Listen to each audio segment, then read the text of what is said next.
Tiny paws but big explosions, crayon teeth and wild emotions, sketching doom on bathroom walls, coloring outside fate's calls. Glows in red eyes full of sparks, draws a demon riding sharks, paints rebellion meets your rules, graduated chaos school. Don't pet cute, it might combust, tails of fuse and barks unjust. Organization, yeah we're loud, mess with think and draw a crowd. Hell puppy leads the doodle doom parade, every line a riot, every scribble slays. With a marker and a bite we invade, spray the sky in neon flames. Chaos isn't evil, it's just art, from the underworld with heart. Doodle doom, no need to behave, Hell puppy's here and she won't be tamed. She's doing whatever, no clue why, spins in circles, eats the sky, draws a portal just for fun, falls and giggles, what I done. Blueprints drawn in gummy ink, trapdoors drop before you blink, laughing as the world unwinds, organized with chaos signs. Sniff a plan then chew it up, barks at charts and breaks your cup. Don't ask why, it's protocol. Step one, doodle on the wall. Hell puppy leads the doodle doom parade, every line a riot, every scribble slays. With a marker and a bite we invade, spray the sky in neon flames. Chaos isn't evil, it's just art, from the underworld with heart. Doodle doom, no need to behave, Hell puppy's here and she won't be tamed. Tailspin memos, napkin lore, drawn dimensions underfloor. She don't know what's going on, but somehow still the mastermind. She shrugs, she yips, then signs a wall in rainbow ink that breaks us all. Whatever this is, it's her design, accidents are by design.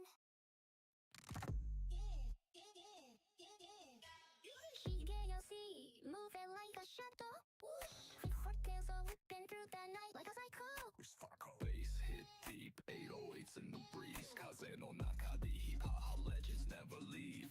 Neon lights hit the kids and glow. Shigeyoshi ride, never moving slow. Except silent, but the vibe so loud. Whisper my name and I'm lost in the crowd. Wanna play no games? Narrow, King in your eyes, got 'em all in a daze. trade heavy, funk groove steady. Flipping through the shadows, yeah, stay ready. Oh, yoga mortelu, yoruga morteru. Krakow, Shigeyoshi, watch me run the city.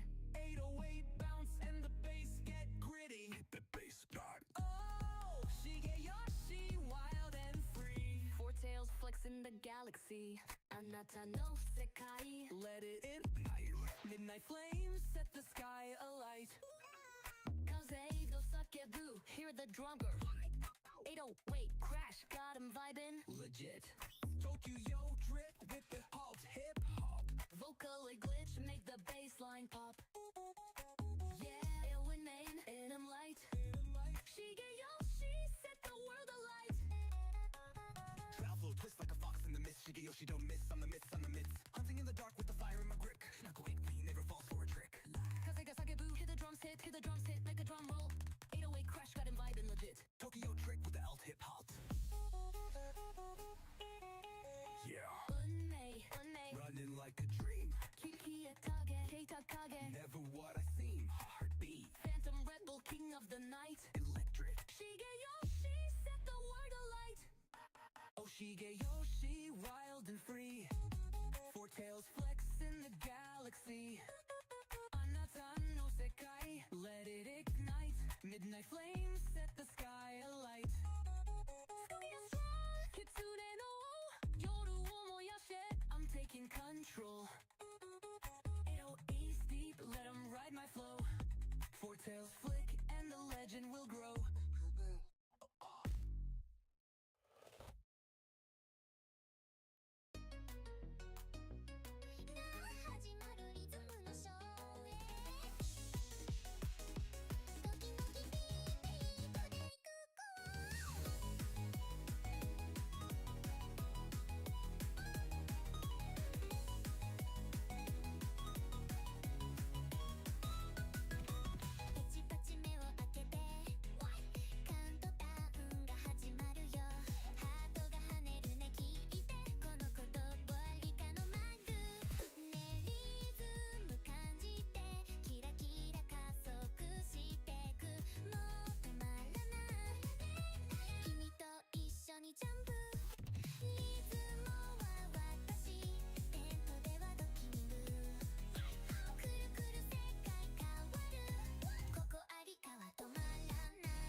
風がざわめく夜の中、電波の嵐鳴りやまない。 Can't shut me down, I'm breaking out。 ここありか、暴れ出すの雨みたいな感情が行動を濡らす。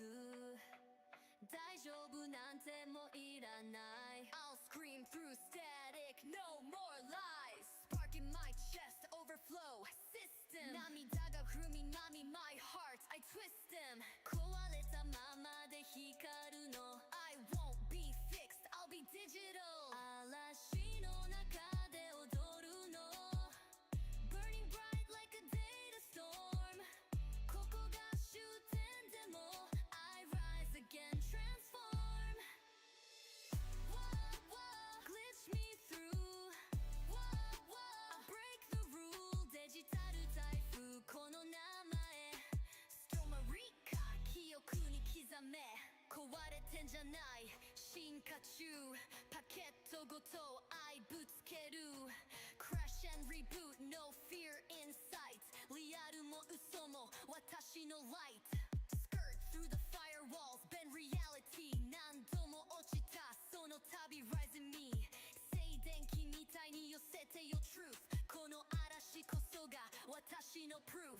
痛みもグリッチの rhythm ね、消えたくない。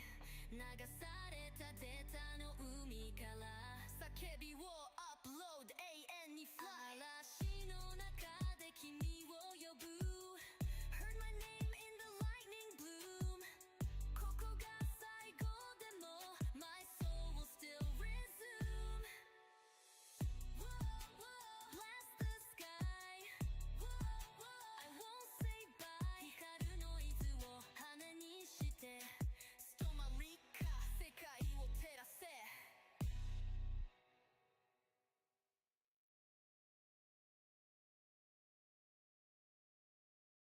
Hey, you're retro.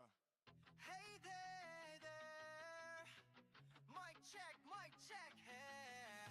カメラチェック We're live tonight。 コメントが流れる Keeping it tight。 この音君に響き配信始まる君と一緒。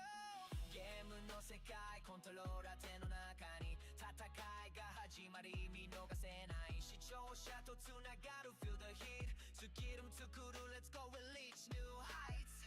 茂吉と共に進み続ける We're rising up feeling the heat。 進めこの瞬間が来る Push it take the shot 今すぐこれがチャンス Don't stop don't stop。 今ここで Stream Dream みんなで最後の瞬間夢中でつながってるコメント続け声を上げて最高のストリーム限界超えて進んでけ。ドアを開けて新しい世界視界広がる君と僕チャット流れる Like a wave we vibe。 共に笑おうどんな時でも茂吉の声胸に響く We're rising up feeling the heat。 進めこの瞬間が来る Push it take the shot 今すぐこれがチャンス Don't stop don't stop。 今ここで Stream Dream みんなで最後の瞬間夢中でつながってるコメント続け声を上げて最高のストリーム限界超えて進んでけ。茂吉と輝く瞬間みんなで乗り越えてゆこう。ゲームの中で永遠に変わらないこの気持ち。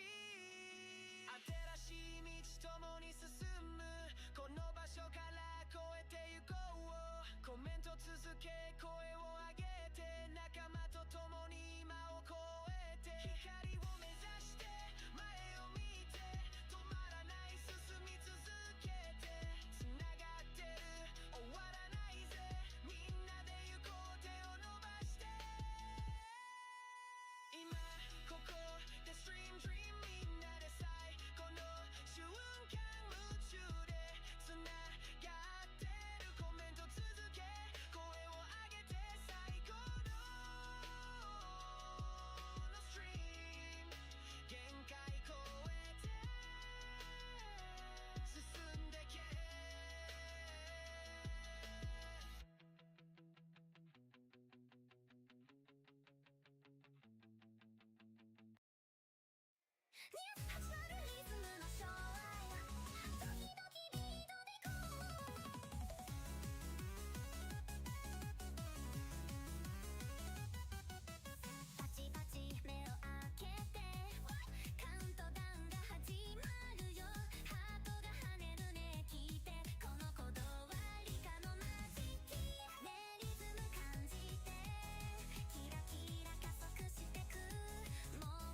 Hola. Oops.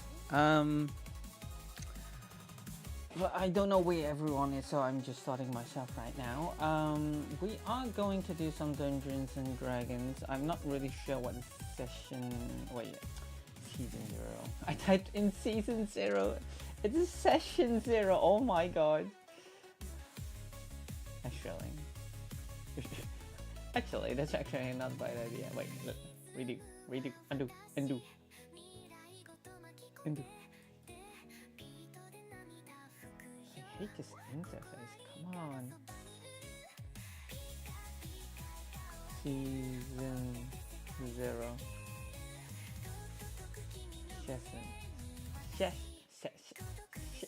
Ali? Suddenly I cannot speak that word. Ali? Session. Yeah, that's it. Session 0. Okay. Oh, my headphone is all curled up.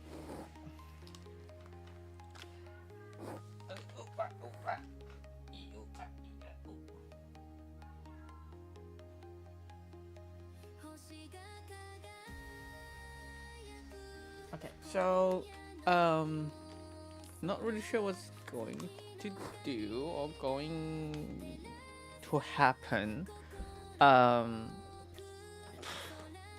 Not really even sure what's going on, to be honest, but let's have fun. In the meantime,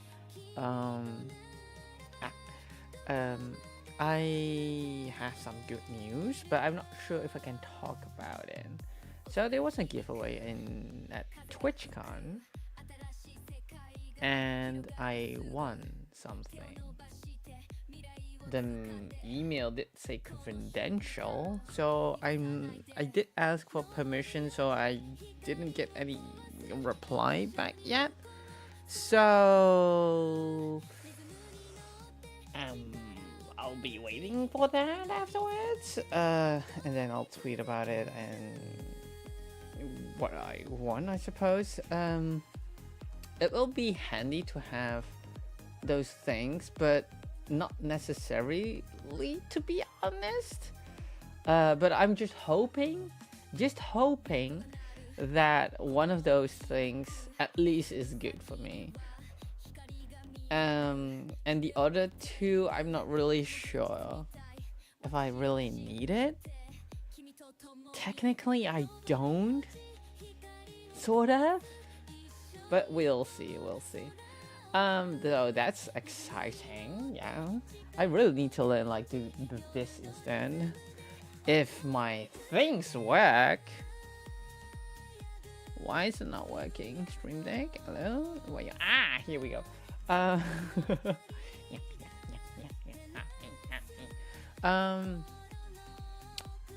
me check on the thing.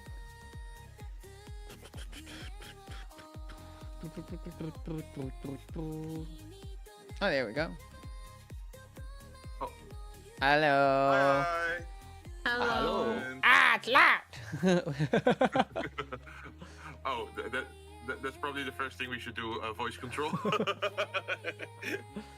No, that's fine. I suppose. I just had my volume a bit loud. On the higher side, yeah. Yeah, That's usually I fine, have fine. that. Yeah, but it's fine. Mm-hmm. As an update. Wait, am I hearing myself? Could be. Okay. I am hearing myself. For Ted Clouds, I think he might have some router issues, so I don't think he's gonna be here today. I am still checking with Hobbyist Keita. I do see that he's online on Discord, but he hasn't responded yet. So I'm hoping that he's gonna respond soon. Sorry. Okay. But yeah, this is session 0, so we're gonna be talking about a lot of stuff about the rules, the expectations, and making a character for you. I think that John and Shin already looked a little bit into their what kind of character they wanted to play as. I think everything's still new for you, right? Who's you? Shige. Yes, it is. Okay. That's no problem. Um, do you know anything about D&D so far, or is it all new?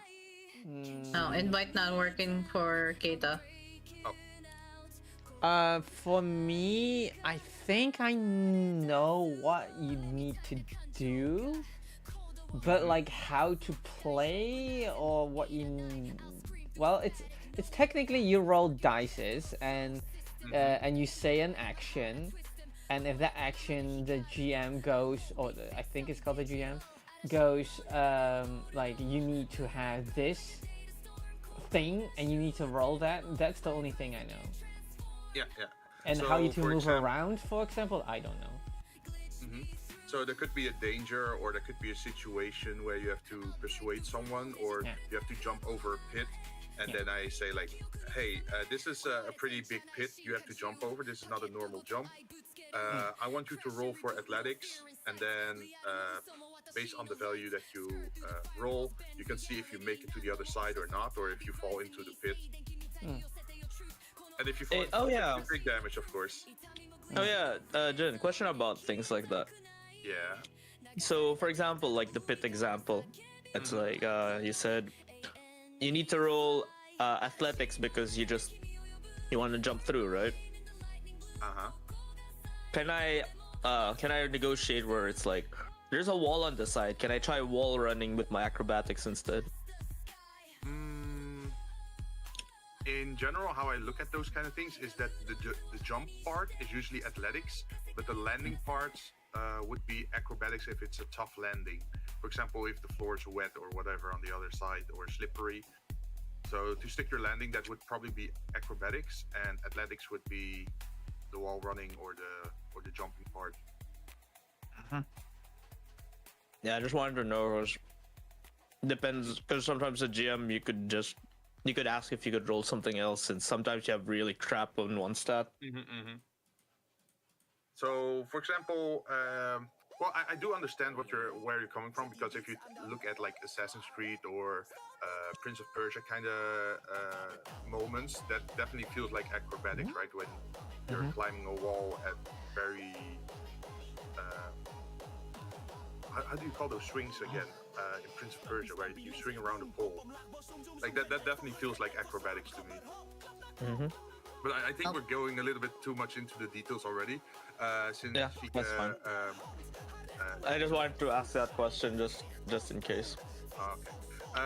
For Shiga, you're also not familiar with Roll20, right? The platform where people generally Nope. play D&D online. Nope. I get It's spammed. pretty much a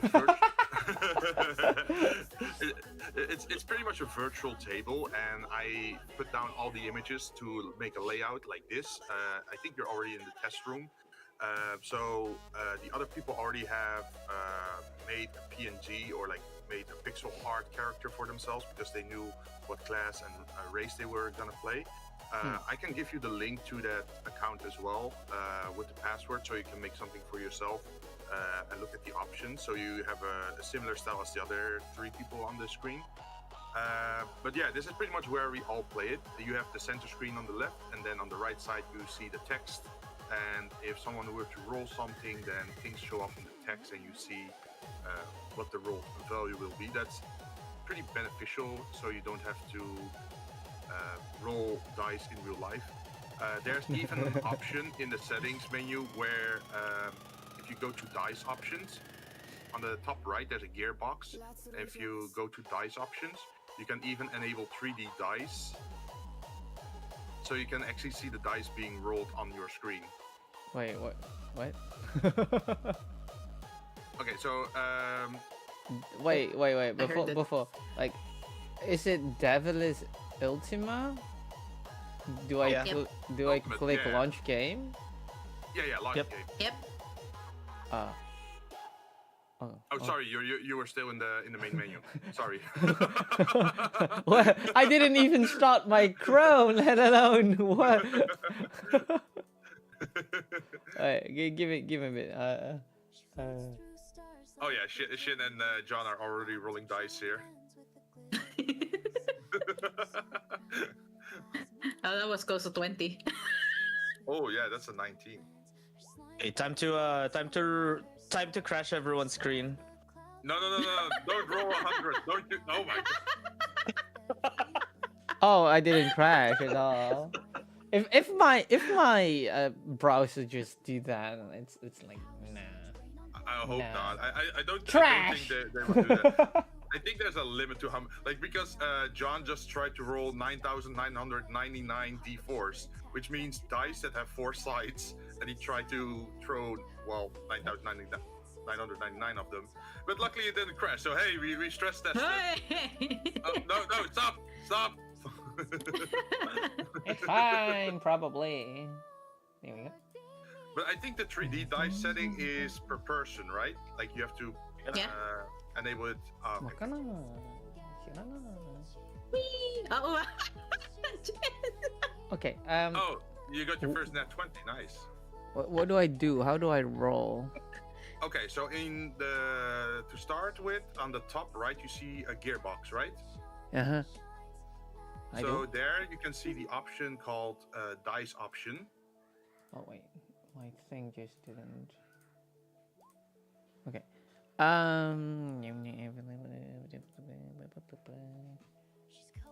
Wait, my thing is. They actually stopped me. That's nice. what? Please don't What try did to you break do? chat. What did you do? Scroll at like the last roll I did. Safety I did. that I see. playing. That's the highest 64-bit integer there. Okay. So at the top of the page on the right side, you see Dark different tabs, mode. right? Or different icons. Oh yeah, dark Yeah. mode. Where the fuck is dark mode? Yeah, dark mode is very handy.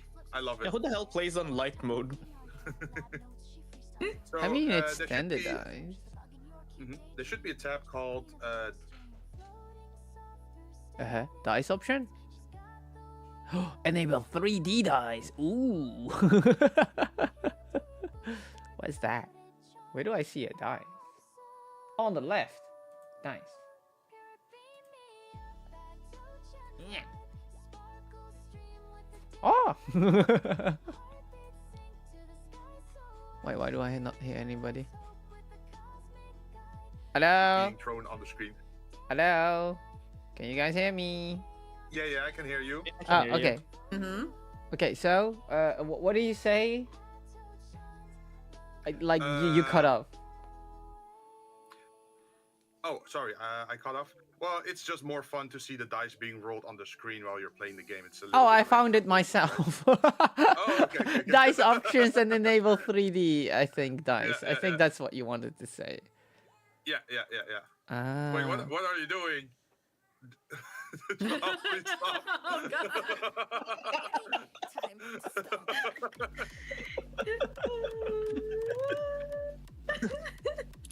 Chaos. So We're stress testing the system right now. Yeah, but if the chat breaks down for the rest of the stream, I hope that doesn't happen. I had that happen in a previous campaign a few years back, where someone made a lot of faulty macros and they gave false results, and then it broke chat, and then eventually no one could chat anymore in the chat box anymore, which was a Nah. pretty big problem. I wouldn't do that. If I want to break this, I just need to put a minus sign here and then.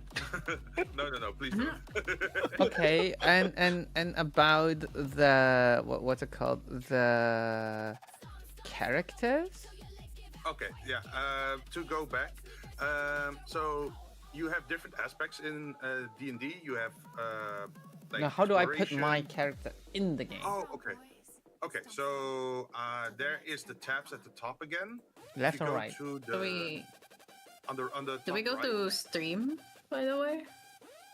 Yeah, we're already It's been discussing anyway. 13, yeah, it's been 13 minutes, so I'm like, Yeah, go for it. That's okay. So in the top right again? Yeah, there is the third symbol, which looks like a spell book. If you mouse over it, it says journal. Then if you look at the tab player characters, there should be a player character there for you. Oh, whenever you- baby. Oh. Okay, that's me then. So whenever I make a character, Use character Mensa. What? Okay. So you can make your own character, and I think that's better if you do it that way, because we're gonna use some systems where you can customize your character a little bit more compared to the standard from the 2014 book. There's no foxes. Okay. Yeah, we that's should a be up on problem. my. Why? Hello. I think you guys are lagging, or I am lagging. Keita in. Oh, lagging? As Yeah, in I think voice or- Lagging. because like you guys just cut off for me. Oh, really? Yeah. Oh. I mean, Discord has been doing that for a while. I have no idea why. Come on. Oh, wait, my mom. Ah!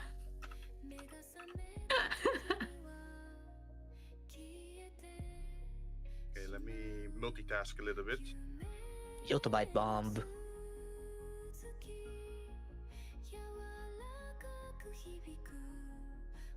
So I made a character sheet for everybody, but I didn't fill in anything. Whenever you make one, it just gives it a random name, and then you can just rename it to whatever you want your character to be.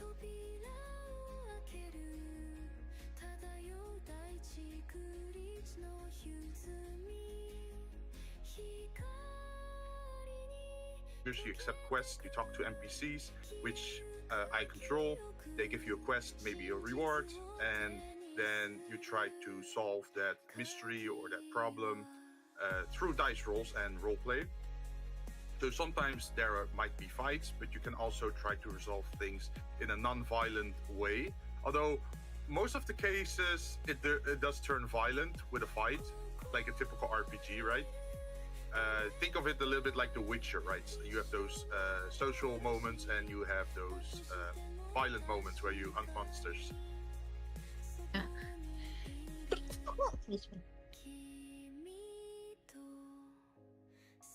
Hey! I see messages from Tattered Clouds.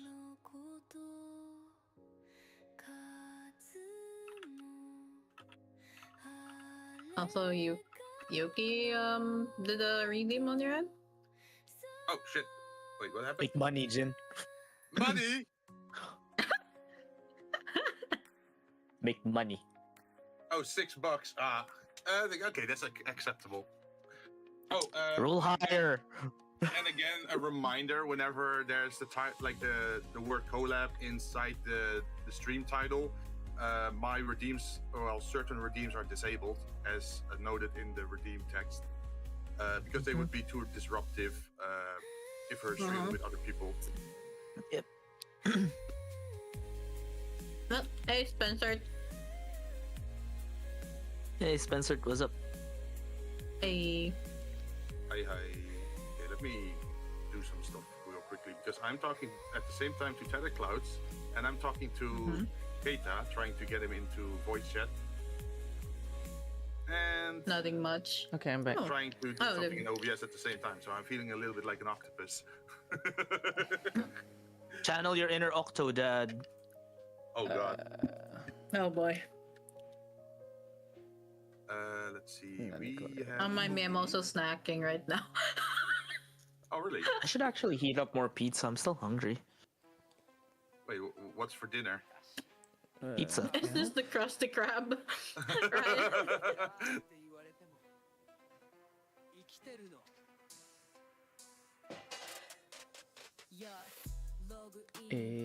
Wait. What is everyone? Can I just not?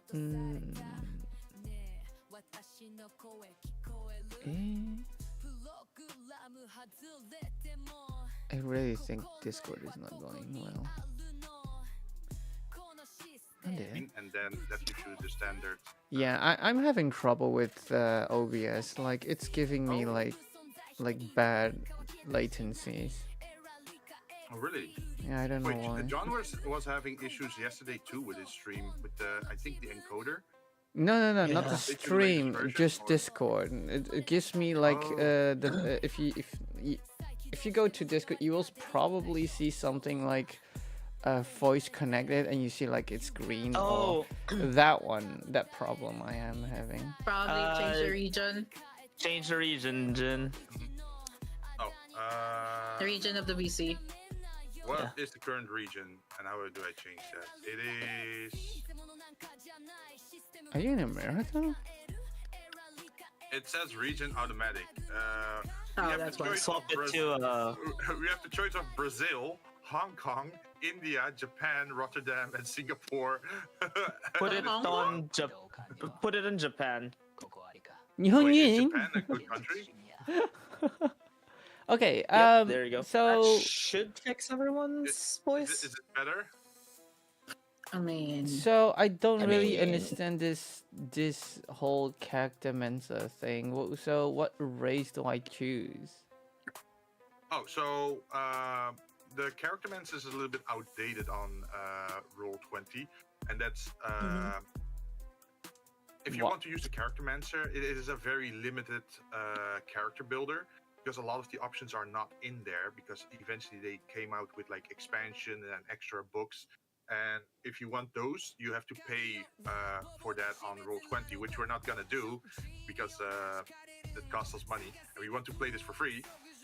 But the option is also there to just insert Okay, the data yourself. I went out and then there's a whole nother thing now. A Wait, let me cactus go watch sheet? your stream to see. Let's see. Let me look at your stream so I know what you're looking at. I can just share the screen here on Discord. Yeah, but that usually goes bad for me. Okay. I What see. kind of dead PC? Dang it. Okay, I will say, every time that I try to look at screen share in Discord, for some reason it lags out my mouse. I don't know why, but it has been this for like a year, so I never do the screen share through Have Discord. you Damn. looked for like hap- fixes? Yeah, I have looked around for fixes, and then they're telling me to reinstall my motherboard. Did what is it you called, driver or maybe? whatever. Oh, the BIOS. Okay. Yeah, to update the BIOS, and I think like, man, usually that breaks more than that it fixes, so I'm kind of hesitant on that. It's fine. What can go wrong? Everything's gonna die. everything's gonna die. Uh-oh. So, yeah, this is your character sheet, and this is pretty much where all your information is. Also, I think Keita joined us. Welcome, Keita. Yep, that's Keita. Okay, so Hello. character name is Obimi. Oh, okay, that's my name. And and You can change it to whatever you want. no, that's right? fine. That's fine. I will be named Obimi. Oh, and Sorry, I was what is it? I was Oh, you were muted? I was Yeah, muted. he was. Okay, welcome. Hello, gamers. Hello. Hello. Hi. Um. Let's see. Where was I with my Ooh, explaining? Oh, I like a cleric. I can be support class. I like support. Oh boy, I can. So, I heard that sentence and I was like, I have so many comments to say right now. What The funny sentence? thing is that, well, the funny Alright. thing with the cleric is that a lot of people think it's a heal bot, but it can Not. be a nuker as well. Like, it can do insane amounts of damage. Yeah, Looking at you, John. Looking at you, John. because Side-eyeing you. Yeah, because of the way that spell slots work and spell slots and healing work in D&D, you're going to have a lot difficult of a time supporting people with heals and whatnot. But oh boy, is cleric's damage potential so high? It's so funny. Heal when you can That kill them doesn't- in the first turn. Doesn't make any sense, so I'll choose it. It works out either way. Okay. Okay. So Do you first want to go for making a character, or should I go more into explaining the game first, so you can make a more educated guess on what you want to do? that doesn't really matter, to be honest with me. Okay. I'll so just to click explain your character sheet, buttons. on the left you have your on the left you have your base stats, right? Is everyone Those on values, reroll? you- Okay, my bad. Uh, I'm not on reroll. Eh. On the left side, you have your basic stats. There are 6 of them. There's strength, dexterity, constitution, intelligence, wisdom, and charisma. Those all affect the column next to it, where it says skill. So if you're like very charismatic, you automatically become better at persuasion or intimidation. So, for example, if you're a cleric, you usually cast spells using the wisdom stat. So you would want high wisdom, and then you can also benefit from certain skills that are tied to wisdom because your wisdom would be higher, right? Ah, okay. I'm a player. And then you can also see your proficiency bonus at the top. If you're proficient at a certain skill by checking the checkbox, it automatically goes up by 2. Huh? What? So if you see the checkbox next to the skill, Uh-huh. and you click on it, then you see that the value changes, right? You get +2. Oh, yeah, yeah. So that means you're proficient in using that skill, and that makes you more likely to succeed at certain checks or rolls. As you Okay. level up, your proficiency bonus will also increase. So you slowly get better and better at what you're doing. Okay. So that number 10, do I just click or do I just? Give me a So- second. Let me pull up the Oops. point buy I rolled. system screen. No problem. Point buy. Where is it? So where are we? What are we talking about right now? How I this think Shige work? wants to make a character first, so I'm gonna share a link Okay. with Shige. Where are you? I'm gonna just throw it in the group chat here. All right. So this is just a site that makes it a little bit easier to do the point buy system. If you use it, you can easily see like how you can spread your points between your various stats. It's saying select race. I don't know. You can not worry about the race for now. Yeah, you can also set it to custom in that tab, I think. For now, yeah. Okay. Everything's set on 8. Oh, Yeah, right, so because you didn't, at the- because custom race. Mhm. At the bottom right, you see total points. You see 0 out of 27. So Uh-huh. you can spend 27 points across your stats. That will be your baseline stats for the game. So if you want to play a cleric, for example, you would increase your wisdom, probably bring it to around Max. 16 somehow. Oh, 27. Okay. The higher you increase the the skill, Uh-huh. the ability, The the attribute, more uh-huh. points you need to add to it. But the highest that you can add to it is 16.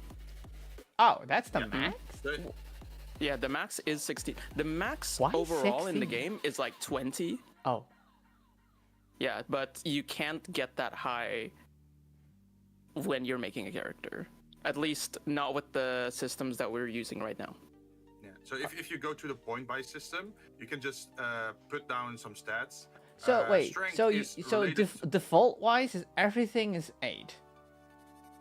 Uh, But you should, I think you should be able to lower that, right? I think. no, Lower. the lowest should be 8 for Ah, this okay, point okay, buy okay. system. So I need to Okay. write So- in Is it- this character sheet everything 8. No. Just no. don't write anything down yet. Write stuff down once you have figured out what Points you want. how high or Yeah. low you want each of your stats. So first you go through the point buy calculator and you start inputting the values there that you want. Uh-huh. For Uh-huh. example, Let me. you can increase your level for your wisdom or constitution. So, and okay, then so once you're done in the- explain to me what every single attribute is doing, like in the game. Like I Actually, understand, you like know, wisdom is like being smart, and charisma is like maybe persuasion or something like that. But what does all of the other things? Oh, sorry. Yeah, Do you want me to explain the? Do you want me to explain the stat system I using will a do that, tomato baby. so it's easier? Yes. Yeah, sure. Yeah, I sure. know If you want, exactly go- what you're if- Yeah, saying. sure. Yeah, If sure. you want, go for it. Okay. I mean, I So can do a one strength is trick. your ability. Strength is your ability to throw a tomato. Dexterity is your ability to hit someone with a tomato. Constitution is your ability to eat a rotten tomato. And not get sick. Intelligence, yeah, and not get sick. Intelligence is knowing that tomato is a fruit. Wisdom is knowing that tomato should not be in fruit salads. And then charisma is your ability to sell someone a tomato. Okay. So, if spells, does that also count as projectiles hitting? Oh no, so it depends on the caster. Yeah. Different magic Different scaling. casters require different what is it? Some use intelligence, some use wisdom, some use charisma. Depends on which one you're using. Or be a barbarian. I use fist. Crazy. I cast fist. I cast fist. Okay, interesting. It's what was that? Whose phone? It's I have no idea whose phone that is. There's also a split in the two, in the 6 stats. Is you can probably notice that 3 of them are physical and 3 of them are more like mental or Mental, yeah. What? Well, wait, where do you see that? So, well, No, it's you just know, like the top, the strength- one, the strength 3 is on the a top. physical thing, right? Wait, Like, the strength is a multiple physical people thing, talking. right? Wait, again. Same with. Go on. Sorry. Go on, Jen. So It's you just- know that strength is a physical thing, right? You use physics for that. Uh-huh. Dexterity is also a physical thing. Same Uh-huh. with constitution. But the other ones, intelligence, wisdom, and charisma, they're all mental ones. And the mental Uh-huh. ones are usually used for casting spells. So if you're a wizard, you're using intelligence. If you're a sorcerer, you would be using charisma. Same for if you're a paladin. If you're a cleric or a druid, you would be using wisdom. Okay. So it depends on what kind of class you are, which of the stats are most important for you. Someone is saying become artificer and cast gun. That's me. That's Become gonna be artificer. done. Yeah. What is it? Artificer is the only like class that does like get a gun as part of its just basic kit. Really? Assuming you take the relevant subclass. There's subclasses It's too. more. It's not a gun. Yeah, it's not a gun. It's a cannon, but that's besides the point. A cannon? Yep. It's a magic gun. Huh. No, it's a boomstick. It's a You play boomstick. Elsword? No. Ah, dang. If you It's, played Elsword, I would have easily had like the It's specific a gun character. powered by friendship and magic and violence. Okay. Mostly violence. Okay. So even if you're a cleric, like strength, dexterity, and constitution can still matter a little bit because you're gonna encounter situations where you might still need it. There's Just also like the- clerics that play with martial weapons. Oh, like a Oh, yeah, monk? yeah. They have a No. Kinda. Like Is that different? Is a monk different again? no, the monk is a class of its own. Oh, I see it. Yeah. I say that because I used to play a cleric that wields a great sword. I'm not a paladin. I just use a great sword. I mean, I thought clerics weren't allowed to draw blood. oh no. Depends on your god. Depends on your god. Okay, yeah, I guess so. Ah. But for Okay, example, your okay. constitution is still important no matter what, because constitution is tied to your HP. The higher Makes your sense. constitution is, the more HP you have. Uh-huh. If you're a glass cannon, so you put everything in just offensive capabilities, and you only have 8 constitution, that means you're gonna go down very fast, especially as a cleric in the early game, because you start with very little HP, but over Okay. time, Okay. per level up, you gain more HP. Pretty much like standard RPG rules, right? You start weak and get stronger over time. Someone sneezes at you, you die if you keep having 8 on Constitution until the end. But yeah, Okay. what is Let it? me put it on like. As a note, ability scores generally 10 means it's average. Average. Because yeah. 10 means that you don't get any bonuses, but you also don't get any That's on- downsides. Actually, almost on mine.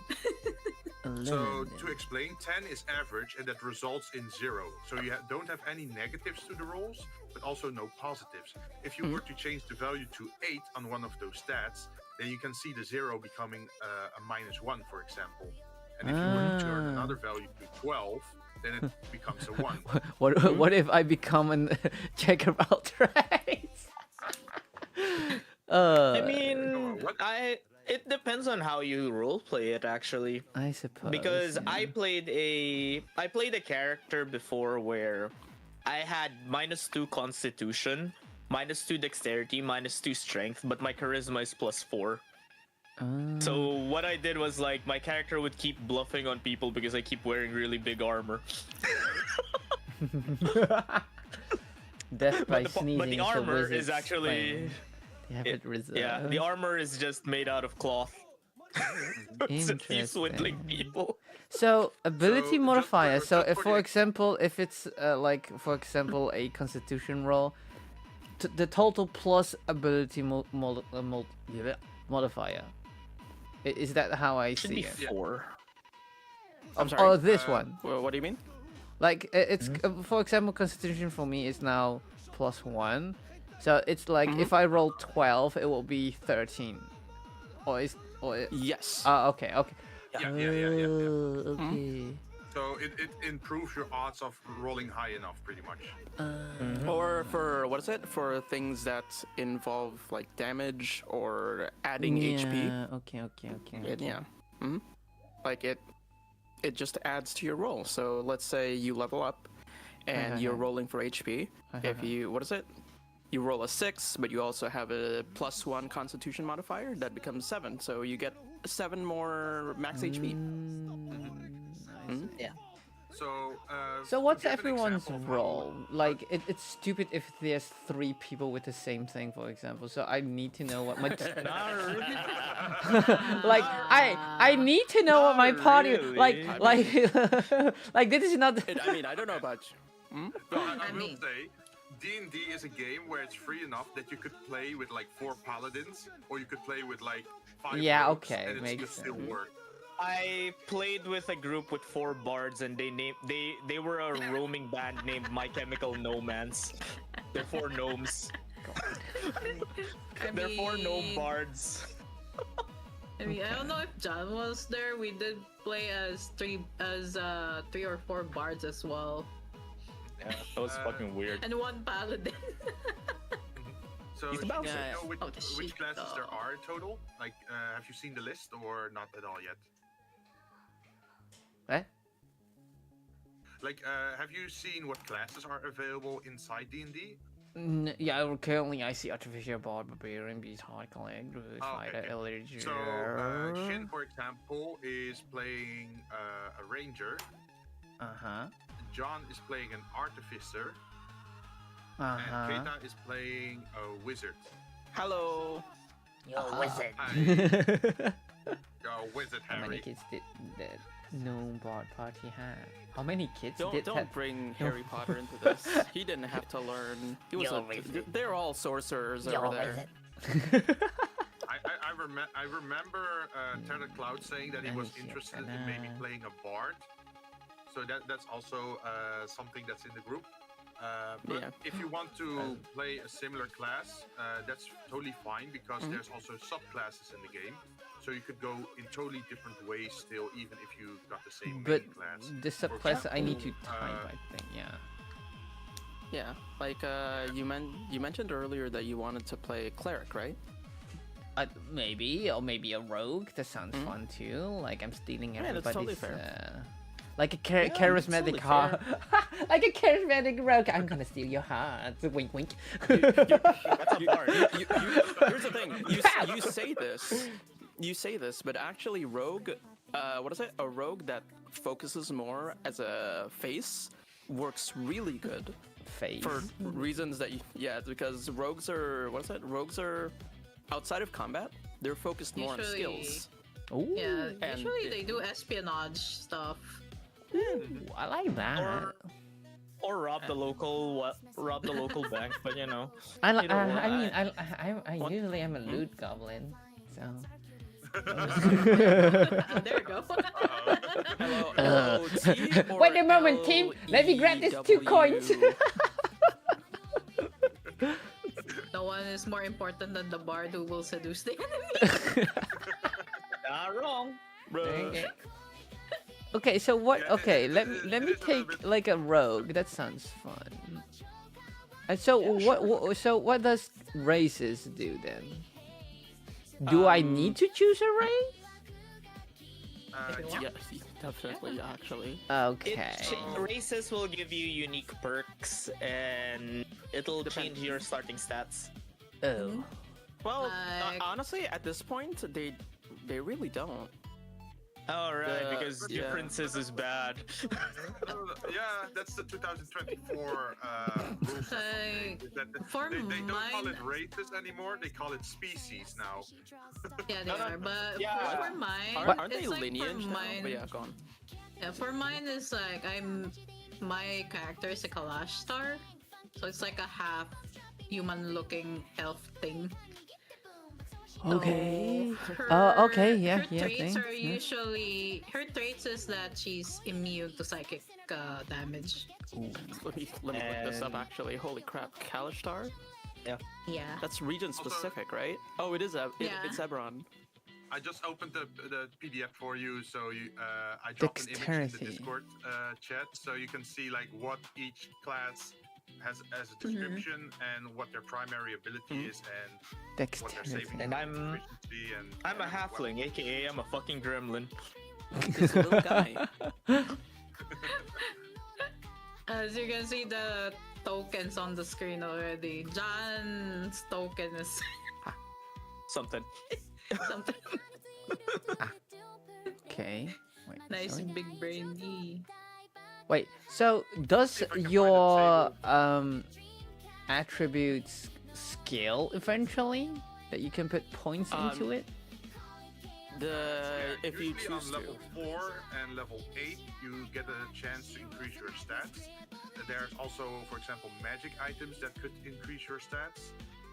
There's also effects that could temporarily increase it, or you could also be cursed or hexed, and then you get a -2 temporarily for something until you can find a cure to your affliction, pretty much.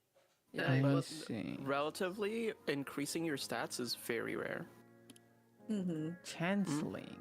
What is Honestly, what is it? The thing that Jin mentioned earlier, the level milestones like level 4, level 8, and whatnot. You get the choice to increase your stats, but you can forego that to get other benefits instead as well.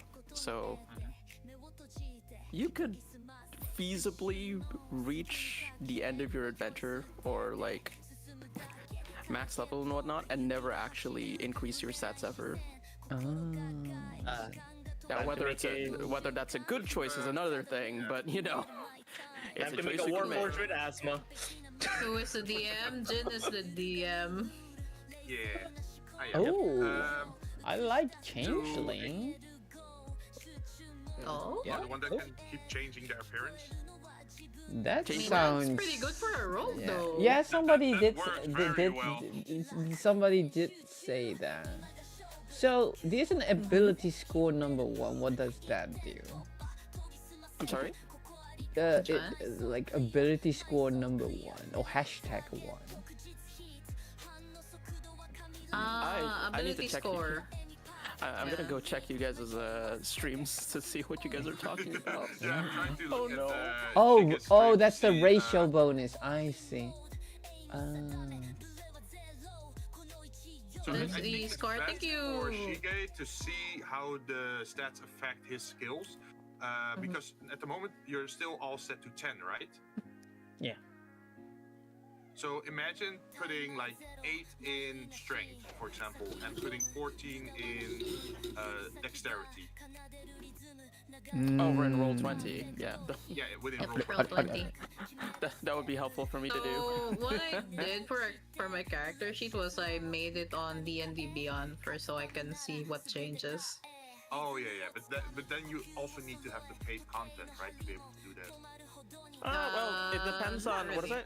it. There are a lot of options that are available without you paying, but it's still relatively restrictive.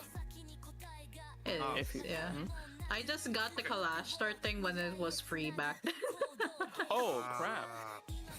Wait, I think That's a yeah, while I have back. access to your screen. So let me, for example, put your strength to 8 in roll 20 and your dexterity to 14. You should be able to see the change on your screen right now, right? Ooh. So what you see is that on your strength save, you have now a -1. And also on your athletics, you have a -1. So you can see that changing your main stats has effects on your saving throws and on your skills. You can also see that you have a value at your initiative right now, and you have an armor class, which is 12, which is also based on your dexterity and your base stats. Let's see.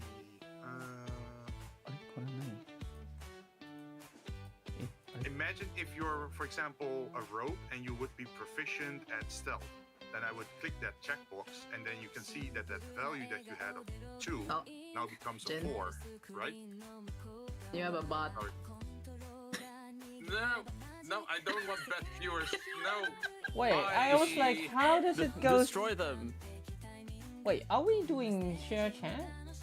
No way. Yeah? There's a link in the VC chat you can click. Oh, I also got it. Oh wait, that's not me. What? Wait, I'm confused. Ah, there's the thing. Okay. This one in the VC chat. There we go. Hey. So yeah, as you can see, because you have 14 dexterity, that means you get a +2 to your dexterity. And then if you look at your stealth, because there's a checkbox, because you're proficient as a rogue, for example, you get another +2 from your proficiency bonus, which scales up with your level. So imagine if you were level 5, which I'm going to change here now. Then you can see that your proficiency bonus becomes 3 instead of 2. And that means that your stealth is now 5 instead of the 4 that it was before. So as you level up, the values go up, essentially. Hopefully that makes it a little bit more sense. Then in the center column, you have your armor class, which means if the enemy tries to attack you and they roll a value, if they roll under your value, they miss their attack. So the higher your armor class, the more likely they are to miss their attack on you. Initiative is about who gets to go first. So if you have high initiative, that means there's a big chance that you get to go first, which is quite handy if you're fighting like 10 goblins. If you get to attack first, then you can just blow them up before they even get a turn. Speed is dependent on your race usually, or on certain feats you get from your class. Was it Rogue that got the increased movement speed, or? No, that's Barbarian actually. Oh, Barbarian. Okay. Oh, they did? Mm-hmm. Yep. Oh. I think that's also a certain race. I think, was it Wood Yep. Elf or- The specific races start with less speed because they just smaller. So dwarves, anything that's a small race will have 25 feet as opposed to 30 feet. Oh, okay. Oh, I that's don't probably think. something I should explain as well. This game works in feet. Every square is considered 5 feet in these kind of maps, and usually the ranges of spells are multiples of 5. So usually it's like 5 feet, 10 feet, 15 feet. So it's easy to calculate the distance of your spell using the ruler function inside the game, so you can just see like how far certain things are away from you. I genuinely ruler. forgot that. I genuinely forgot that wood elves get base walking speed increase. That's so nice. yeah, Yeah. As an action, Completely you can forgot about change your that. appearance and your voice to tell this. Uh,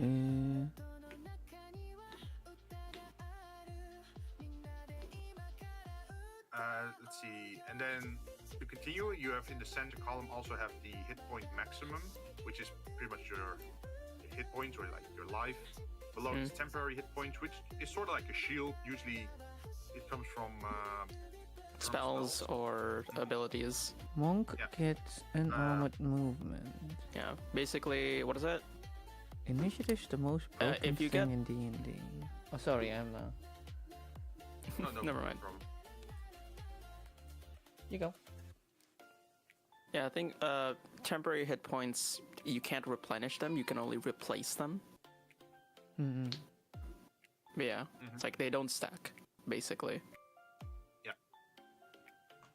Howdy goody. Hit dice Not is sure what that means. usually used to determine how much your HP increases when you level up, but it also decides how much HP you can regain on a short rest. If you're taking a short break in the game between fights, then you can regain some of your HP that way.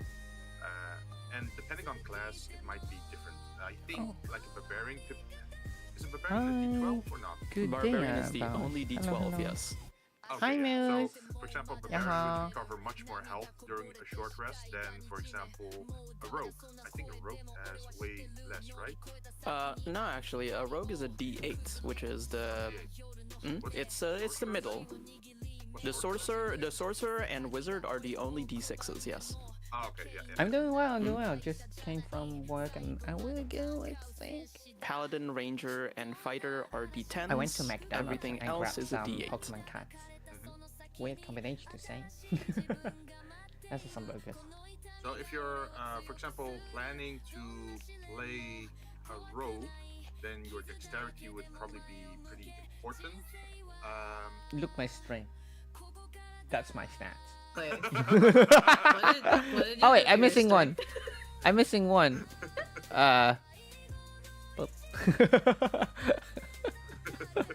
Wait, what? If I take this? Oh, it costs 2. I see. Mhm. I see. Okay, I think. Wait, maybe so- not strength. Maybe.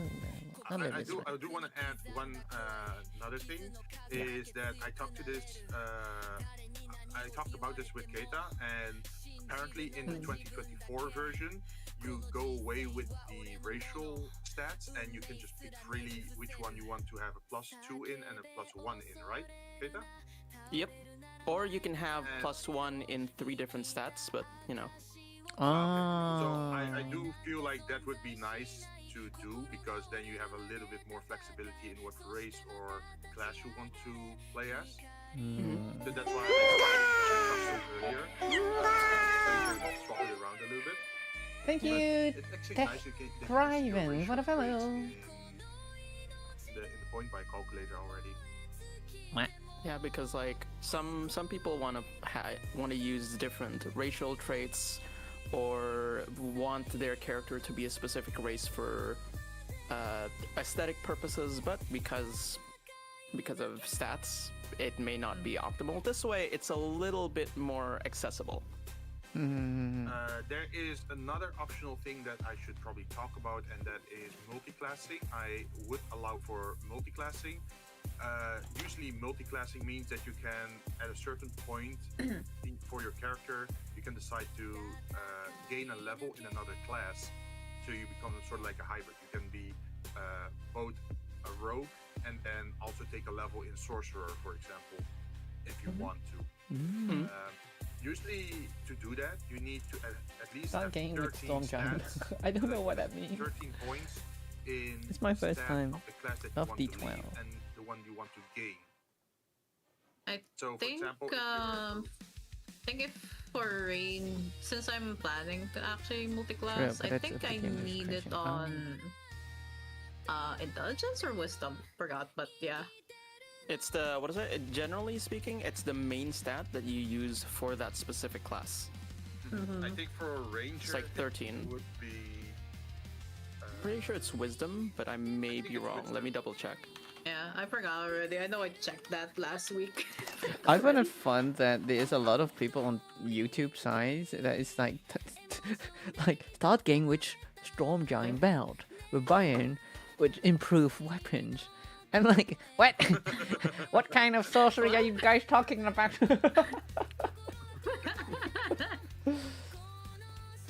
Yeah, it's so to be clear, I know literally zero things about D&D and what you can do and what you cannot do. So I That's do okay. have like a stats thing currently built, I suppose.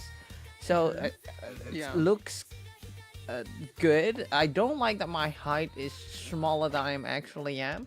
Other than that, how do I put my character in the board? I'm sorry. What was the issue with height? No, Exactly. nothing. I mean, just increase it, Micah. I can't. I I just don't- might drop you in like this. Oh, that's fine. Yeah, that's fine. Yeah, so since we haven't made like a custom token for you yet with reroll, yours look like this at the moment. Ah, that's But cool. then That's these cool. are It's the like I'm rogue, I'm mysterious, and big. Oh, that. Jin, quick question. You have the PDF for the PHP open, right? Yeah. Can you go to page 163 and screenshot the multi-classing prerequisites there? It's 'Cause beautiful. I don't have the PDF Can't open, concentrate but while I have this raging. Physical book that I can beat Fireball someone to death isn't with, in but I concentration. Okay, yeah. Yeah, the actual book, yeah. This isn't. Let me grab it. Just for left you. it there. No, that's fine. I'm That's just fine. pointing at this like, no, me pointing at this. People can't see me pointing at this. You are talking about this table, probably. Yes, exactly. Thank you. No problem. See, that's the benefit. I can literally just search the document for a certain word, and it immediately pops up. Okay, so my Lord, character sheet. How do I change it then? So, for example, you have those stats right there, right, on your Yeah, on my screen. another screen. Yeah. And you can start filling them in on. How? It's starting with minus and oops. That's not what I meant to do. How do I Let's see, the saving throw Oh, here. for Ah. for a rogue is dexterity, I think, and So strength is 9. what's the other one? Dexterity is 14. Ah, shit. I don't have any snooze on the ad anymore. Oh, Yeah. 13. Damn it. I never use oh, snooze it's unless dexterity there's and like intelligence, so I'm important gonna things. activate that for you. Eight. Hmm? Here we go. Generally, for saving throws, Yeah, Um, for rogue it's dexterity and intelligence, so I yeah. marked that one. Generally, Oh, wait, for wait, I saving need to go. throws, any class gets one common saving throw and one uncommon saving throw. Changeling. Creature type Foxy.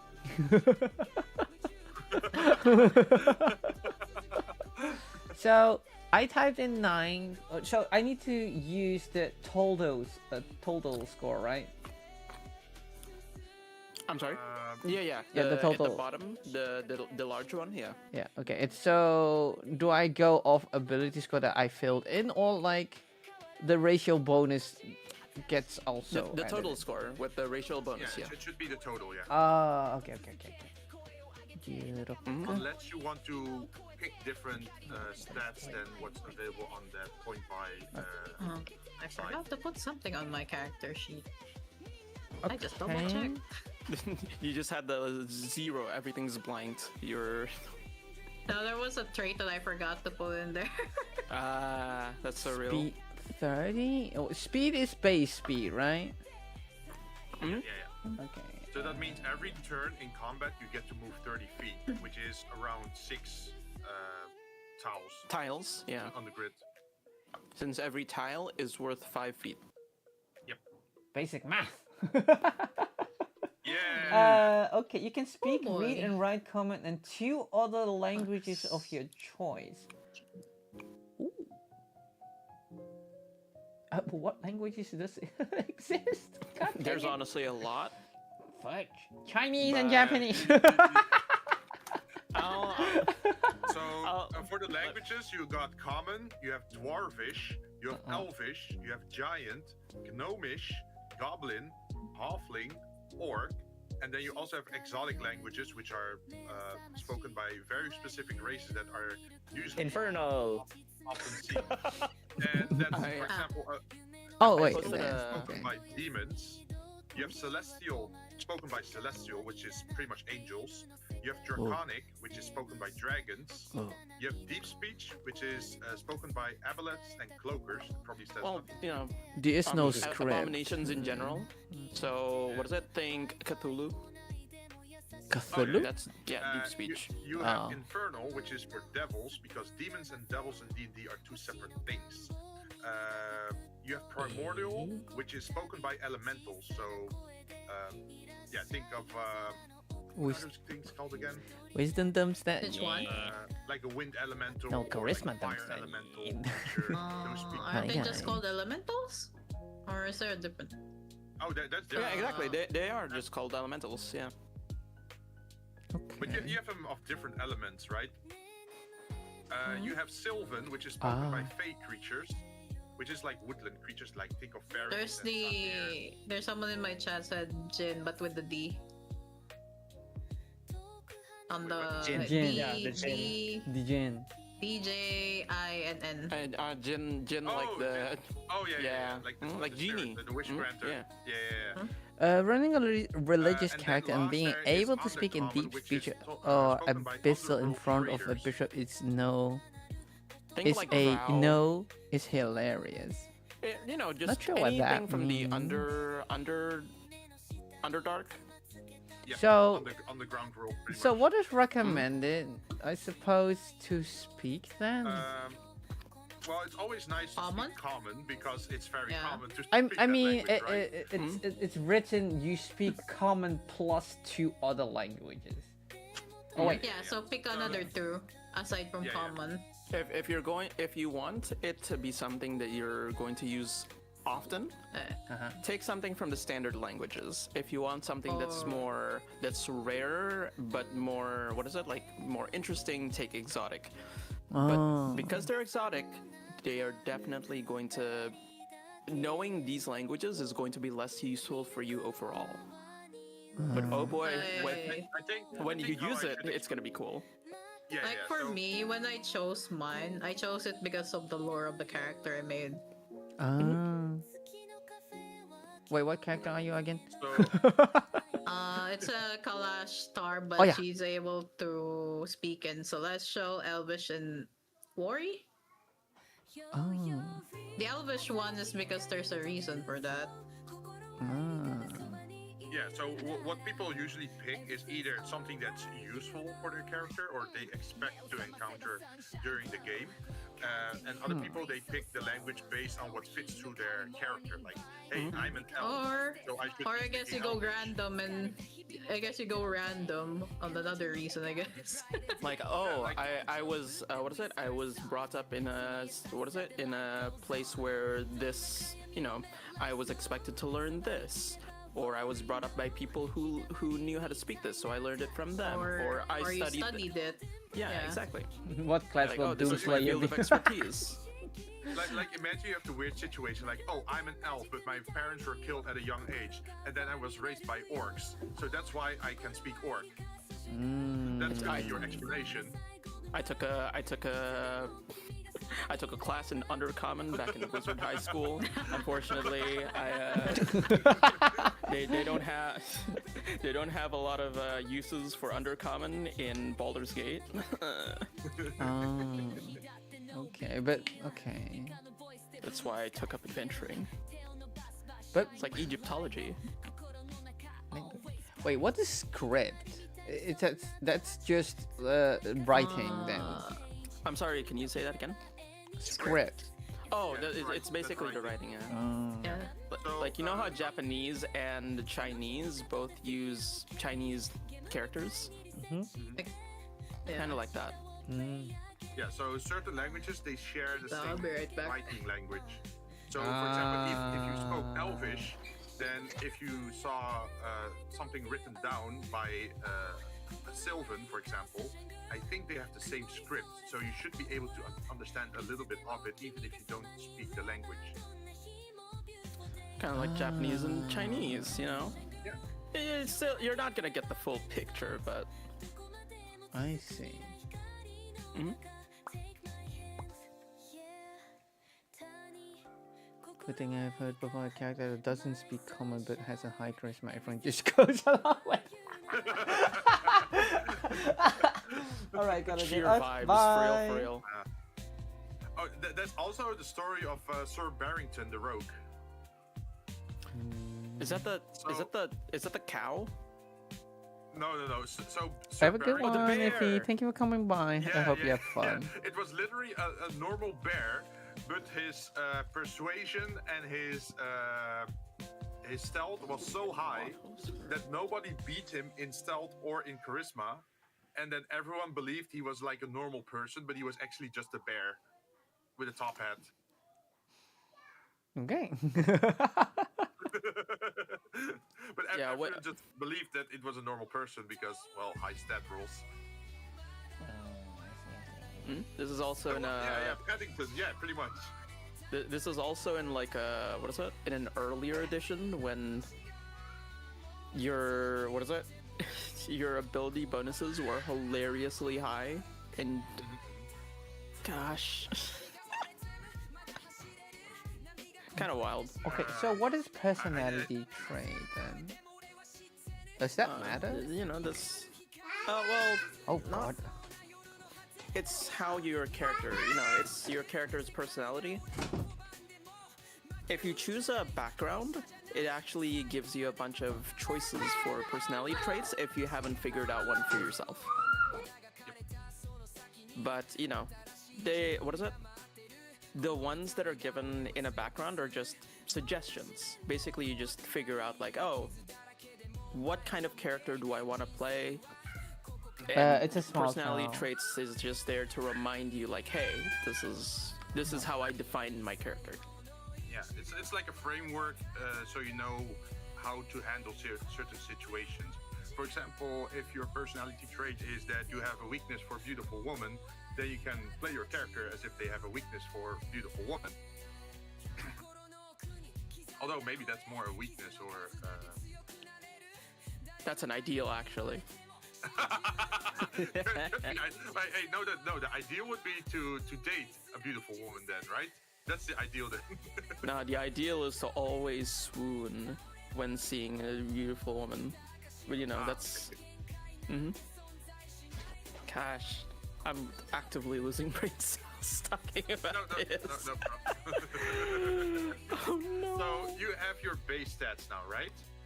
Those included your race choice, I think, and your what was it called? The class choice, right? So you would be a level 1 rogue. I am gonna search some things for you so I can add it to your list, which is where is it? Changeling. Where are you? Changeling.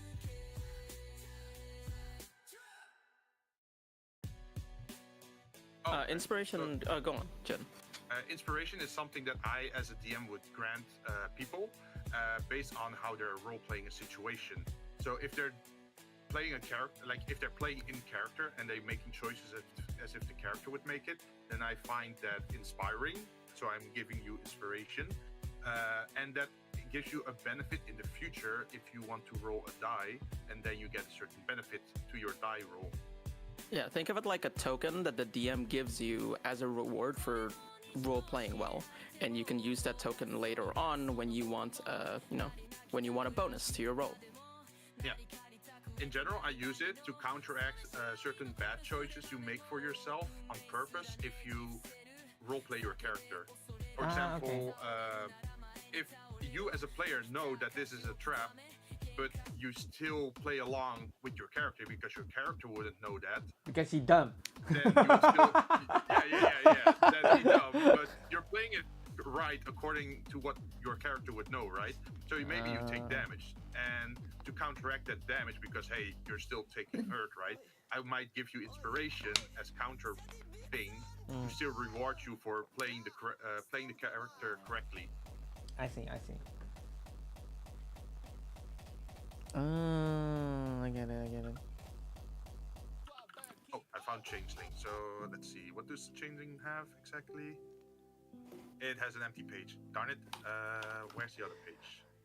Personality need a trait. lineage page. I am empty-minded.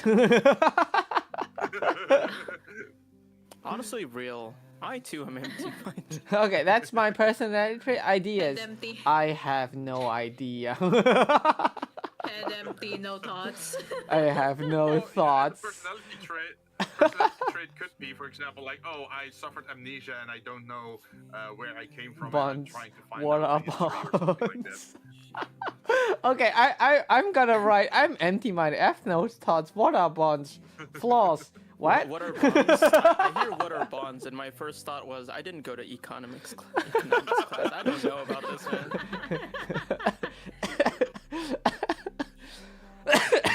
Okay, that's my that's my characteristics. Okay, so I see you have some other things on your character as well, and I'm gonna add them to the bottom right of your sheet because that's where your features and traits will be. I'm gonna add this racial, and then I'm gonna say changeling, and I'm gonna copy in the text Oh. because that's how you do it here. And then I add the text, and then I do this. So now you can see it added a whole new section to your page, right? And that as an Which is example, shape changer, which is- please. Which Okay, is that just the one. text Yeah, okay. that you read on that other. Yeah, yeah. Gosh, shape So- changer is so broken. I can see why you don't get anything else outside of shape changer. So if you, I mean, for example, I mean, somebody did tell me like, take that.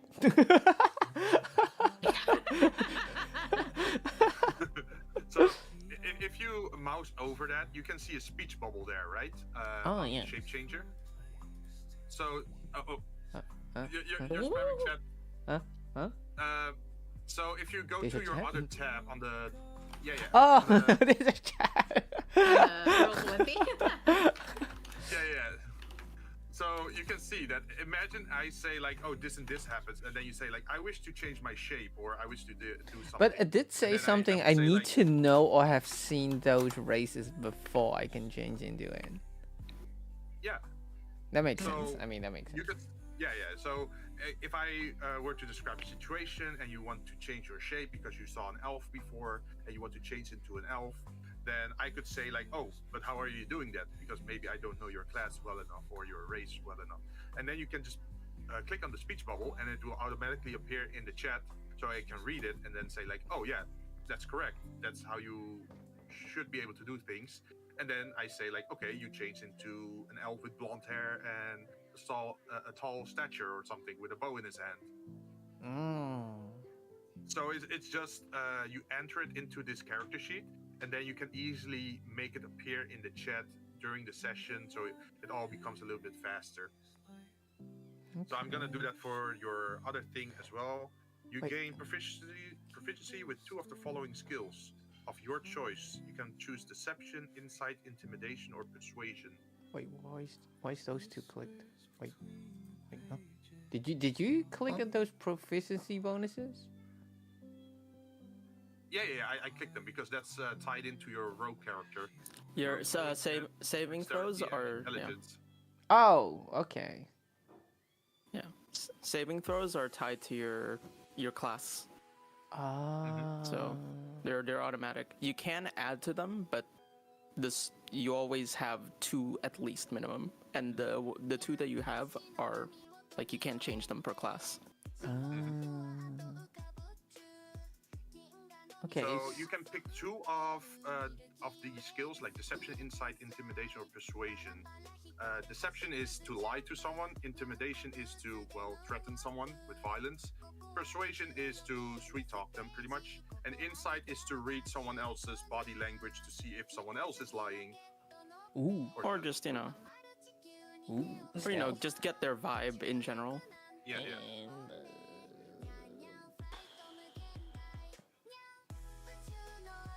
I think. 何しよっかな。Charisma, wisdom is -1. Intelligence. Oh wait, it's already. Jin, am I talking over you too much? Oh no, it's fine. It's fine. Oh, I'm dumb.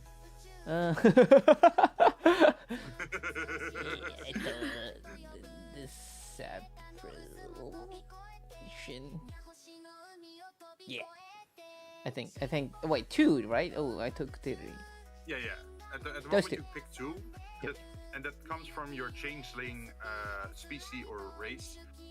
But you get some skills as well from your class, but we're gonna go through that later. The languages you can speak is common and 2 other languages of your choice. So let's see if you already added common to your list. I did, you but got I comment. don't know Wait, which other one. has Shige chosen a background yet? He has not, but I figure I might as well start with the race first and add all the benefits from his race, and then everything from his class, and then everything from his background. That's fair. It's just because, what is it? Rogue? Rogue skills. Some things overlap, yeah. No, it's just, what is it? Yeah. Okay. So, yeah, I don't know which. So language. You want Yeah, me to make a screenshot of the languages? No, I see it. I did- see it. I I see it. posted I one see it. earlier. Wait, let me mute just in case if they on the screen. If you can't decide, wait. Yeah, I was gonna say, if you can't decide on which one you wanted, then you can always move on to something else first, but, you know.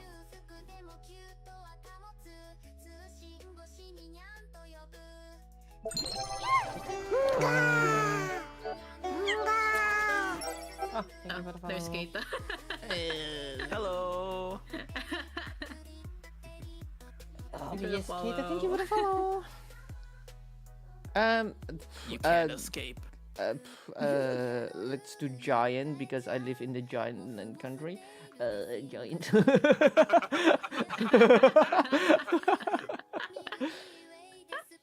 Giant, and another one will be dwarf because I'm small.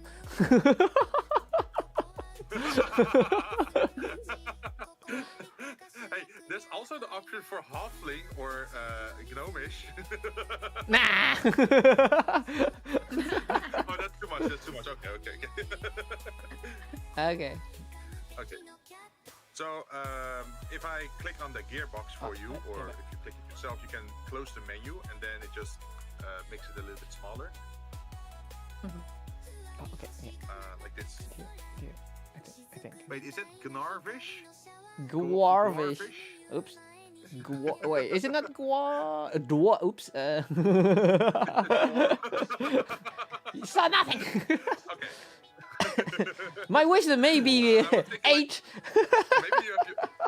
maybe you have your own like dialect that's between Gnomish and Dwarvish or something. Maybe no. Guarvish? Dwarvish. Yeah. Yes. Let's see. I think that's everything you get from your race then. I think so. Yeah. I could. Would it still be smart to add the changeling instinct thing to showcase where it's coming from? I think it is. I mean, if it's part of the race, yeah. Yeah. Okay, let me add that for you then. Yeah, thank you. I have no thoughts. Don't forget, I have no thoughts. Yeah. I just know. Okay, No you thonk, picked only which ones? see. You picked Yeah. persuasion and Just instinct. let's see. At the moment, you can't pick stealth yet because the option is only from deception, insight, intimidation, and persuasion. Oh wait. Which one can I choose? Intimidation, you said? Deception to lie, insight to read body language, intimidation to threaten someone, or persuasion. Ah, okay. Then I choose those two then. Okay. So it's persuasion and deception, right? Mm-hmm. Okay. Then I'm gonna.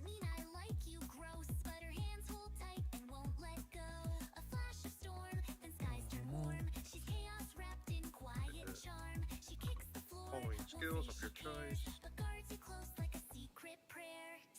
add that a little bit. So now I change it to this. So now you can see Changeling Instinct, and you can now say like, well, I got the proficiency from this and this. If anyone later questions where you got it from, then you can just share that. Let's see. Next would be the class benefits, right? I think so. Then we are going to the rogue. Which wants to be a rogue? Because Time can to go steal to your the heart. rogue way. Fight the thieves. Oh, man, I should be making notes. Maybe you're gonna invade someone's mind palace then. Oh my god. I mean, Nice. I did my Blowing up. I did put my charisma at 16. It's time for me to blow up everything then. Oh. Oh. Destroy their mind. Okay, so as a rogue, your base things are. Let's see. You get at level 1, you get expertise, sneak attack, and thieves cant. Thieves cant is like a secret language, like a code language that you get. Oh. What they're saying here, your hit points at first level is 8 plus your constitution modifier. What? so 16? So your constitution modifier is 2, I think, Yeah, I think you do. and then plus 8, so that makes 10. 10. Okay. Let's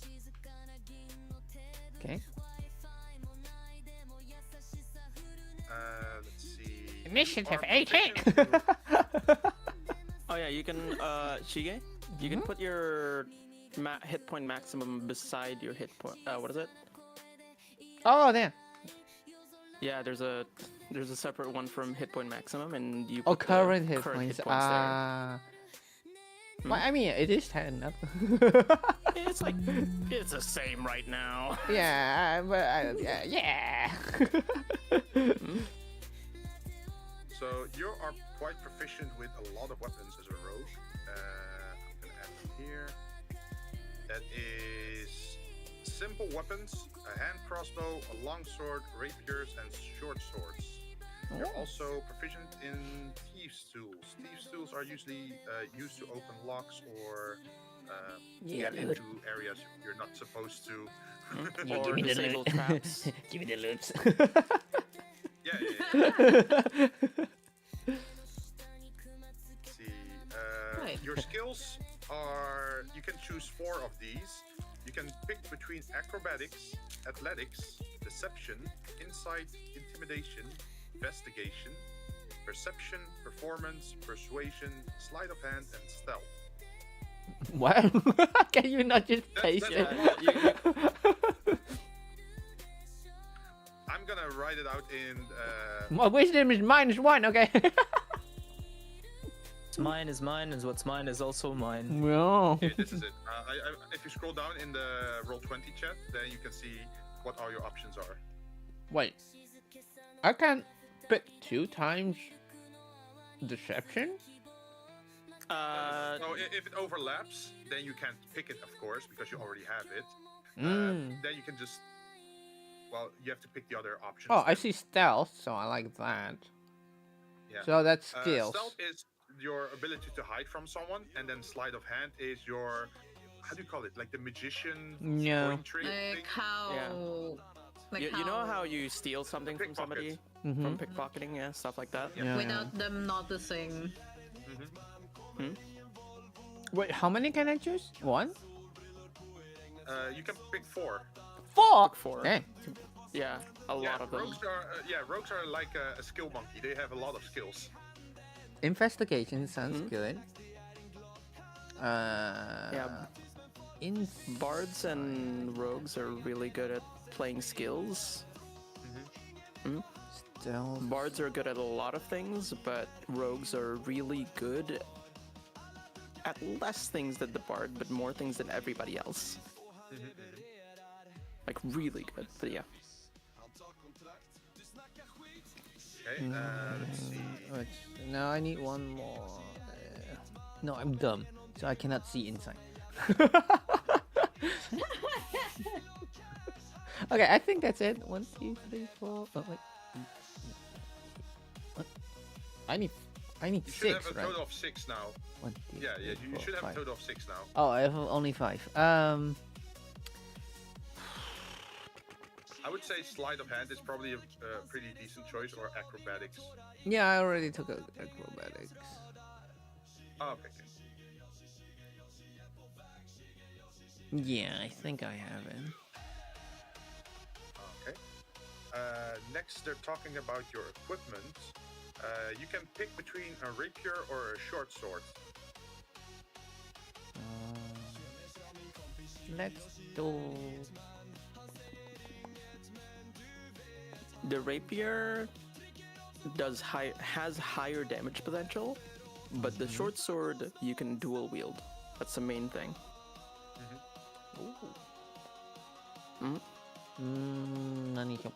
I think I'll just go with the rapier then. Okay. Let's see if I can just pull it in. No, wait. Short sword. Short sword. Sword. Sure. I have an idea. Is the idea dual wielding? Maybe.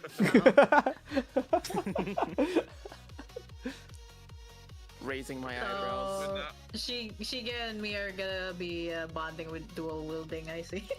Ah, yeah. Yeah, definitely just you guys.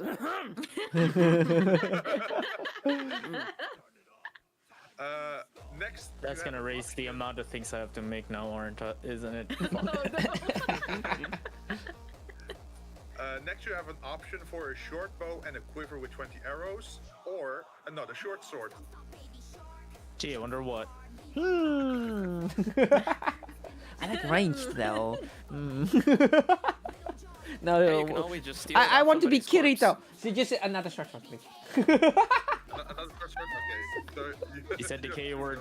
I said the K Said word. the K word. Kill list. That was my mind going like, wait a minute. Hold it. How has it been 13 years since that anime? Oh my goodness. I'm Shut up. just gonna say Fill me out. Shut up. I'm just gonna say this. The book was okay. The anime was not. I mean, first season was I fine, get but the- afterwards it's like, As Yeah. a person who really likes SAO, I disagree. All of it is bad. I mean, the first season was not. The first fine. season was not. The book was I fine. like the first 2 episodes a lot. And then everything first- went downhill. I feel like the third episode. What is it? If you really like Yeah, the first okay. 2 episodes, the third episode is also right because it's like the one where he joins a guild. It's like everybody dies. Hey, my eyes are down here, not the level.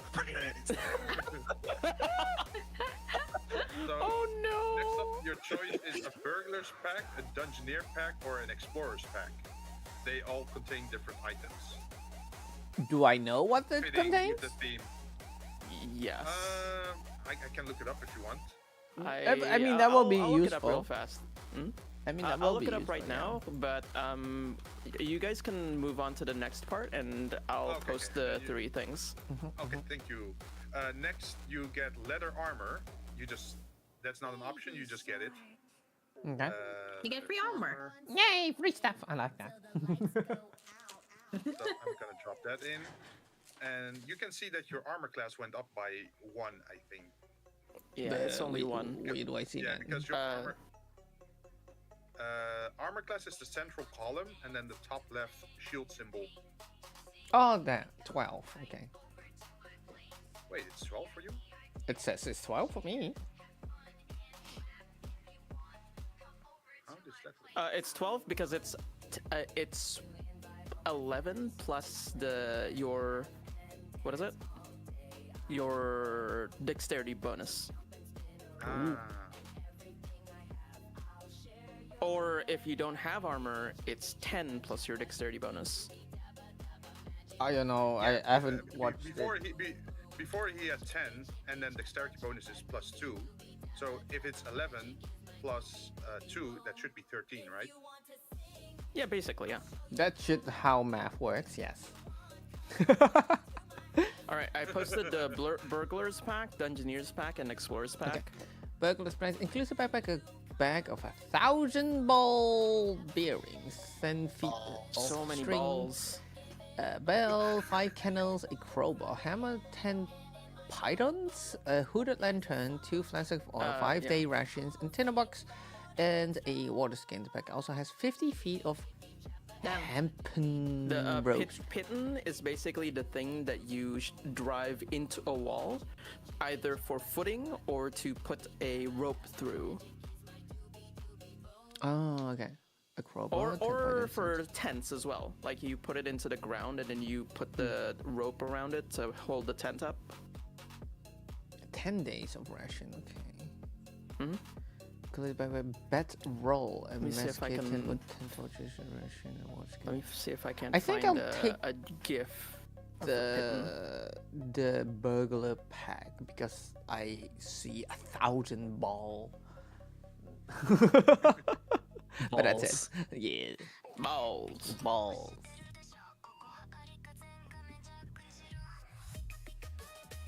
Yeah, the important thing between them is they always have 5 days of rations, a tinderbox, and a water skin. Because that's the basics if you want to survive in the wilds. Yeah, I'm not sure what the 1,000 ball bearings do, but it just sounds funny. It will do whatever you want it to do. Think of it like this: somebody's running after you. Go on. Oh, sorry. Wait, what? Go on, Tim. It's fine. The basic use of it is you throw those ball bearings on the floor, and then someone chases you, and they have a chance to slip and fall on the ground, so you can get away, right? That's I was thinking the interrogation way. Yeah, but Interrogation? that's Wait, the what? way to use it. But you could also use the ball bearings, for example, to throw it somewhere distant. A guard hears a noise coming from somewhere, is gonna investigate it or check it out. Yeah, I'm gonna take that. I see more utility. Yeah. So you can use it in different ways. Maybe you can even use it as ammunition for if you have a what is it called? A catapult, like the A slinger. A slingshot. A Ah. slingshot. Yeah. For example, you could use it with a slingshot to shoot a ball bearing at a window or something. I prefer the interrogation use for it. I still don't know what you're talking about. What do you mean the interrogation use for it? I'm scared. You tell me, or I'm gonna shoot you with this ball. I think isn't that just threatening in general? Oh no. Isn't that how you? You know, or you tell me what I want to know, or If it's a male, I'm gonna shoot in your you balls. can swallow one. You can swallow one ball bearing, and then we flip a coin. Let's see what end it goes in. So Oh, you know the shape of your eyeball? Yeah. It's roughly around this shape, right? Well, if you don't want me to replace it, start talking. That's still threatening. It's still threatening. This is going dark fast. Maybe I should have taken intimidation Metal instead. as well. Maybe instead of instead of all those other things, you should take intimidation instead. It works with. I'm just saying, it also works with heat metal. So once they swallow it, you're about to have some really bad heartburn. Gosh, that metal traveled really fast Told you. through the entire system. Holy crap. Let's see. Let me grab that. Let's see. Burglar pack. I have to go manually add that because they're not allowing me to just drag and drop it. Do I need like by one? like isn't the 1,000 bearing ball bearings things like don't I need to put it as like tools? Or is that different? It's It's an item. It's an So item. it goes in the center, you see all the way at the bottom, it says equipment, right? Yeah. Mhm. And what is it? The thing at the bottom left is tool proficiencies. Oh. It's not tools that you have. It's What tools you're your good with. ability to use tools. Like how good are you at this? You know, like okay. you're. Okay, I get it. So thieves' tools would probably go there. Same as your. What is it? Like I can use these kinds of weapons, stuff like that. Oh. Like just because you're good at it doesn't mean that you own it. Yet. Yeah. Yet. Oh damn, you come equipped with a crowbar. Hello, Half-Life. Ah, it's time to be. Throw away one sword, Um, and then take the crowbar out of my backpack and use it as a weapon. If you have enough actually, dexterity, you can do that. yeah, I can. actually, it's a Raven bar. It's bigger. What? Bro, look at these guys Really? measuring their sticks against each other. Oh no. Instead of talking trash, I should probably finish up my character sheet. I'm actually copying the spell list one by one. It's pain. Let's see. Flask of oil. No, hey, my favorite item. Meanwhile, I don't even have a spell list. Looks like someone's being a very naughty boy. Bring out What? the boiling oil. Oh, I found the spell list. Never mind. I'm dumb. Also, Whoops. I'm stupid. Don't look In at the that. menu, I'm saying 5 candles, and then in the amount, 1 times 5 candles. I should just type 5 candles. Brother. Let's see. You have Tinder box. Also, in D&D, there is an option to keep weight in mind. I don't really care about weight because it's tedious to keep in mind like how much you can carry in Yeah. your bag. As long as you don't make it too insane of like carrying. I have the entire village in my bag. Yeah, like, that's a little bit too extreme, of course. But if you keep it with like normal equipment, then I'm not really gonna pay too much attention to how much you're carrying in your inventory. Okay, I like that. Other Because I'm a load goblin. Don't worry. Don't forget, Jin. You know what I am. So once we're like maybe 4 sessions in or something, this list is gonna be Humongous. You mean my traits are already on a scroll bar? Oh no. You know, maybe I shouldn't have added my stuff manually. Maybe I should have used a character mancer. Unfortunately, we can't because the character mancer is outdated as shit. Yeah, even then it breaks often. Never mind then. Where were Think- where were the rations? Where was the food? Or you don't get food with a burglar pack? I guess. No, it's definitely like 5 days. It says 5 days of ration. Hmm? 5 Oh yeah, days of 5 days ration. of ration. Okay. Oh yeah, Jen, I changed my sub race, by the way. Oh, thank you for the hydrate. Have you changed I your went dom with- race? Yeah, my dom race is definitely halfling. So happy I for would- you.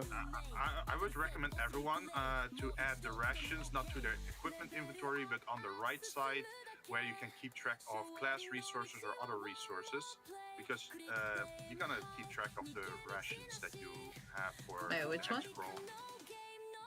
Give me You a sec. see on the right side, below flaws, below the short and long rest, there's class resource and other resource.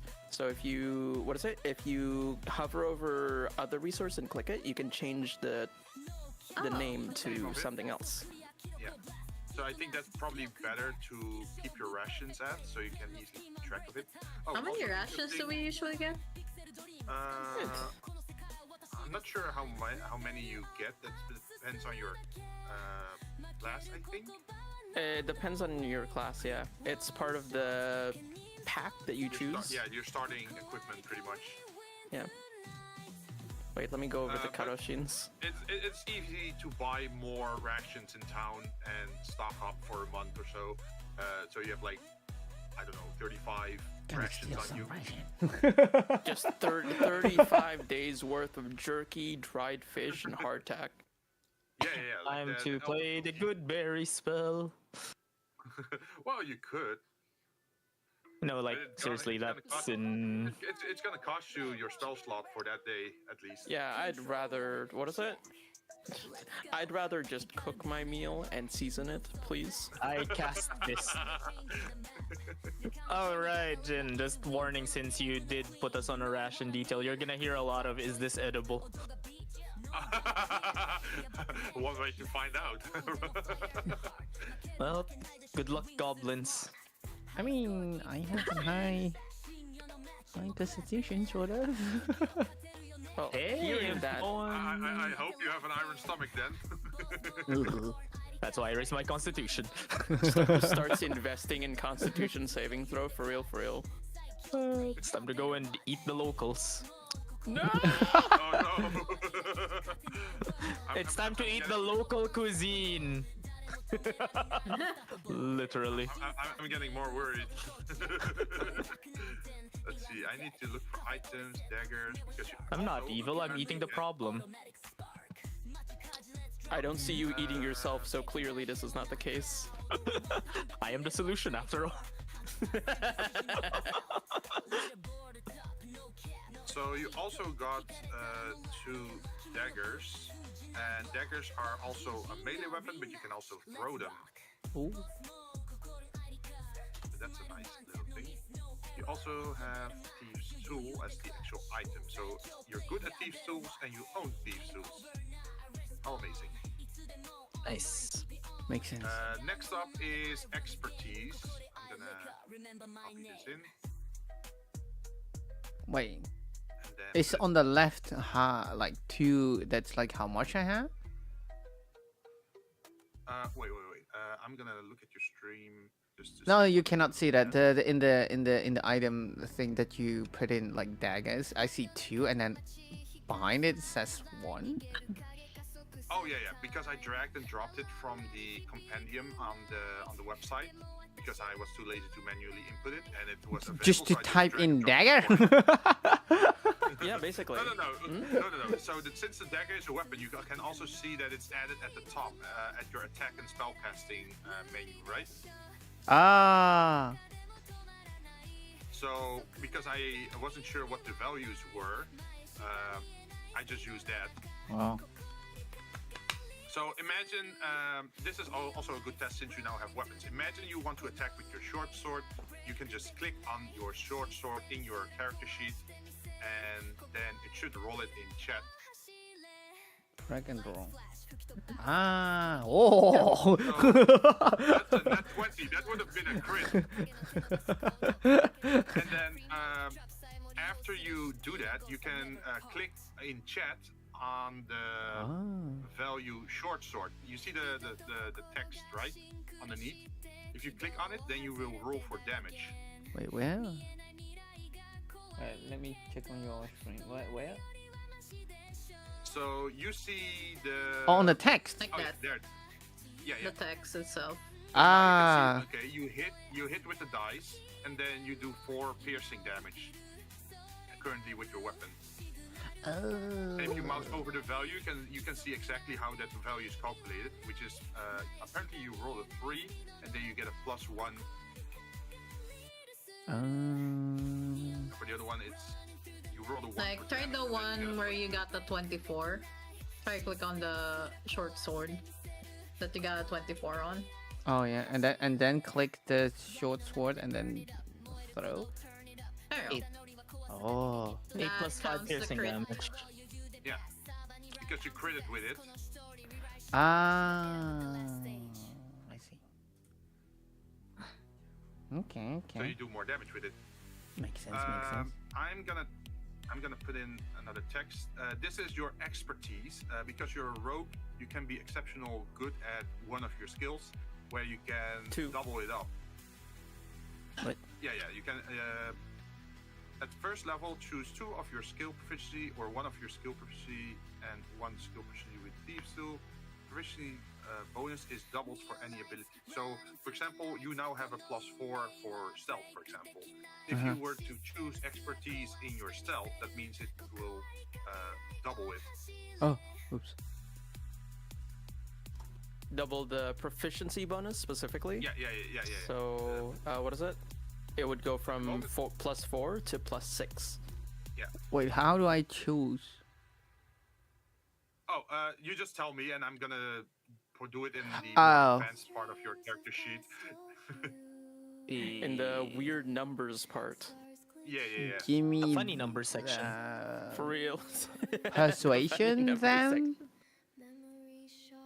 Uh-huh, and persuasion. the one that I selected, right?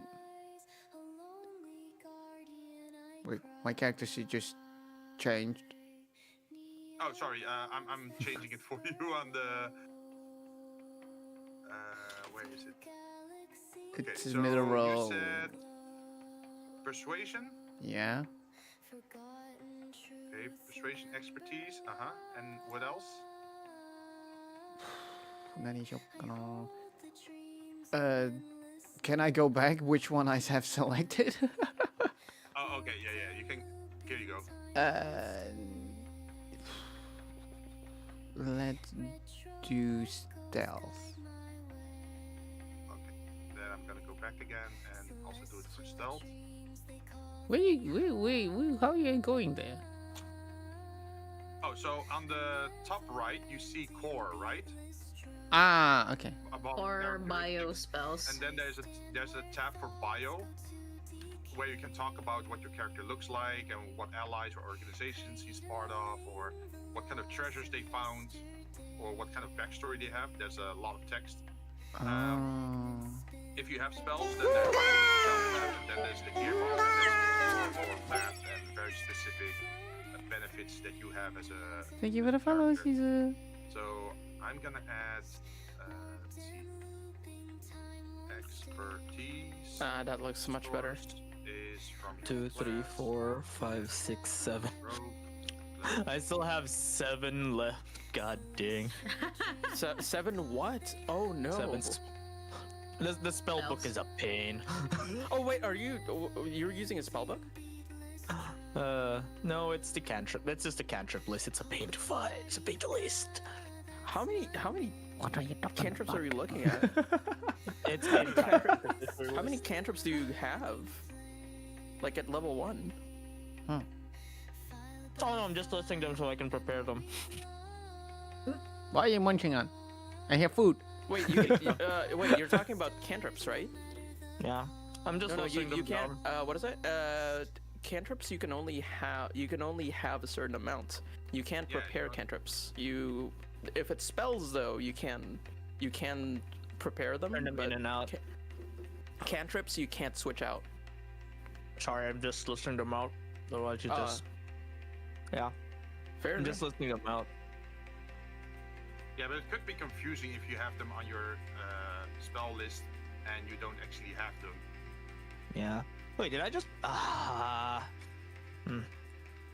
need to delete things again. Dang it.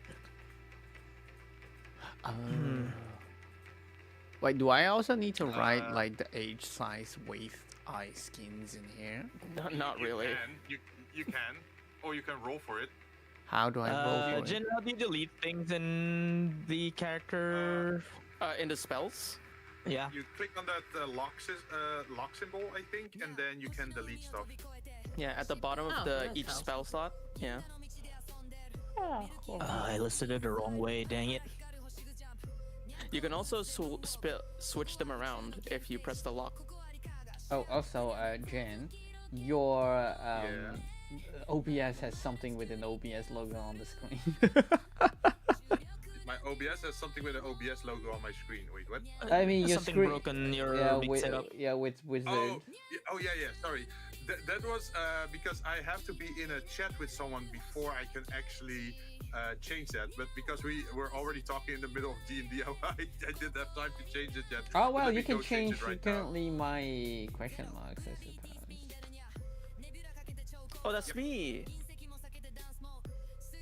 I'm an OBS creature.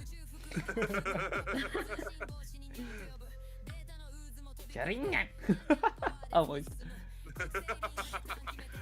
I'm from Inazuma. Oh, it's only There we the- are. Oh, like a Genshin. Yay! It's me. Yeah, I made a border from the last time when we Are were you? playing. I don't know it was at- why, at the party, right? but you look like Wukong in these pictures. I'm sorry, what were we talking about? Are we talking about me? Yeah. Wait, I'm curious what you mean. Okay, think it's let me feature. search it up. Let me search it up. Like an old Oh, school. I know about Wukong. The what is it? I know about Sun Wukong, the Monkey King. Yeah, but just- what do do you you know the remember? animation of Sun Wukong? The 3D animation No. that came out like in the 2020s. No, way Like- past. Oh, I feel the age. Where is it? Where is it? Oh no, the Monkey King continues to plague me. I swear. Where is it? There's an older one that I kinda know. Where is it? Yeah, kind of. I think. Wait, let me copy this image. I'm not sure if it's To this one that I catch up. remember, but Shige, are you just telling him he looks like a monkey? Monkey. my best. Hello, Frieza.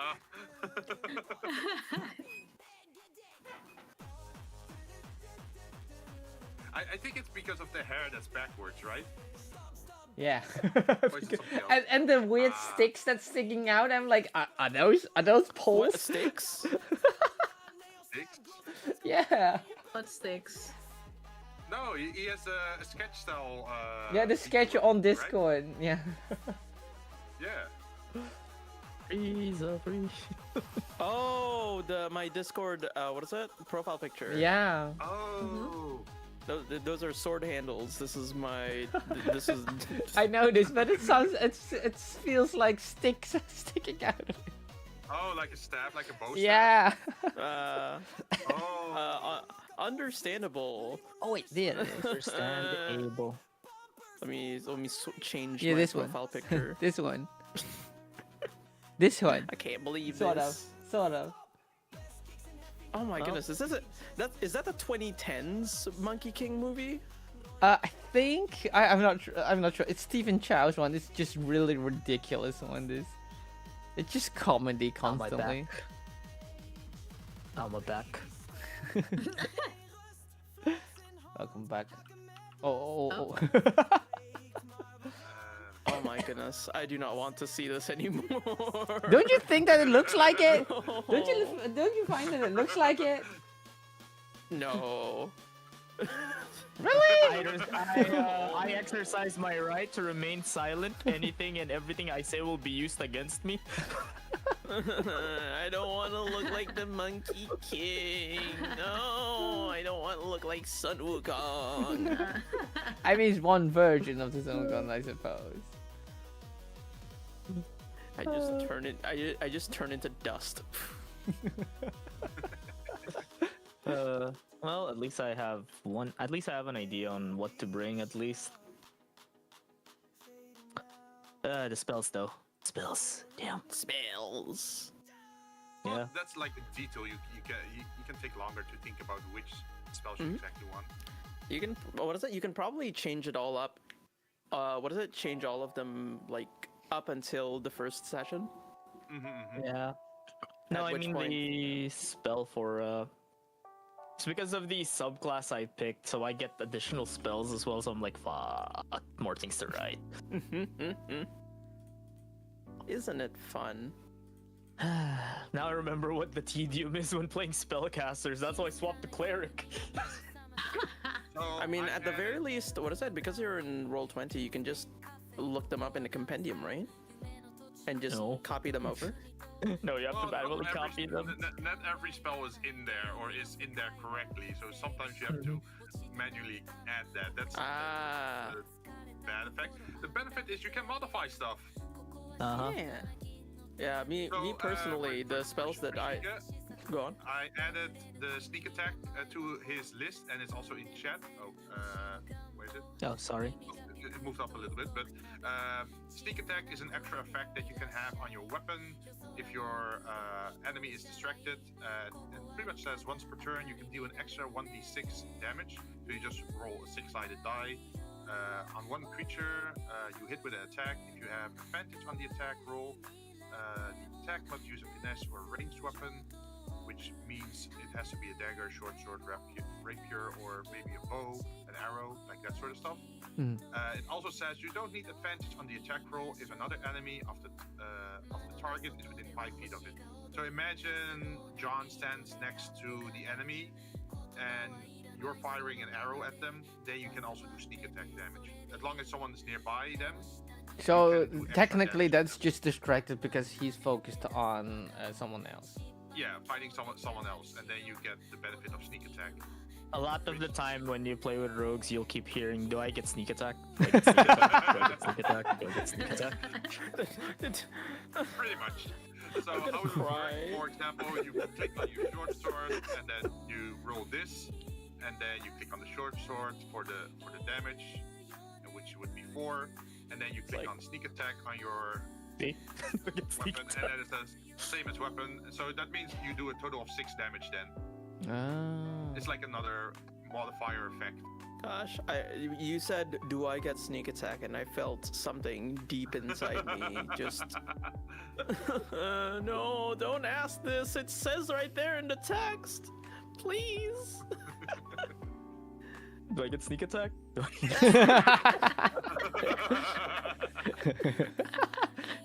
I get this? Do I get sneak attack? Also, me and chat, for real. there's another interesting mechanic, and that's the difference between a sneak attack and a surprise attack. Oh. Oh, no, Surprise! here we go again. Mada beep! Yeah. I mean, everyone can do a surprise attack. Yeah, everyone can do a surprise attack, and usually you get a surprise round then if you're surprising the enemy with it by ambushing them or something. And then only the rogue can do the sneak attack. Okay. But do I get sneak attack? I will eat you alive. Is it as bad though as playing with a rogue that says, "Is this my best? Is this my preferred terrain? Am I on my preferred terrain? Is this my preferred terrain?" Oh, ranger? Yeah. That's... Gosh, Oh. I've never played with a ranger, unfortunately. Wait, that's. I played with a ranger that doesn't. I played with a ranger that doesn't use their preferred terrain. Shin. Is it my fault that our DM did not bring us to a forest? Gosh. That's always a problem. Like, if your DM plans to, for example, you pick your favorite enemy is undead, and you only fight dragons. It feels so bad as a rogue. As a rogue, you mean as a as a ranger? I mean, big difference, right? Excuse you. One is useful. The other one is basically a villager with bow skills. No. Well, it depends, because you can You be, say, you say that, and then you guys buffed me during that one boss fight. I'm too lazy to fight that fight. Not my fault. Bro, I was a main DPS on that one. I'm a ranger. I don't like fighting that time. Oh wait, cunning action is level 2, right, for the rogue, I think. Starting at level 2, you're quick think. Okay. Oh no. Oh no. Who found the button? What's the button? What Oh, the funny haha button? Yeah. Oh no. Oh, by the way, it's not the funny button. It's me. Oh. Ah, that you makes doing more that? sense. I was like, I've never heard of that that sound before. No, I wanted that funny haha sound. Okay, so I added your class abilities, which is expertise, sneak attack, and thief scan for level 1. The thief scan text is in the chat, so you can see like, oh, you can do your. It's like doing gang signs and Thief talking can't? with. During Yeah. rogue training, Thief you can't learn is- thieves can't. Oh, I thought it was cannot. Yeah, it's more like what is it? Like a secret language. Yeah, you're basically what is it? Like symbols. It's like secret symbols or ways of saying things that make it so that you can say something to someone without other people who don't understand what you're talking about, like Yeah, What is it, like, easy catching on? Comparison would, for example, be in the Netherlands if you were talking about mokro flavor and patas and yamatis. That probably doesn't mean anything to the other people, but for Dutch people, that makes sense. like an inside Just- joke, except it's Yeah. It's like code language that Code, other yeah. people won't understand. Okay. like, oh, can I get a milkshake? It's like a very specific milkshake order, except it's actually not ordering a milkshake. You're actually what is it? Like a secret code, Gosh. like get me inside, help. This person has been tailing me for 2 hours. Please. Yeah. So for example, milkshake could, for example, mean like, could you help me try to shake them off so I can get away? Something like that. Huh. My milkshake brought all the boys to the yard. Get them out of the yard.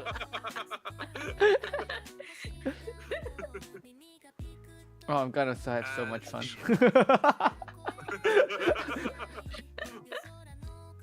Let's see. The next thing would be background, right? That's the last thing. It would be the last thing. Character background. Yep. Gonna go look for it. Oh, wait, how do Yeah. Background. I do beep? Where's the beep button? The P. P button. Yeah, the sensor button. I don't know Oh. where. I don't know. I was going like, what's that? Say that again. Nothing. So, background is pretty big. Yeah, me personally, I generally like start with the background for making characters, just because it makes it easier for the skills. But Yeah. yeah, but can that's. But it's if you're starting out like playing for the first time, this is definitely the last thing you should go into because it's so much for so little return. To be honest. Let's see. I'm gonna drop it in the Discord chat since it's just a screenshot that I'm taking. So these are all the options for your background. You could be an acolyte, an anthropologist, Anthropologist. archaeologist, athlete, charlatan, city watch, clan crafter, and lots more. Wait, do I Yeah, need can to you, like choose one of them? choose one? Yeah. Jin, could I ask a thing from you, please? Sure. Yeah, could you take a screenshot of the ones that are in the PHB specifically? Oh yeah. That's probably a lot easier. Because this is a compilation of every single background that Yeah, has I been know. published in the past 11 years. Thumbs up. Yeah. Probably- I'll take spy. I think that makes sense for my build, I suppose. Not sure what it does, but I'll take spy. Like the nice thing with the background is that you can incorporate it in different ways. Like you can say like, oh, I was a spy, so I'm picking the spy background. But you could Like, also say like, oh. oh, I'm a faction agent, and I was still a spy as a faction agent. But it gives like certain Flexibility. I see. I'm spy. Like, oh, I spy Like- with my little eye. like one of the common backgrounds is urchin, which is literally just, hey, I grew up on the streets as an orphan. But just because that's one of the backgrounds doesn't mean that you can't be literally any other background and also grew up on the streets as an orphan. Oh. You know? So do I need to pick one or more? You can only choose one for the benefits, but you know, Oh, but like backstory wise, you can be more. you can be whatever you want backstory wise, Okay, because you know that's Okay, that's all I'll take flavor. the benefit of a spy then, I suppose. Okay, you want to see the spy then? What it does or what it adds to your character? Spy, where are you? Spoy. Why is it not working? Let's go. Why did Spy Kids just suddenly flash through my mind? The Oh moment no. you say Spy Kids, I start to think about Shark Boy and what is it, Lava Girl? Shark Boy and Lava Girl is so real. Gosh, that's some good I don't taste know you got there. those. That is such an old movie. Yeah, don't worry about it. I feel old now. You don't want to know. I mean, probably some of Frodo's you in it, know, that's but all you- it's for me. It's more like I never seen it, so that's more my problem. Ah. Yeah, it's a. Don't worry about it. In it, there's Frodo Baggins. That's all you need to know. Oh, thank He's God we're Frodo, not. right? It was Elijah Wood, right? Yeah, it's Elijah Wood. Okay, I thank have you. no idea. So this is what the spy has as information. The most important one is criminal contact, pretty much. Like you have a reliable, trustworthy contact. How you can like access other criminals or You know how to get messages network to with, and from your contact, even over great ma- distances, if you know the local messenger.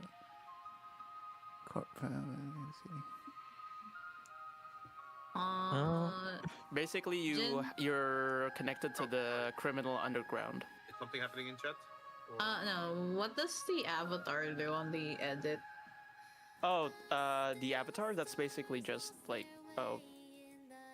that's what your character looks like, or stuff like that. You know. Oh, so I can put one then. You can just put whatever PNG you want to represent your character, separate from your token, which is what goes onto the yeah, map. yeah.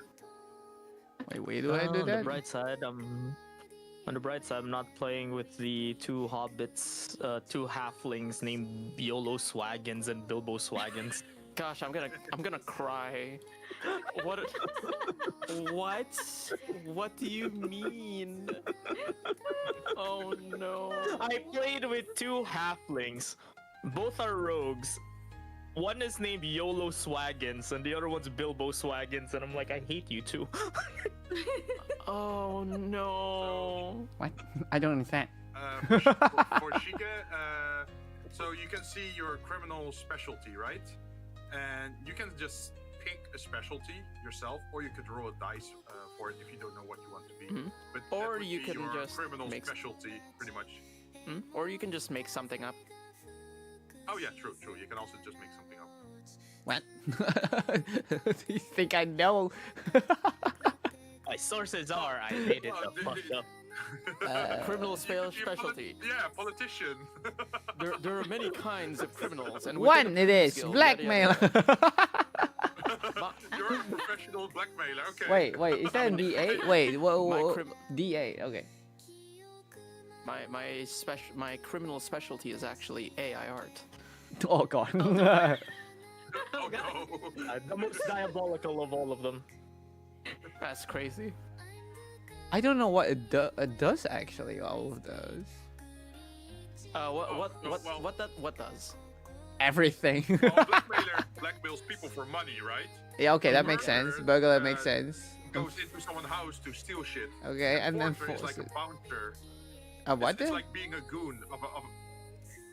So you know, if you go to a nightclub and there's like this big, bulky dude outside that keeps the troublemakers outside, or if you're going to a meeting and you meet the big boss and he has like bodyguards with him, that's pretty much an enforcer. Or Okay. you know, just a big guy who does the grunt work. And like, Ah. Yeah. look, Okay, so what's what's the it? Goes fence over to then? people's houses, Fence is, I think, selling stolen shit. buying Ah. and selling stuff that illegal stuff. Yeah. Okay. Highway robber. It's like highway robbing. Okay. You're a bandit, Hired basically. killer. Yeah, a Mhm. Yeah. hired killer is like An assassin. assassin. Pickpockets. Pickpocket. Smuggling things. I like Smuggler's customs. I mean, what? what? Whoa! Whoa! No, I My disagree. precious. Customs is actually highway robber. Oh, right. I'll take fence. I like selling stuff. Okay, so you're loot goblin and you sell stolen shit. Yes. That makes sense. yes. There you Yes, go. I added the bio and everything. There you go. I'm a 2 feet halfling I'm a 2 feet halfling and I was an enforcer. Yeah, that checks out. Honestly, you'd be surprised. What is a D100? Are other players able to That's a die see with bios and stuff? I can't see anyone else's, so I assume you. What is it? We can't see each other's. We can't. Oh yeah, I have hidden them so far for like that everyone has their own sheet. Because there might be stuff on there you don't want to share with the party just yet, because maybe it's Okay. kind of Fair. story reveal thing. I would prefer you guys not look around my character sheet, please. Same. Yeah, so that's why it's best to just keep it hidden for. You can open up with mine because I have nothing on it. Mine to empty. I mean, Want to loot. No thoughts, only take. Only take. And money. Manui. wait, the alignment doesn't. There's no alignment section for this. Huh. There should be There in is. bio. Oh wait, no. Oh wait, no. It's in core, right beside your race. It's on the core tab, like on the very top, next to the name. There's another box. There is. Yeah. Yeah. Creature type, subclass, subrace? Oh, there Like, it is. I had to press class. the edit box. The function. Oh, subrace is that certain races they have a subrace. Like for the dwarves, you can be a mountain dwarf or a hill dwarf, for example. Okay. But not every race has that. Mhm.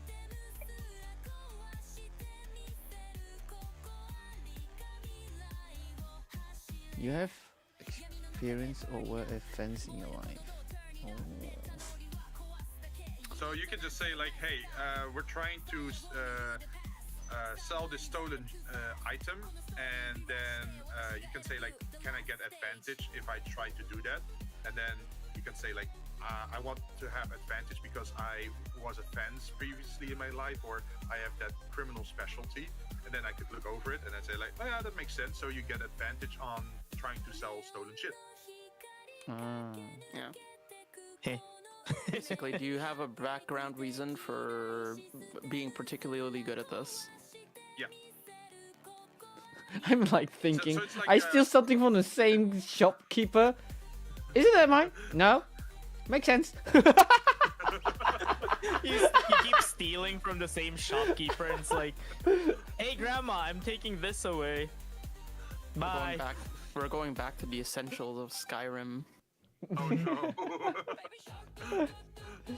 But yeah, I came into this feeling like I was prepared to just make my character and then just not worry about it. But then I realized I don't think I ever figured out what background I wanted. Same. Dang it! It's fine. It's fine. My persuasion can hit a 22. Really? Oh wait, what?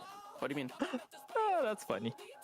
I mean, of course, if you roll a 20 and then get your bonus stuff on top of it. Yeah, with +6. Yeah, that's totally fair. That's not counting the additional 1d4 if I'm using. Oh, here is a good rule about dice rolls, for example. If you were to say, I want to jump to the moon, and Wait, what? can I roll for that? Yeah, like you can say whatever you want, but certain things are just not possible, right? Like if you say like, oh, That's I so- want to jump so high that I can reach the moon, That's that's so- just impossible. So it doesn't matter how high you would roll, you would never be able to do it. So even if you have a net 20, if you can't reach the moon with your jump, then you could never do it. I You cast would just portal to jump moon. your item. Oh no! That you can actually do, yes. Yeah. That And would create work. vacuum.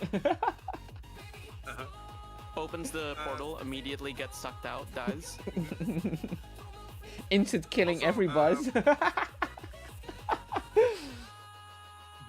Also on the Discord, the second image that I sent, it gave you suggested characteristics and personality traits. You already have something filled in for I am empty-minded, I have no thoughts, what are bonds and what. But you can also just pick something from that list, or you can roll a dice if you don't. Wait, let me. But they're pretty good standard options to go for. Oh, that's Yeah, the thing. if- Okay. Okay. Yeah, but if you don't want to fill them out, that's also fine. No, I mean I can just Yeah. dump from. For- I have always applied. For No, I'm example, too dumb for- for that. I'm always calm no matter what the situation and never raise my voice. Oh, that's good. I like that. Can you just maybe copy that one to me? I just don't want to Yeah, yeah, type. yeah, yeah. Oh, wait. I The first can thing I literally do just to a new place, note the location of everything fail. Oh, I like that one. I would rather make a new friend than a new enemy. I'm incredibly slow to trust those who seem to. Kind of in real life. I don't have pay attention to risk and to never tell me the odds. The best way I can do is. I mean, I think number 3. Can you type that to me or like copy paste that to me? Okay. Which one? I'm sorry. The first thing I do in every new place is note the location of everything valuable, or where such things could be hidden. I mean that works if you're going for like a thief. Yeah. archetype. The then Stones let of me Baron guess. Zaya quest line looking. Ideals is probably gonna be the 4th option. Oh, do I have a taxi? Yeah, yeah. This box of good. I'm loyal to my friends, not to any ideals, and everyone else take. Okay. I figured out what my background's gonna be. Charity. I steal from the wealthy so I can help those in need. I kinda do. Change them into. Oh, you want to go Robin The, Hood? the people in need are me. I'm in need. Chains are meant to be broken, as are those who will forge them. Oh yeah, Jin. I'm what's kind of. your I'm gonna passive take 3 stuff because that's there? funny. Hmm? Oh no, 4. The passive senses, was it? Passive wisdom, perception, like in my sheet. Yeah, that comes from your base stat, I think. And It's also- for your. I It's only from your have one. skills. I only Yeah, have yeah. one though. Oh, you like Is passive that wisdom. normal? Yeah. Wait, your So- value is 1 in passive wisdom? No, I only have one of them. Like, is that normal? It is, Let me yeah. open your sheet. I think there might It's be a- an option to get the other one as well. Wait, let me look. Normally, you really should only have that one. Yeah. Let's do bonds Because 4. what is it? Bonds. Give me one moment. I'm just checking something. Where is it? Basically, for how do I describe bonds? For- Innocent person. Social link, go. An innocent person is in principle. I'll go with that. I can't see it here right now, but I know that. Yeah, I was looking at that as well, but I'm not sure where to find it. Yeah, from my understanding, normally the only passive like skill that gets used is passive perception. Like But technically, what's the other one called again? technically, there is also like passive insight as well as passive investigation. Oh yeah, just think But without putting effort into it. basically, but the one that gets used most often, if at all, is passive perception. And it's Pretty much, basically yeah. just 10 plus your perception bonus. And if your perception's negative, then that's less. Yeah. I'm not seeing it here.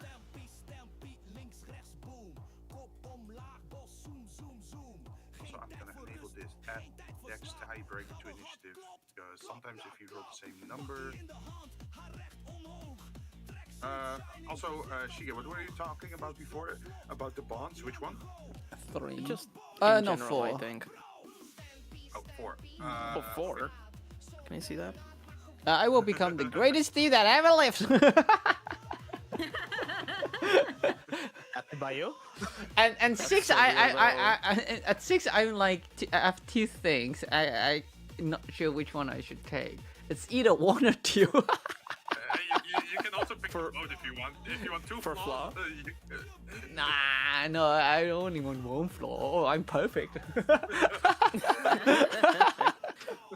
mean, hey, It's like the first know. one is when I see something valuable, I can't think about anything but how to steal it. Or I faced with a choice between money and my friends. I usually choose the money. That would be funny. So you're literally the money goblin in the team. Yes. oh no, oh no. It's, what's he called? Shit. What's it? Honkai Star Rail character called again? Cipher? Yeah, Cypher? Sampo. He's being Sampo. It's Oh. Sampo. I don't know Wait, that. no, I don't that. play. I Betrayed don't. my I friends don't got play that extra. game. Well, he has a line about like betraying his friends costs Yeah. extra or something. Yeah, to betray my customers, I charge extra.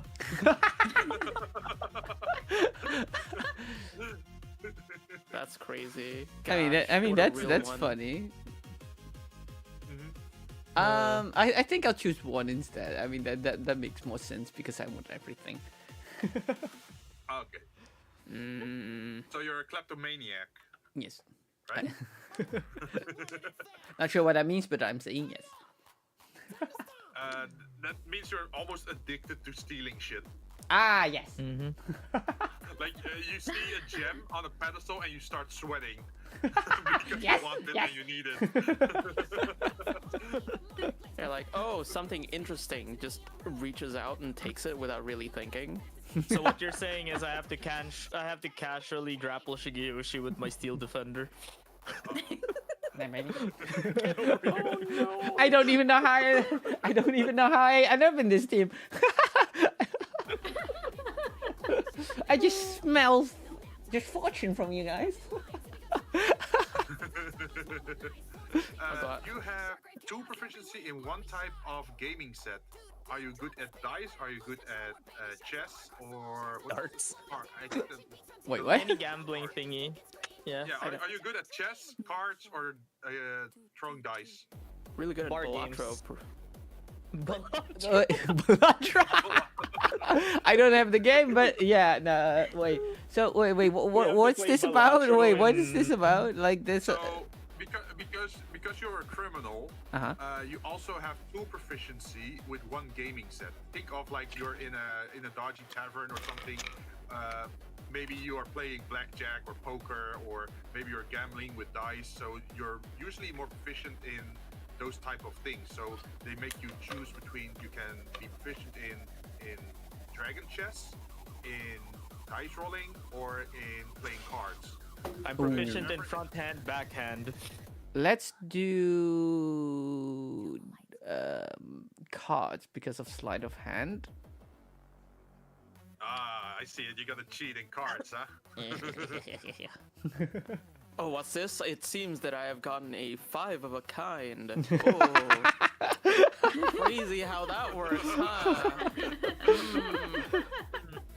Man, that's my 6th royal flush in a row. Guess I'm just lucky. Actually, Jen, can you change my gaming set to dice? Oh, Or yeah, sure. or what is like under my background, character background? Oh wow, how'd this Uno card get in here? My bad. I have a royal flush. I have the unstoppable Exodia.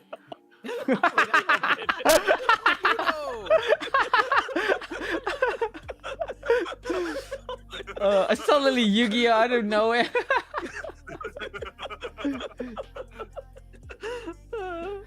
Go fish. Okay. I see what you were talking about, because you also get the skill proficiency in deception and stealth from your criminal background. That should open up your choices again from your earlier selection. Right? Where was it? Sorry. Where was the chat or the message about me talking about your skills. Hmm? Meow. Oh, here. Sounded like I so, said meow. Some of your skills overlap with the criminal background, which is deception and stealth. So from the 4 skills you could pick before, you can pick 2 other ones from these ones. So you can pick 2 other ones that you don't have yet. Oh wait, is that the bonus for this adventure? Oh no. We haven't reached that yet. This is just Oh, okay. Because his background overlaps with what he could pick earlier during his class, right? So he can just pick something else from that class in hindsight. So who's doing the special effects there? I'm seeing bubbles, I see fire, I see... We're all dying! No! Someone do something! The fuck is this Pepto Bismol pink?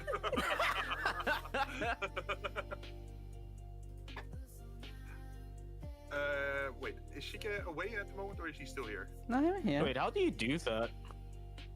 Oh, there's a what is it? If you look at the It's top, a magic top wand left thing corner, on the left. Yeah, it's the effects one, and you just choose the effect type, and then the what is it? The specific effect that you want. Ah, wait, that's Why? Wow, they upgraded then. Jeez. Why is there one in my screen stuck? I think one is bugged on my screen. Oh no.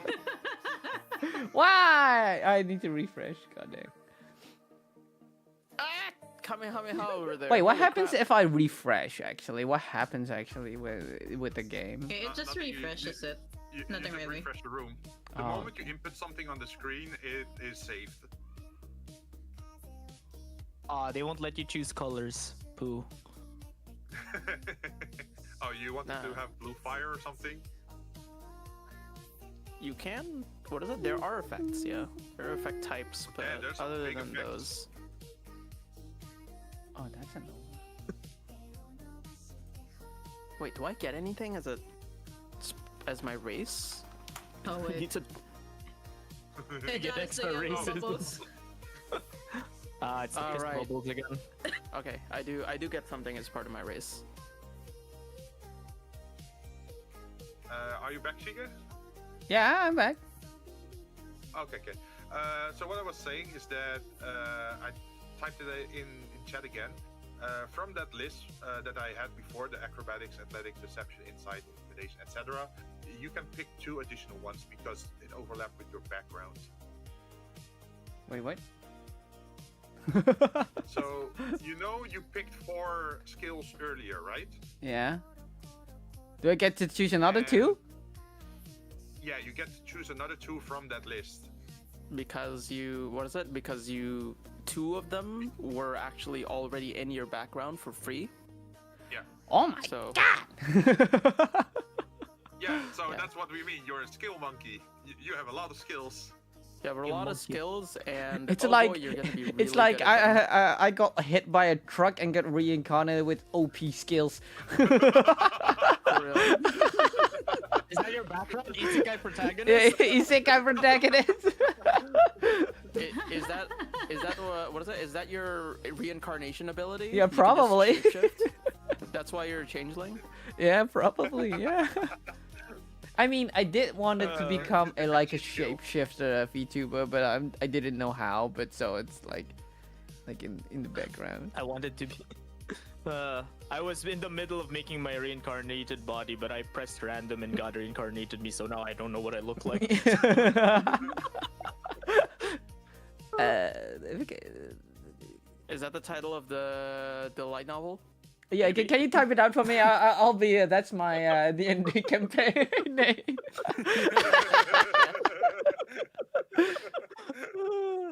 Oh god. Oh, I don't know which I should take. Intimidation, because that was funny because of the balls.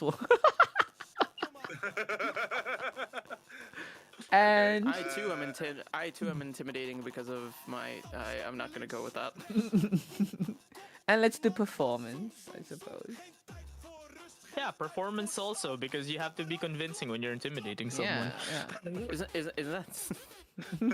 No, I chose. Here you go, I like- think I just chose everything that has like a big like. If I go with my skills, it goes like 4, 2, 5, 5, 4, 5, 7, 4, 6. So it's kind of high.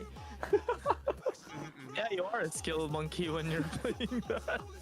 Yeah, Holy rolls are really good at being Ex- just really high skills checks. It's very funny, honestly. Damn. Didn't know I accidentally picked one that's Isekai. Isekai Brodag. In another world with my cheat skills. Yeah. No!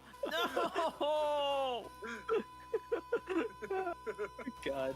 Hey, don't forget you- Jin. You were joking about being Kirito. You're becoming Kirito as we speak. Well, thankfully, Jin hasn't named the entire campaign as Isekai Cartel. Yeah, that's what I called another world. I mean, it would be a funny setting if you were like literally running a cartel in an isekai world. It hasn't been done before. About that. Wait, how do you shit. remove it? It has been done. Oh Yeah. yeah. Let's see, you get another crowbar. Now you have 2 crowbars, a set of dark common clothes, In your mind. including a hood, and Oh, you sound like a Cephalon robot. Shin. oh, Mike is roboting. Yeah. Cephalon Also, your mode. starting budget is 15 gold. Wait, all of us? Oh wait, no, just from No, the just- from the background, they're getting 15. okay. gold. I was really worried. Like, oh, do we all get GP? Let's go. Wait. Well, it depends on your background, how much you Yeah, yeah. get, right? Yeah, yeah. Yeah. and There's then a- the last. Hmm? Yeah. What? I was just gonna say, like, there is a background that starts you with 1 silver piece, Oh. but you get like a lot of really rare perks. Like, what is it? A bunch of exotic languages specifically. A lot of really expensive items to start, but only 1 silver piece. But yeah, go on. My bad. Okay. Then you can still pick a level 1 feat from this list. Feat? I'm gonna. FEAT, not not the other one. Shut wait. Go back at the gold part. What do I get? Just 15 gold and another crowbar? Yeah, you get 15 gold. Yeah, you got the second crowbar. I added it to your list. Oh, you already did that. Like you Okay. have, you have 2 crowbars, and you see above your item list, there's like CP, SP. Yeah, I know. GP, Wait, isn't SPP. GP like a lot? Don't I have like a lot of gold now? Isn't that like? Well, buying a sword would already bankrupt you. Damn. Yeah, honestly, gold is the standard like currency. It is the second highest, but it's still the standard. Yeah. What do you need So if CP you're, for like, then? if- What the fuck? Well, if you're poor, then that's what you can use to buy a loaf, like to buy bread or something. One bread. If you're a peasant, For one then cup. you So have I a can house. buy 15,000 bread. That's what you're saying right now. I'm, mean, to I'm be not sure fair- how much were rations? Like 5 silver pieces a point, I think. Yeah, like I think it was something like that. if you tried to buy a real sword in real life, you'd suddenly understand why. I mean, that Gold makes isn't that sense. But still. But yeah, if Jin? you're let me finish my thought first. If you're Okay. like a homeless person, copper pieces are important to you. If you're a peasant and you have to pay taxes and have a home or a farm, silver pieces are your currency. If you're an adventurer having to buy armor and weapons and rations and potions, then usually gold pieces are important to you. And if you're a nobleman or a king or whatever, then platinum would be more your thing. That's how I usually think about it. What was your question, Shin? Why is my initiative 1.13? Oh, so I added the optional rule where you have dex tiebreaker to initiative. That means it takes your dex value as a dot value. So that imagine if you both roll initiative 19, then someone might have 19.14 and the other one might have 19.12. So the one 0.14 still goes higher over the one that has 0.12. Okay. What? What are we talking about? Initiative. Ah, the initiative. Okay. Initiative tiebreaker. I should enable that on all your sheets, by the way, because I don't think it's automatically turned on. Man, this shot is shot. It's so weird to me that I have higher dexterity than the rogue. Wait, I have a lot of charm. Fair. This is true. So I changed it now on your sheet. So now you see at initiative, it says a comma, like a dot value, right? It's now a decimal. Yeah, so that's if you, for example, both roll 18, or like an enemy rolls 18 and you roll. What happened? Like if there's multiple 18s, the dot value might help make a difference then. Who goes first? So it's not really that important. It's just an extra thing to keep it easy. Wait, 4, 13, and it was not even a 1? Oh, it was a 3. Okay, what do I need to do more now? What is class resource? You can, if you have resources for your class, that's where you can put it down. At higher levels, certain classes, like for example, the fighter, they get 1 action surge every long rest or short Every rest. short rest. I think. Yeah, action Short surge is short rest. Short rest. Or they can do a certain amount of battle maneuvers per short rest. But it's very dependent on class and what level you are. Eventually, you're gonna see it show up on your Class resource. on your stat screen if you have those kind of things. But if you don't have it, then you can just totally ignore it. Yeah, generally as a rule of thumb, martial classes, which are the classes that don't use spells for the most part, benefit more from short rests, and spellcasters benefit more from long rests. Okay. I'll be right back. For now, I really need to go to the toilet. Yeah, go for it, man. In the meanwhile, I can answer some questions for other people. Do you guys got any questions or? Oh, I'm currently making like the character sheet on my end. I just need help getting the starting equipment. Oh, okay. What's the class? Oh, I'm playing Artificer.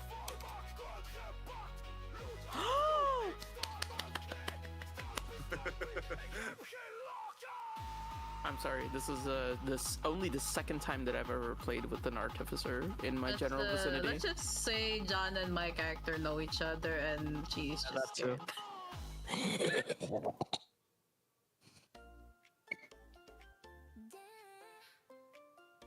Went from excitement to side eye.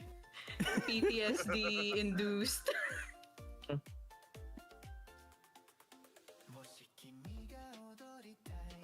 Yeah, what do you do with the playing card thing? I don't know how to change that thing. I don't know what's supposed to be on my list. Oh, you can probably put that either in tool proficiencies or other proficiencies in languages. Yeah, but I'm not sure what to choose from. Like, what are my choices? Oh, based on my background? let me go. Your background, right? Background, right? And what's your background again? Noble. Noble, yeah.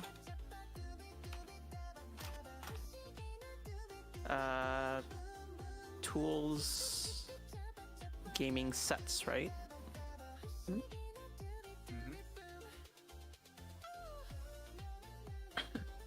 Freaking Roll20, why did they change this?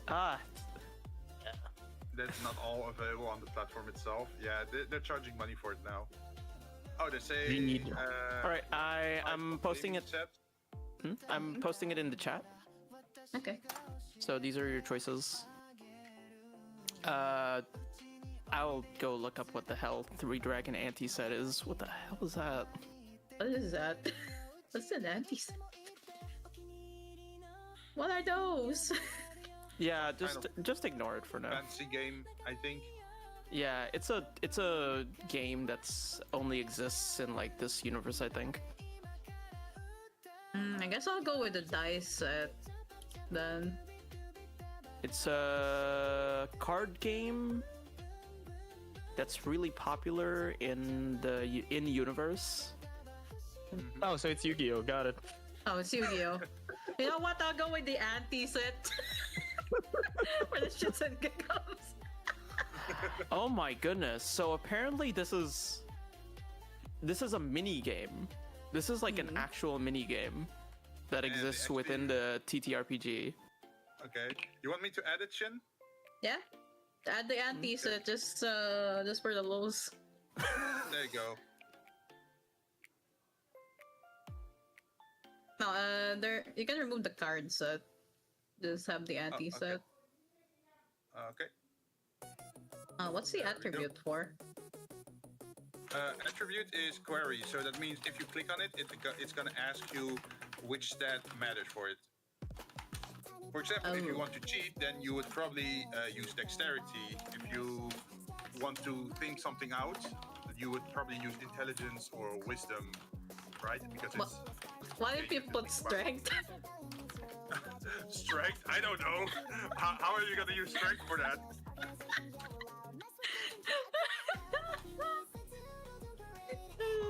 Yeah. Well, my initiative is 2.14, so that's nice. Oh, I have to roll. Hey, it's as high as the rogues. Oh wow, 20. Oh no! See? See what I mean? Congratulations, you pulled Exodia. That's crazy. First hand. First no, I just a complete 5. It doesn't even have Exodia in it. How the hell did you draw that? That's crazy. Wild. I mean, Ed. the other thing you can put in those tools will be the dice set, just to reference how I get nat 20s. Gosh, that's so real though. There you go. Jin, I think I put a bunch of like at least the normal ones. You can probably check how my character sheet's going at the moment. I haven't gotten the other traits yet though. Where's Thieves' Tools? To add that as The luck of Shin God. Arcana, Investigation, Religion, or Survival.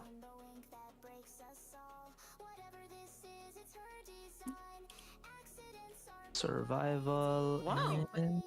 Oh, it changes the avatar of the thing in the chat. Oh. Yeah, What? Jin, quick question. Yeah. Yeah. So, you see reroll, right? I've been playing around with the reroll. Because that was the, what is it? I forgot that Roll20 was a thing. Oh, and yeah. every time I look back onto my spell sheet in reroll, my cantrips double. Huh? Yeah, I have. To explain, we're mostly using reroll just for the PNG. Just for the or like PNG Yeah, creation, for the but token. like, Yeah. but this is what I was using to like play around with the character sheet because I forgot about okay. Roll20, and Oh. just the cantrips keep on doubling, and I don't know what's going on. Is it because And they're like cantrips that are leveled or something? Uh, At multiple levels? maybe. Because there are But- cantrips where if you reach like level 5 or level 7, then Oh yeah, suddenly you have, like, absolutely. two That's. souls. But the what is that? This shouldn't affect the fact that Oh. this shouldn't affect this because for some reason it doesn't even include the at higher levels part of the cantrip, even though I added that. And also, the descriptions are the exact same. Oh, that I don't know why it's doing that. I have not really touched reroll Yeah. for the spell list and cantrip part. I was Honestly, just using fair. it to make the pixel-based images. That's fair. I'm back. Hi back. Back. Hi, back. I'm John.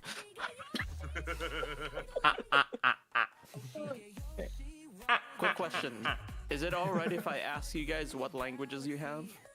Yeah. Right? Oh, Here's okay. mine. I immediately got my answer there. So hey, thank you. What? Do I click this? It's interesting choices. That one? Oh, maybe I should combine the language so you only have to click once and it shares all your languages at once. Yeah, I generally. combine. Maybe that's better. That's maybe Yeah. smarter for me to do. I split them into two because I want Oh, to. wait, that's wrong. You want the secret language? No, I wanted to split them into two because one's my racial, like, language proficiencies. The other one's from background. Ah, okay. So Celestial Quarry is something my character probably just learned from books. Wait, Now then, we're. which language? Celestial? Quarry and Celestial. I just removed the Draconic one that was wrong. Forgot to change that. That was supposed to be Elvish. Because she was taken in by a half elf guy. Let's see if I can. What's the best way to showcase the different feats?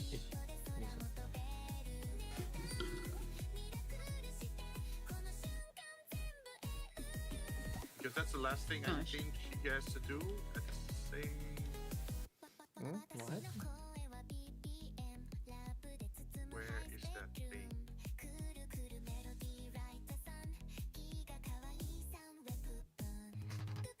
Me scrolling up in our chat to look for languages and immediately get flashbanged by Sun Wukong. My trap has activated! I cannot escape. Somebody save me. What's wrong with Sun Wukong? It's cool! And the man is better. So these are the feats that I'm giving you extra at level 1. Oh. You can pick Oh, yeah, one that of thing. those. One? I cannot don't know read which that. one we talked about. Cannot read that. Beats. Wait, what did you say actually? What do I need to do? It's in the on the Discord side. VC chat. In the chat, I put a list of feats that have extra effects for your character, but I now also need to probably tell you what the effective is of every feat, right? Like, Yeah. what does it mean if you're a healer, or what does it mean if you're a chef? Yeah. Because it adds like extra benefits to your character. Yeah. So that's the last thing, what right? What sounds interesting to you so Everything. That's crazy. That's great. No, That's either Okay, which actor. one did you pick again? Let's try actor. Okay, let me grab the text for actor then. Like, how many Honestly, can we pick? You Only can, one. You just get you only get one extra because normally you don't get this, but to flesh out your character a little bit more from the start, I'm giving you the option to get one of these extra feats as a bonus. Can you send the link again of the descriptions for that? Yeah, that would be maybe easy instead. I think I can just share the website. I can. What is it? I can send a link to each one. Oh, I think if you go to this website, it should show a list, and it should be in there within that list. With one exception. Oh yeah, Actor. there's one. Skilled Okay, in I'm not sure what mimicry happened and to that one. dramatics, you gain the following benefits. Increase your stamina score by 1 to a maximum of 20. You have advantage on skills and deception and charisma performance check when you try to pass yourself off as a different. Ooh! Oh, what is that? I'll take that. Wait, where's Gunner? It's Gunner. Gunner is. Oh, I like found at the it. bottom. At the Yeah. bottom, it's alphabetical. It's Gunner is pretty much like crossbow expert, I think, or Except for guns. where you can ignore the Guns. reload mechanic, so you can shoot more often per turn. I think. You don't have to But then spend you one turn just reloading. But then you do have to think, where are you getting the gunner skin from, or like feet from? Like how would that tie into your background if you're a gunner?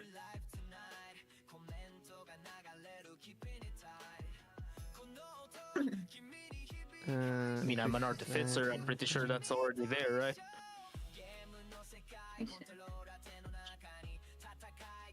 So sorry if I have not been paying much attention to chat, but I'm doing a lot of things at the same time. I did add a warning below me on my side of the screen, like It's too "Hey, sorry, small. I'm You the need to DM," make it so- bigger. Oh, just full screen. Okay. No, not that. Like that. Like go, Is it alright put if it in like a I- timer What do you or mean? 'Cause something, I- you know, that goes into what do you like, mean? or maybe pin it in the text box into your chat. That will be also a good one. Oh, yeah. Okay. Pinned message, right? Yeah. Wait, where is quick handed? I kind of want to see that. So Yeah, Quick it's, Handed, it's apparently it was unearthed Arcana, which is like a test case thing they do once in a while, and it was supposed to be that you can use your bonus action instead of your action during a turn to interact with objects or items. I think what is skill expert? This You one get even gives you more more skills. skills, which normally is only okay, but for a rogue, is really good. Choose one because, skill in which you have uh, proficiency. You gain expertise with that skill, which means your proficiency bonus is doubled for any double checks you make it with. Ooh. Skill you choose must be isn't already benefiting from features such as expertise that doubles your proficiency. Oh. No, I'm So gonna one thing about I'm gonna rogue- stick with actor because that makes sense. As I'm a Oh, shapeshifter. Wait, if I think about it, aren't you just like a con man, pretty much? Like you can dress up, you can act, and you can steal. You're a con man. No. No, you can't. I'm just You charismatic. can be the best you can be the best con man in the world, but no, you choose to be a fence. This is your passion. You love stealing things. Yeah, you're not stealing for the money. It's for the thrill. Yeah. Oh yeah, can I request servo crafting? Wait, what's servo crafting? Because I don't know that one. It's in here. You could look it up. Is it let me look at it actually, because I have a feeling this is an optional ability. It's an thing. optional one, but I kind of want to ask if I could have it instead of the things on the list because I think it fits on my background a bit better.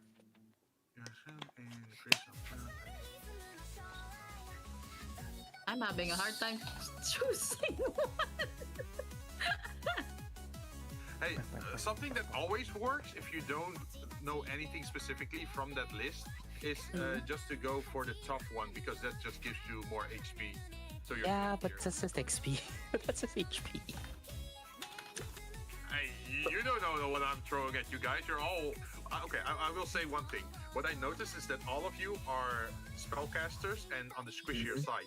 There is no barbarian. There's no fighter. There's no paladin. I'm actually an off tank. Oh, okay. Well, would you be considered the dodge tank? What do you mean Because you have, squishy? high AC? Yes, We're going squishy. 100% I'm a dodge tank. If I get hit once, I'm losing half my HP. Yeah, see, that's what I mean. It's like, you do have to take that into consideration. If there's an enemy that drops a fireball on all of you guys, how many of you are going down? Have you Not seen? me, actually. Have you seen my stealth? I- I go peace and I disappear. Here's the thing. You're joking, Shige, but you're actually... If somebody shot a fireball at us, you're probably the only one that's not taking damage. Yeah, you would be the one to survive because that's I should something have you taken. unlock I at a should have later taken the level. floss. If I sense danger, I'll just run away. Bye guys. Peace.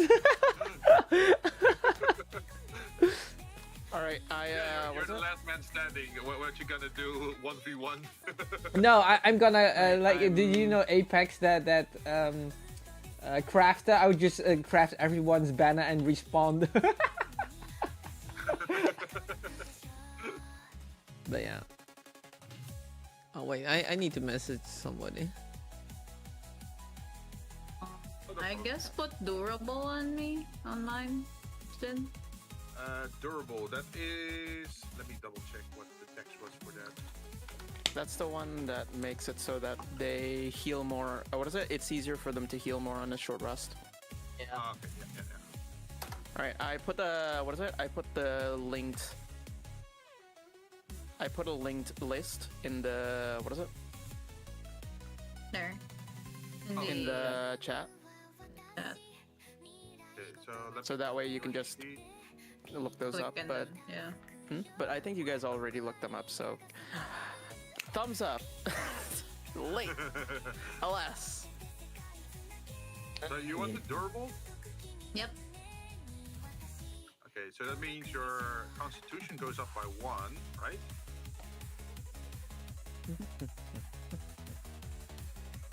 So that means your constitution is now 13.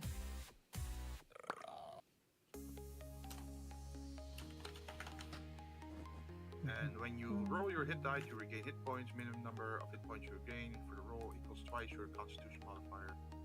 Minimum of 2.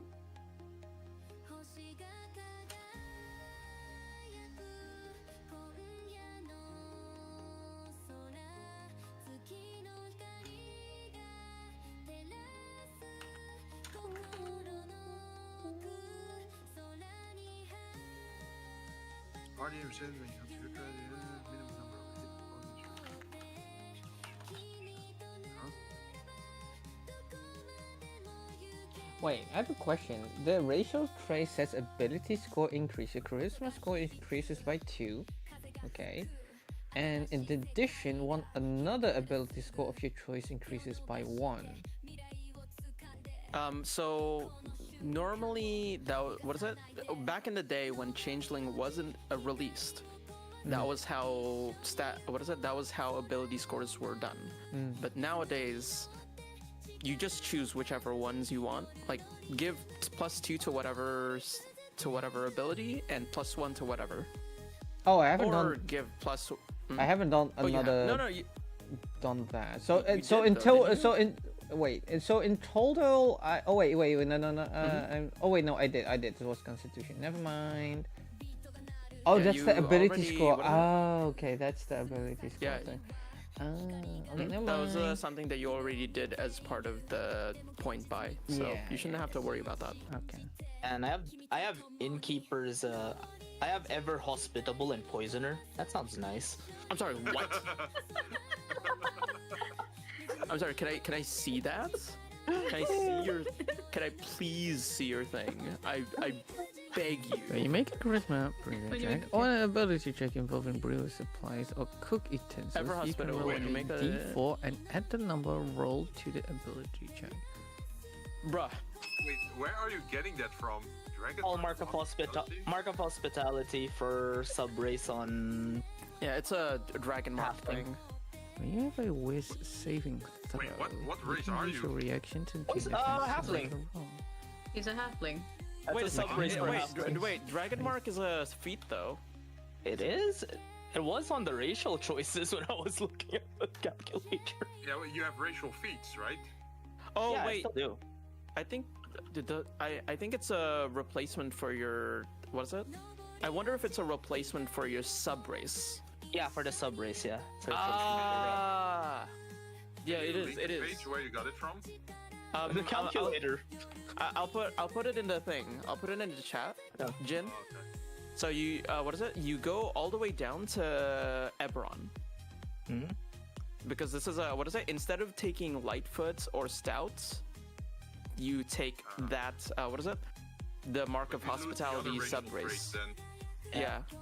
So it works out. It works out. To be honest, it's because I found Stout and Lightfoot and Stout's racial traits kind of boring. I'm looking at them right now. You're not wrong. Yeah. This is basic as hell. Right. And Ghostwise is kind of useless because they're like speak telepathically to any creature. I mean, you mean message? Hey, you don't know how much poison I'm throwing at you guys, so you don't know yet. Wait, what? Well, he's saying that stout is boring because it gives you resilience against poison and resistance to poison damage, and they're saying it's basic, but it might be very useful depending on how much poison I'm throwing at you guys. I'm still probably gonna pick Poisoner.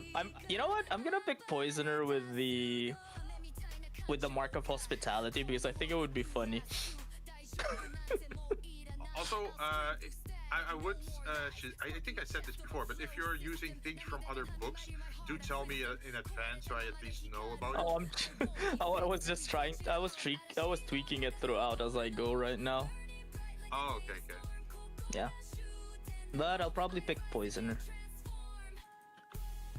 I'll probably pick Poisoner because it would be funny to mix that with the Hospitality buff. Okay.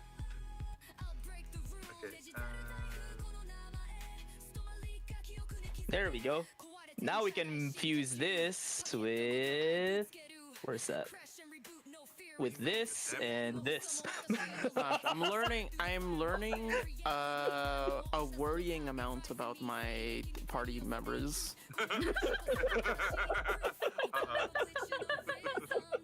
What do you mean? Just because I have S?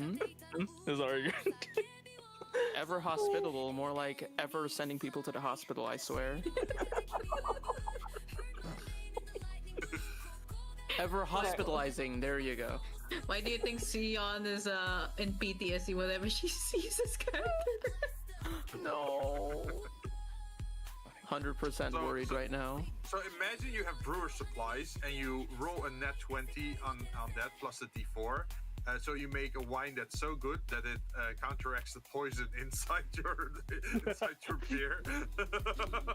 That's crazy. You make a beer that doesn't give you a hangover.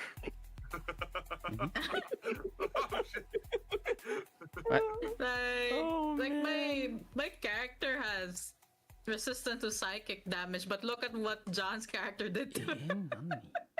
I think you need immunity to psychic damage if you're around him, though. You know what's funny about it? If there's people that are like, oh, I'm just gonna scare your character. About that. About that. Oh, but you're rolling that one. We'll just body block you. Damn. Halflings gets front loaded. Lucky, brave, nimble. Gee. Yeah, okay, I can see why Gandalf picked Frodo and Bilbo in Lord of the Rings as the Hobbit. Jesus. Unironically goated. Oh, that's the wrong one.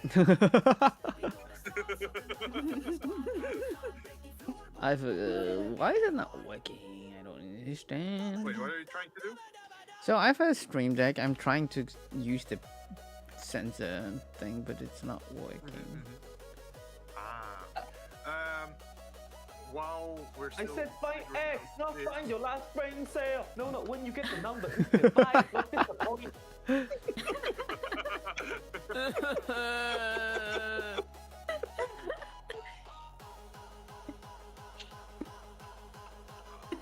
Oh no.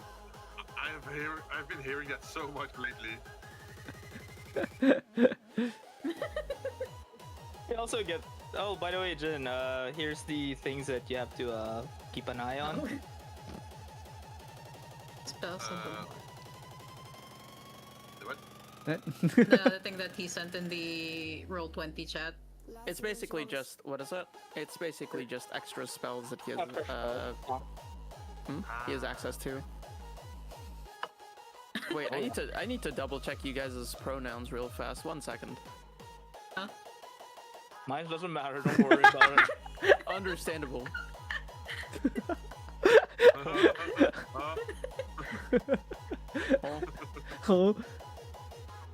Me realizing, what is this, 3 hours in that I never asked?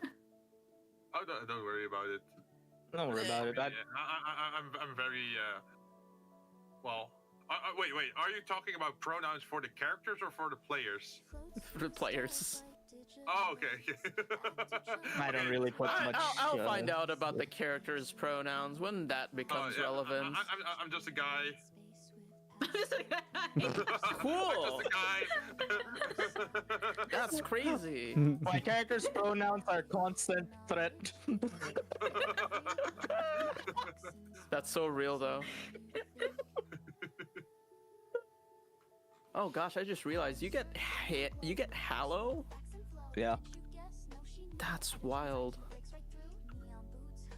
What? This is a druid spell set. Also, we get free mind telephones. Yeah, one person at the time, right? I think. You can speak telepathically. You don't need to share a language with the creature. As a bonus action, when you're speaking telepathically to a creature that can see you, you can give that creature the ability to speak telepathically to you until the start of your next turn. Yeah, this is. Yeah. Okay. John and I just gonna side eye each other. Can I do this? No. Okay. Okay. So, Shika, I just DM'd you the link to the website and my account plus password for logging into Reroll, so you can make your pixel-based PNG on that website. Oh yeah. It might be easiest if you can do that yourself, because then you can see all the options and all the color changes. Proficiencies.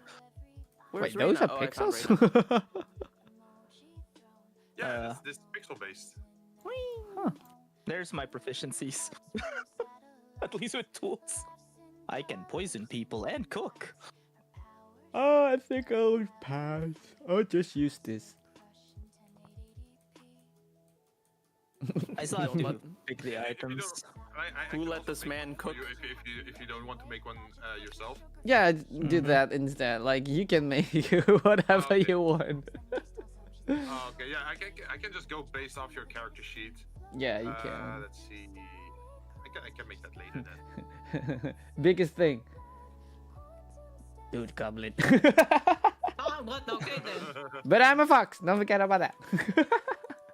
Oh yeah. For your bio, did you add in things over there? No. Stop to write the bio. I'm too lazy to. Yeah, come. Oh wait.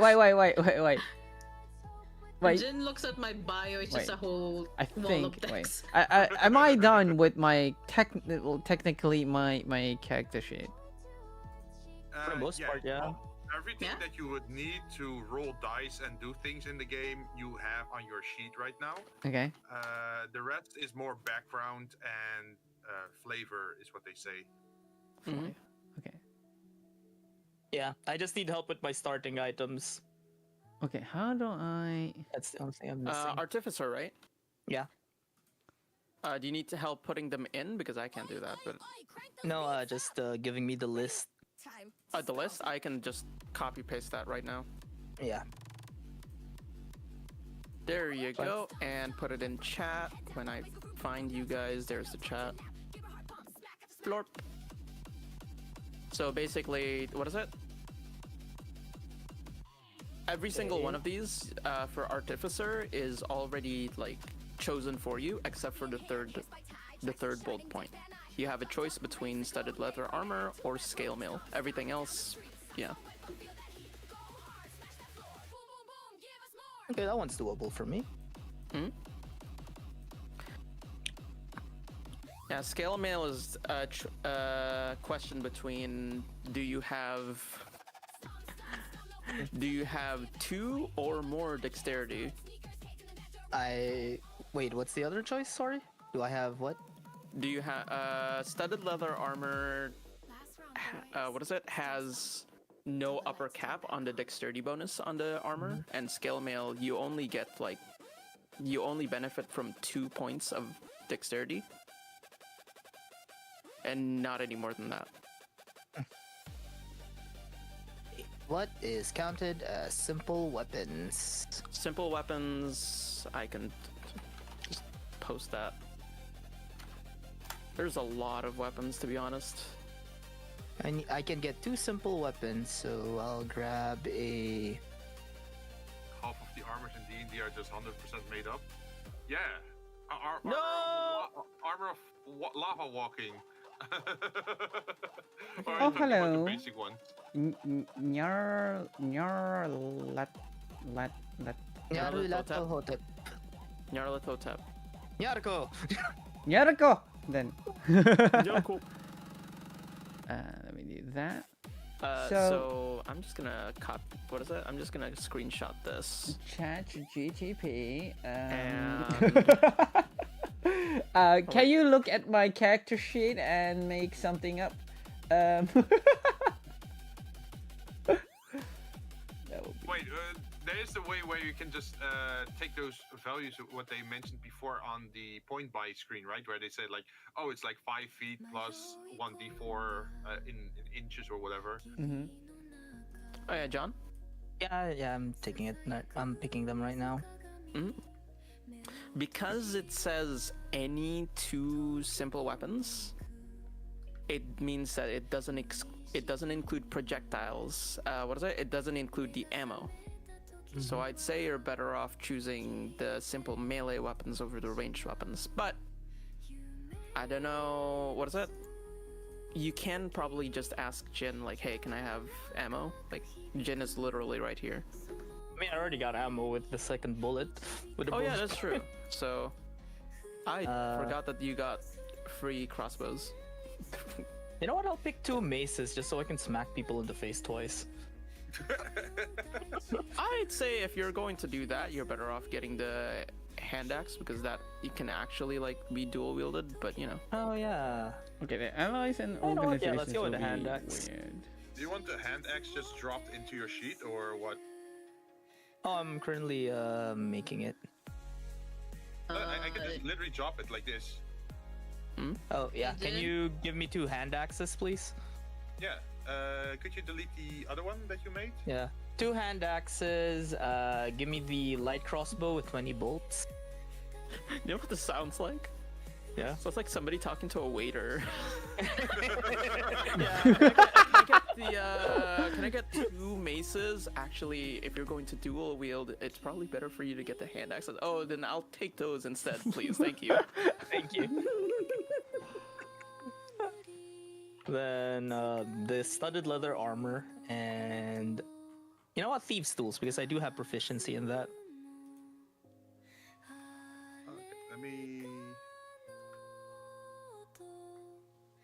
Okay, so ChatGPT is a born nameless. Well, that's false. I forgot to put it the name. In the and faceless in the shadow alley of a crumbling empire. Devilis is a changeling who never truly belonged, raised by a clandestine thieves guild after being discovered as a child impersonating a noble son. Devilis learned early that identity is as much as a weapon as any dagger. The guild trained them a fence, someone who could appraise, move, and trade stolen goods, and they flourished weaving lies with the ease other breathe. But Devilis wasn't content. Wait, is this ChatGPT? Yeah. I just put my character sheet thing in, and I just add make the character's backstory and character appearance relevant to this character sheet. So wait, studded leather armor, isn't that the starting armor you get as artificer? Yeah, starting armor. It's honestly legit. That is the first time that I've ever seen studded leather armor instead of regular leather armor. Yeah. I also have studded leather armor. You do? Mine. Yeah. Huh? Wait, what are you starting off as? Ranger. Did they change this? My starting points are 9. Wow, I am squishy as shit. Wait, I have a theory, Jen. What? I have a theory. Oh no, Ranger doesn't start with studded leather armor. What is it? If weird. Maybe we're looking. Maybe we're looking at different sources. Maybe. Is it the background or? No, the one that I'm seeing right now for both of them are for their classes, but I don't know. Yeah, the one that I see is from the class, and you get to pick a skill mill or leather armor. For Ranger, right? Coming from. Yeah. Yeah, for Ranger. Yeah, I don't know. The Artificer doesn't exist in the PHP, so I don't have the book for it, so I can't reference that. It's on, is it in Tasha's? I don't remember. I think it's in Tasha's Book of Everything. I don't have Tasha's. I stopped playing this game when just before Tasha's came out. Jin, can you add these weapons into my sheet? I think I accidentally deleted them. In the VC chat. In the VC chat. Holy crap. Shin, you have so much stuff. Yeah. I do have weapon mastery, so it makes sense. Oh wait, did you choose Weapon Master? Yep. Shin, It's one of my stuff for Ranger. Your feet, I mean. Yeah? No, you're only asking for one longbow and 2 short swords and 1 scimitar, right? Mm-hmm. Okay.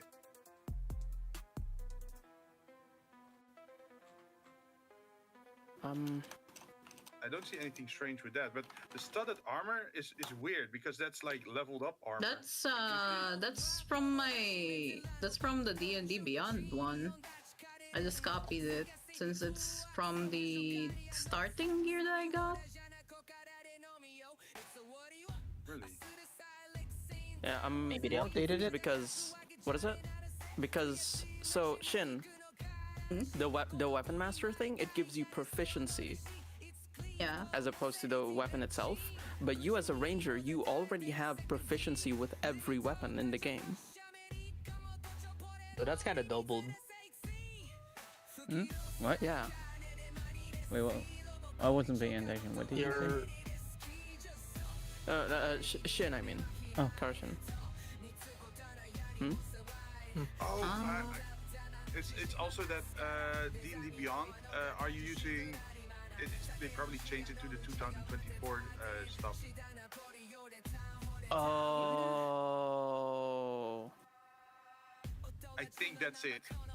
Unless it is, what's that term that they use for like old stuff? Legacy? Is it like if I'm pretty sure the new one isn't 5e. It's just D&D 2024. Yeah, some call it 5.5, but I have a D&D Beyond account as well. Let me go look there. I'm loving it. It is D&D 2024. Let me go check Ranger in 2024. Subway. What? I did have McDonald's. Okay, becoming a ranger, multi-class character, weapon, starting equipment. Yeah, starting equipment for ranger in 2024 uses studded leather armor. And also scimitar, longbow, and short sword. Yeah, because I'm looking here at the Ranger Legacy. They do call it Legacy, which is 2014, and there it says it's the what is it? The skill mill and the leather armor, and the 2024 version gives you, where is it? Gosh, D&D Beyond uses 2024 now. Yes, solid leather armor. Wow. Well, that's a very good question to ask. You want to play the 2024 version then, Shin? I mean, I have no idea how to even change it. It's just there.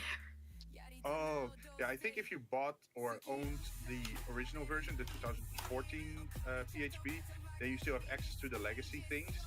And if you don't have it, then you have the 2024 things, I think.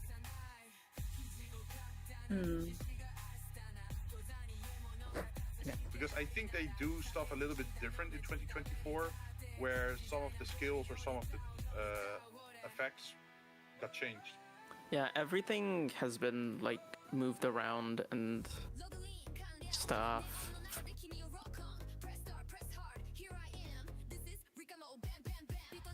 Okay, time for the hardest part of like character creation. Backstory. ChatGPT. I've been working on this for the past month. I just have to copy paste it in. I'm good. The thing is with me, I'm just way too lazy. Yeah, Jin can speak. What does it speak for the fact that I've been pestering him about this for a while? You've been fine. Like your questions are all legit. Yay! I'm happy. Yeah. Did you add the weapons? Well, I was looking first at the thing. What did you want? Because you. Because I already see that you have a longbow. That were mistakes on my end because I don't know how to put the damage stuff. Oh, so which one do you want to? Which one do you want to have removed? Longbow, the 2 short swords. Yeah. Yeah, both of them gone. The 2 short swords that you see. Yeah. Okay. Sol and Luna. Then just put them back so that the damage will be there. The damage, the dice stuff. Your short swords are named. That's so sick. Wait, there's a reason for those. That's so sick. What the hell? Don't worry, my Eldritch Abominations don't start until level 3. What? sorry, what? I added them both, and the calculation is already done for you. So if you want to longbow, I guess. Put in the longbow. Oh yeah, longbow. Yeah. And then I'll just change the name of the short swords.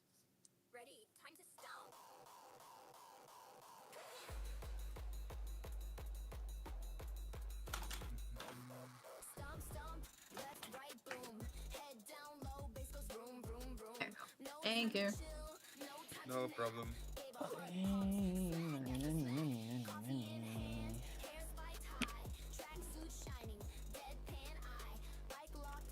Bumble choice, get it now.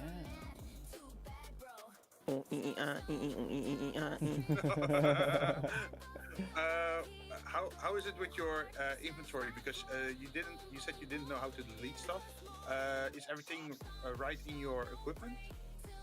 Oh yeah, going to Gamescom. On mine? Yeah. I figured it out now, so it's all good. Okay. Yeah, you just have to press the lock symbol and then remove what you don't want. Let's see.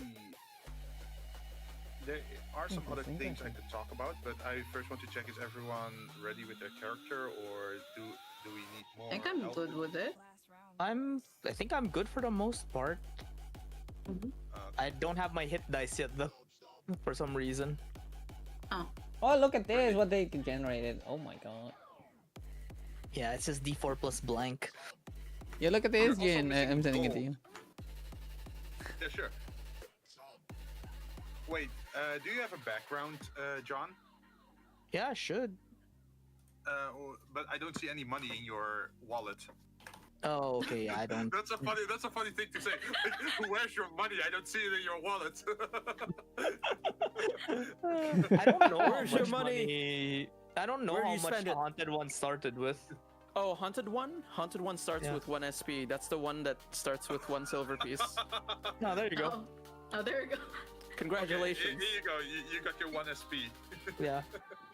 Wait, is the hit dice supposed to be blank though? The what? No. The hit dice? So. The hit dice is not supposed to be blank. You're supposed to put that in yourself. Wait, what's my hit dice? Yeah. So the total is 1, and the dice beside the beside the hit dice itself, the D4, D6, stuff like that. Mine is D10. Yeah, a ranger is a D10. So congratulations, you're the closest thing we have to a tank, but you're not gonna be tanking. Yeah. Hey, that's a lot of health back. I'm pretty sure I'm the only one here who's a D6. Everyone else is a D8 except for what is it? Shen, who is a D10. Yeah. So it's a 1d6 for me then. No, you're D8 1d8. because you're an artificer. What? How do you know The which only one, two which Ds- thing? Oh, because I memorized them. Sorcerers and wizards are the only ones that are D6. Wizard D4. Thankfully, thankfully, no. Ha! Yeah, not anymore. Used to be sorcerers and wizards are the D4s. I see something sneezes at it and it just. Falls over and dies. Yeah, they realized that giving people less HP was not fun. So, Yeah, I mean, it's not like when you play as a wizard, you can start with 4 HP. That's totally fair. don't. I could You get have. Fireball, though. Eventually, Starting with with 8 four. HP is so bad because if you get hit by one thing that does 1d8 damage, you pretty much have a chance to die. Yeah. Yeah, I think I'm pretty much good on my end, I think. Yeah, I think I'll be fine as long as I hit level 2. Yeah, I can. I'll just use the same, I can always check your sheets over later to see if there's any Yeah. mistakes or things wrong with the Yeah. sheets. I'll just I'll just use the same image that I used with this character. Same with Shin, no. I guess. Wait, I think I haven't shown it yet, so you know what? Might as well Yeah, show go them. show it. Yeah. So I have a question. What goes into your mind when you saw all those traits? Like, what do you think the character looks like? Chaotic. Spawn of the devil. Why, to be honest, I don't know.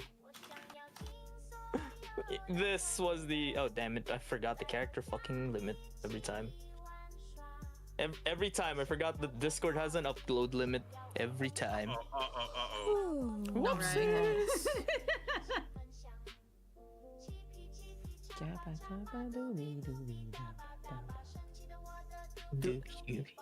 Doopy doopy dabba dabba.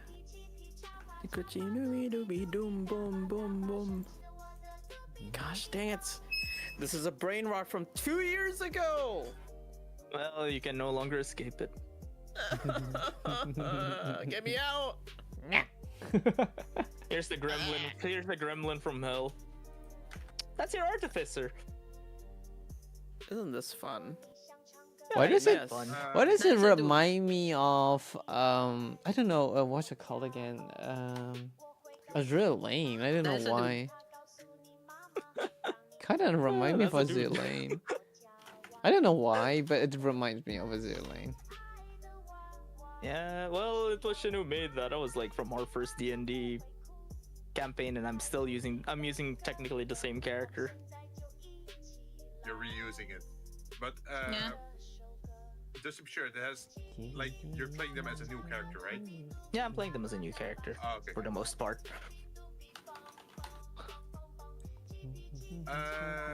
We have not gone over what advantage and disadvantage means, by the way, for Shige. Yeah, sure. Oh wait, what? So, I hear my when you name.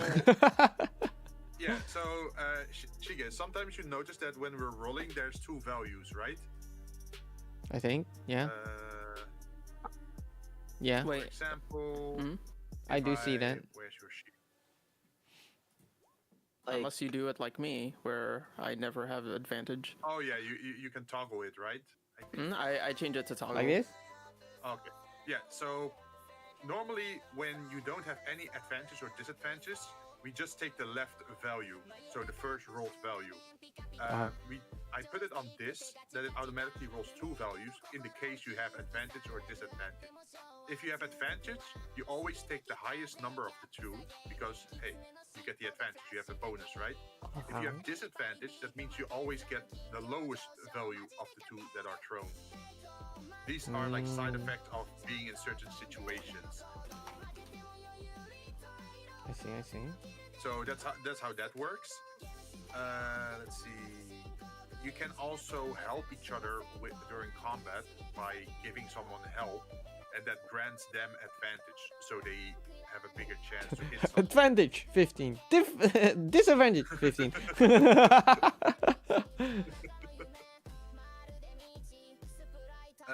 Let's see.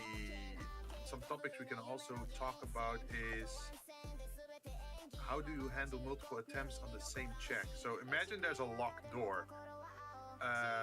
Will I only allow one person to try to lockpick it, or do multiple people get to try it out? I mean, if I I'm think like with, on like, at a- the other side of the room, I shouldn't be able to pickpocket. Oh no, this is lockpicking. If I'm other side No, of this the is- room and somebody wants to pickpocket a chest that I'm not near, that shouldn't be allowed. Other phrasing then. I mean that makes No, sense. no, I mean I well- can then go afterwards like doing something like that. I mean instead of they trying to open it, I try to open it. Like Oh yeah. Like if you're all near the chest and you're all trying to unlock it, I think multiple people would be able to get a chance to open the lock if they have the tools for it, unless someone rolls a crit like a natural one, which would be a critical fail, and maybe then something like someone botches up the lock so badly that you can't unlock it anymore because you just broke the lock. There's still a pin inside it and broken off or whatever. okay. But that's only on a natural one, so that's like a rare instance. About that. You already saw critical hits, by the way. That's when the value of the die or the number is green. That means you rolled a 20 or like the max value. That is usually that you get double damage on those kind of rolls, or you auto succeed at those things. Let's see. Natural ones. I would say there's no additional negatives to natural ones. Like some DMs do it in such a way that if you try to attack someone with a sword and you roll a 1, that You break your say, like, sword. oh, yeah, you break Oh, your sword, or or your you- sword what is fell it? on the Your- ground. Yeah, that. Yeah, I don't like that because that can be very bad for like losing named weapons or something you're attached to. So I would just say like, oh, you just miss your attack, or you hit a rock next to the enemy, you missed your swing, something like that. But no, I wouldn't like take away your weapon. Like I wouldn't break your weapon. You're nicer than I am. hey, there are still rust beasts, right? Or rust bugs, or whatever they're called. There are ways. There are ways. Just to explain, rust bugs are creatures that pretty much melt your metal armor or weapons, and then you can still lose them, but it's not a net one. It's like a special ability they have to eat your metal, pretty much. Yeah, makes sense. Let's see. Stealth and sneaky mechanics. How do you handle stealth movement? Well, I think Not a it makes fan of sense. group stealth, by the way. No, it's individual stealth. If someone Thank gets you. spotted, only they get spotted. The rest are still covered up. I will say there's a difference between stealth and invisibility. Invisibility is a wizard spell, or, well, just a spell in general. So if you wish to be stealthy, do try to hide behind bushes, or in bushes, or in shadows, or behind people. objects. So it makes sense. Because if you're out standing in a grass field and you're standing upright, and you say like, I'm stealthed, then everyone would still be able to see you, right? Because, hey, you're just standing there alone in the grass field. Now, if you're a person standing in a crowd of people, then I Must can have say, been the like, wind. Well, oh my God, it's Must have been Skyrim. the wind. Yeah, you just crouch and you instantly just disappear. But if you're in a crowd of people, then it makes sense that, hey, you go up in the crowd of people and you don't get noticed as much. So then it makes sense that you're sneaky, right? Or that you're stealthed. So that's how I rule those kind of things out.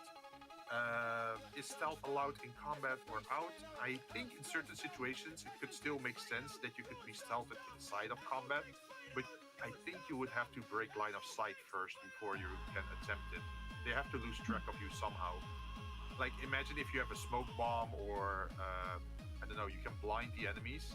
That's how you could stealth, for example. But you can't just say like, oh, I'm behind this box and now I'm stealthed. if that makes sense. If they cannot Just see play me, Metal Gear. if I cannot see them, they cannot see me.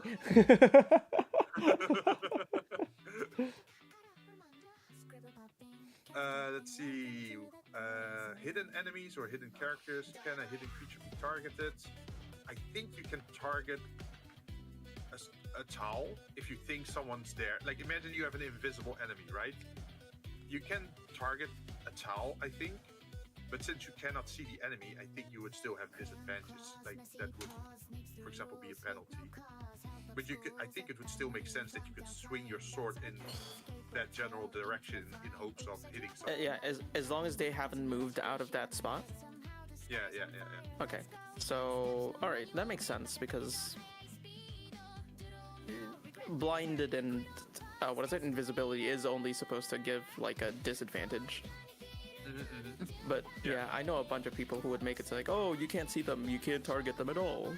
Yeah, Yeah. Like imagine you know there's an invisible enemy inside a room that's like 4x4 tiles, and you don't know where he is. Then you can still cast Fireball into that room and just hit the entire room with the Fireball because the radius is pretty big of that thing. And then you can That is an still hit AoE, but yeah. Yeah, then you can still hit the invisible enemy that way. So there are ways to deal with that, and I think that would make sense to do. Another thing is the traps. Do you use the Unearthed Arcana trap rules? I do like them, to be honest.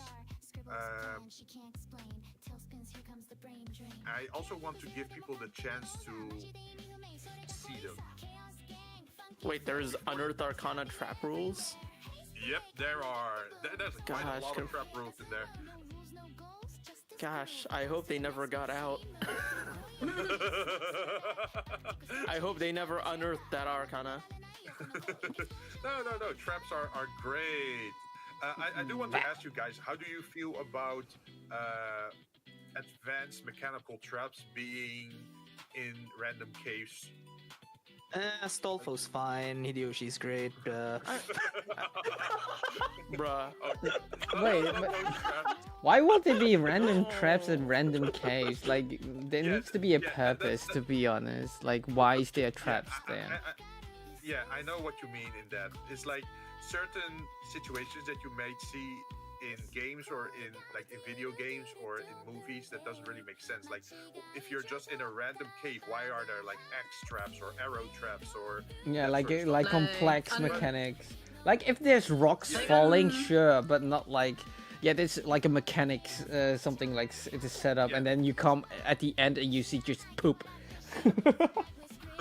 Like, unless that cave is an entrance to some laboratory, then sure. Yeah, if there it's needs like to a be a hideout from reason. someone, so I totally agree with you guys. Like, hey, if you're in a forest, you can encounter a bear trap, right, or a hunting trap, or maybe some kind of trap where you get a rope around your leg and you get pulled up into a tree. Like, that makes sense, right? That makes Because sense, That's just a trap or a hunter, but not something with spinning blades and axes coming out of the ground or spike traps or like that kind of weird stuff where it's highly mechanical. That doesn't make sense. That would probably be in a dungeon or like some castle where, I don't know, someone buried their ancestors. Unless that forest is it's hiding a hideout somewhere, and they're using it as security.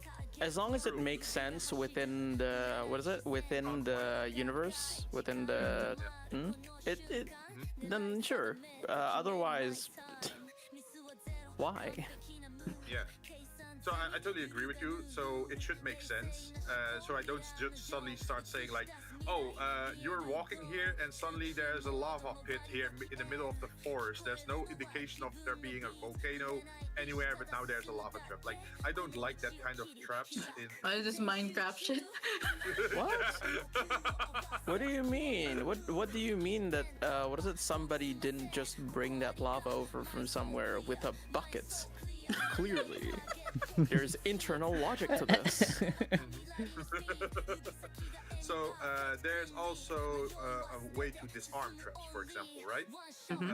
My ruling on that would be that you would have to describe what you're trying to do. Like, if you just say like, oh, I'm trying to disarm the trap, that would not be enough of a description to say of what you're doing. Like, if you say like, oh, I'm trying to find the trigger mechanism and So try to So you like try to trigger it. try to look like put your hands on the wall and try to feel if there's gonna be something there. Yeah, something like that. So I can actually see what you're trying to do, and maybe if you describe it the right way, then you can actually get advantage on that. Or if you're looking in the totally wrong direction, that would probably be disadvantage. But I do like it because it makes more narrative sense to say what you're exactly doing instead of like just saying, "Oh, I'm disarming the trap." Let's see. Do you use group initiative? I don't use group initiative, but there is a rule set that's optional or like a house rule for me, and that's about the initiative.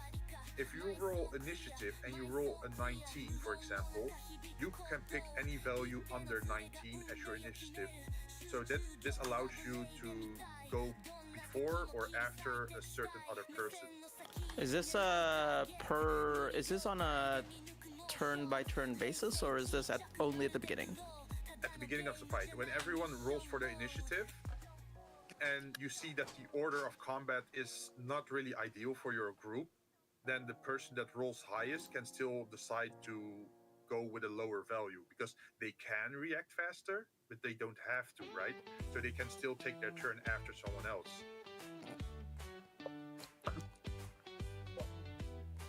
Hopefully I'm making sense with this one.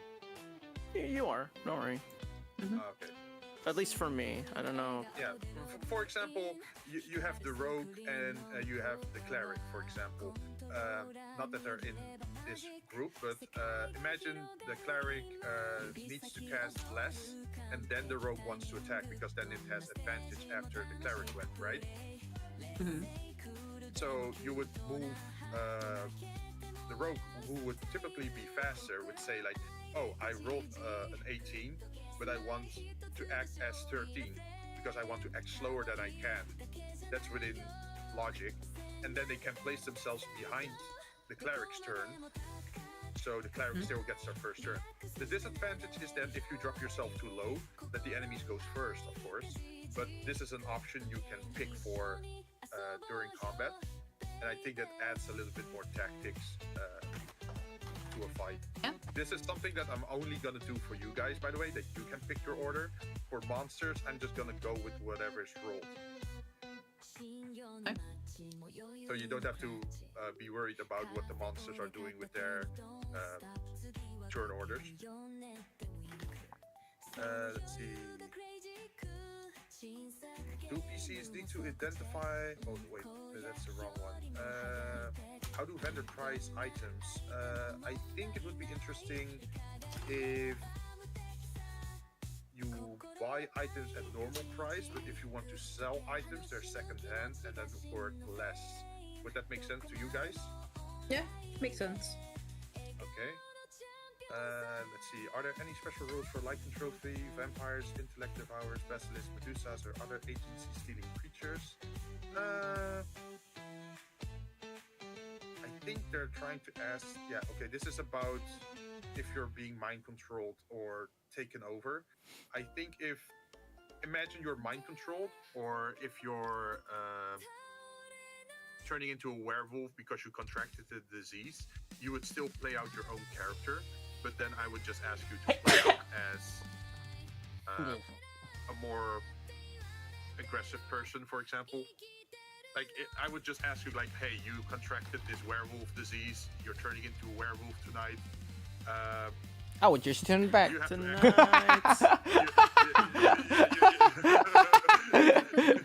What? I mean, I can just turn back, right?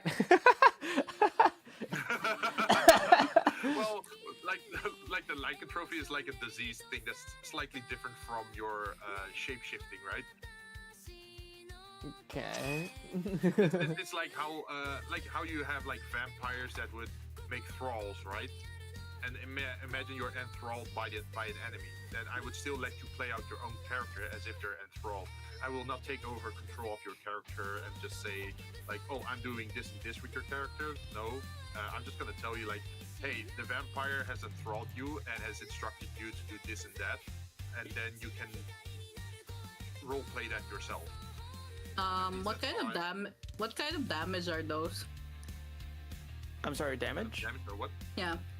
If you're enthralled, what kind of damage is that? Or like It's not a condition? kind of damage. It's Enthralled is basically like just status. It's like a mind Status. control kind of. Yeah, it's a mind control kind of situation. Does and that then fall maybe- into my feats as a Kalashtar though? Like I have resistance or something with them? let me yeah, check that actually. Yeah, I think you have resistance to psychic damage, right? Let me double check your other thing. It's here. I'll post it in the chat. Okay. There. These are the two things. That's Wisdom. Okay, so dual mind wisdom saving throw would be if a vampire tries to enthrall you, you have an advantage on not suffering from it, so you have resistance against it through your advantage, right? If you still fail your roll, you could still be enthralled or like mind controlled at that point. Yeah. But there's a reduced chance of it actually happening. The other one, mental discipline, is about taking damage. Like if someone's casting a spell that does damage to you, you take less damage. You only take half damage from that. it damages anything that affects your HP specifically. So But in both, like in any kind of mind control kind of situation. Oh, by the way, that's nice art you posted there. Chica. Oh, it's not I me. thought- I just thought you did it. It's not. I didn't make it, but Oh, okay. it's Let's ChatGPT. see.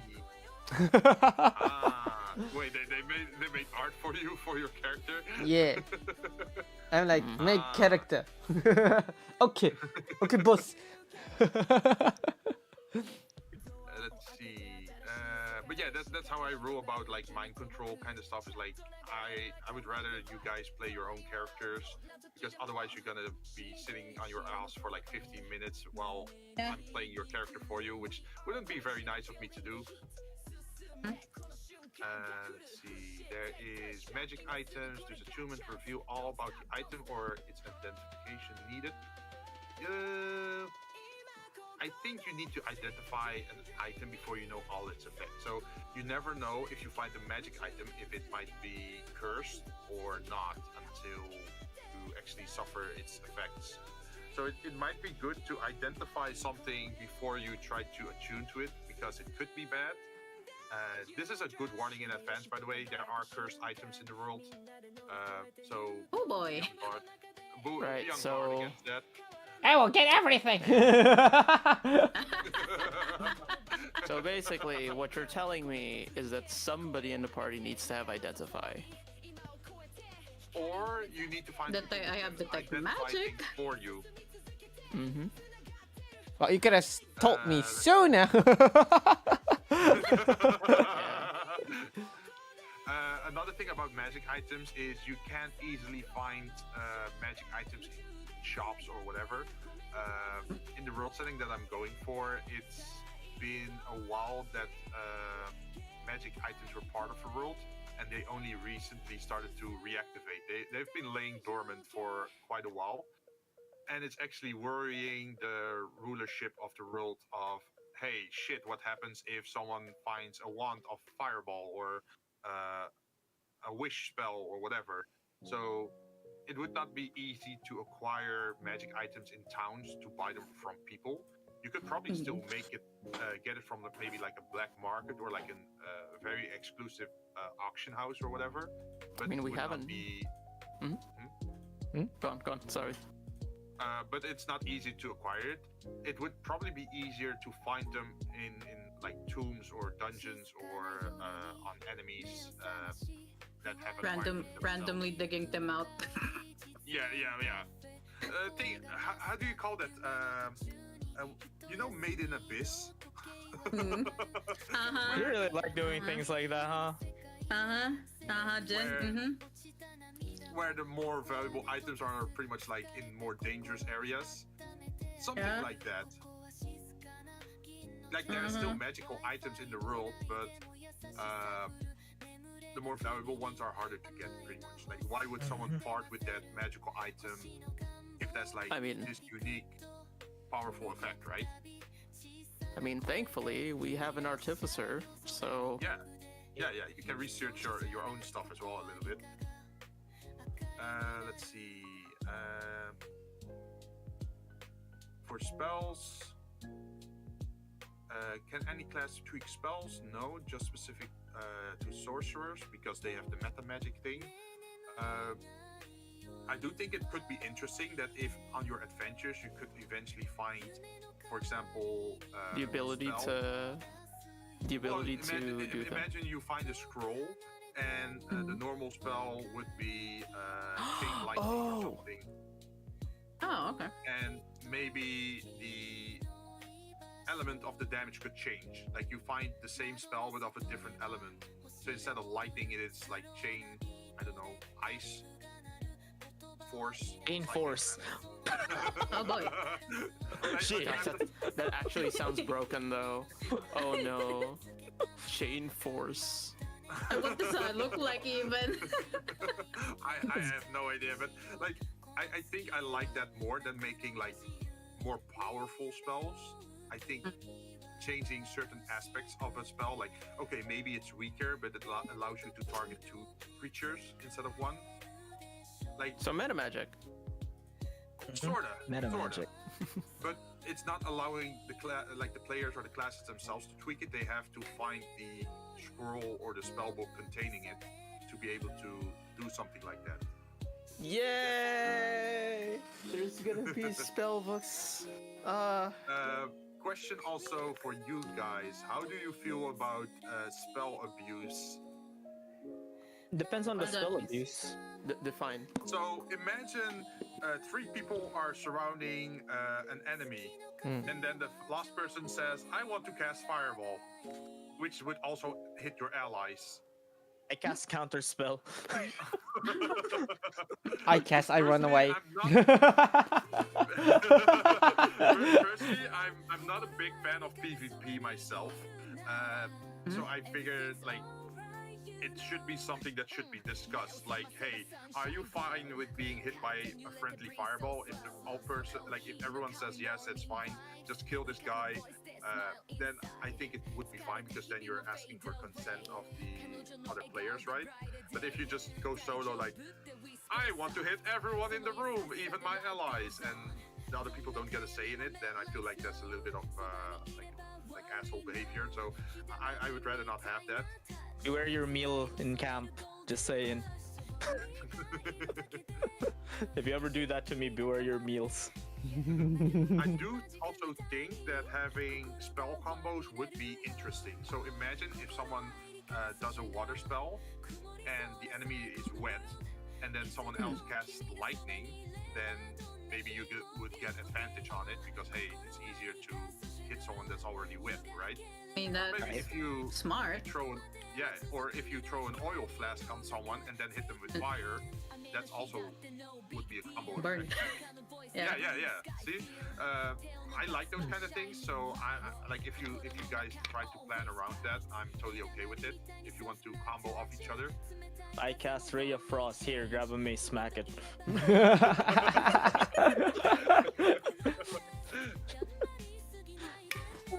Let's see what happens when a PC dies. Yeah, that's a difficult one. Especially saving throws, right? Yeah, you just have saving throws. If you go down, you are still aware. How do you call it? Like conscious. So you can still. You're just down. Rest me.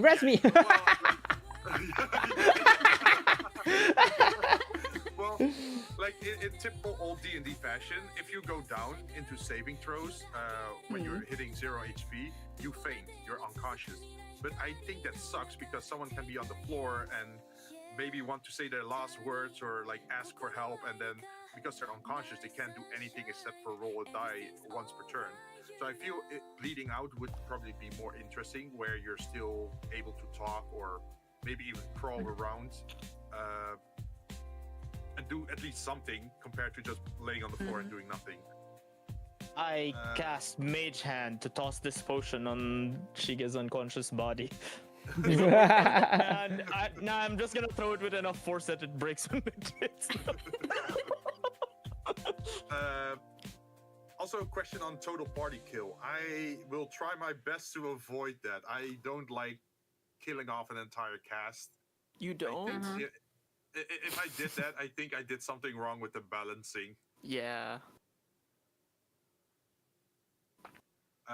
Let's see. How do you guys would like to handle that kind of stuff? Like, if there's like that, do you want to make new characters, or are we gonna go on an adventure to try to revive someone, or?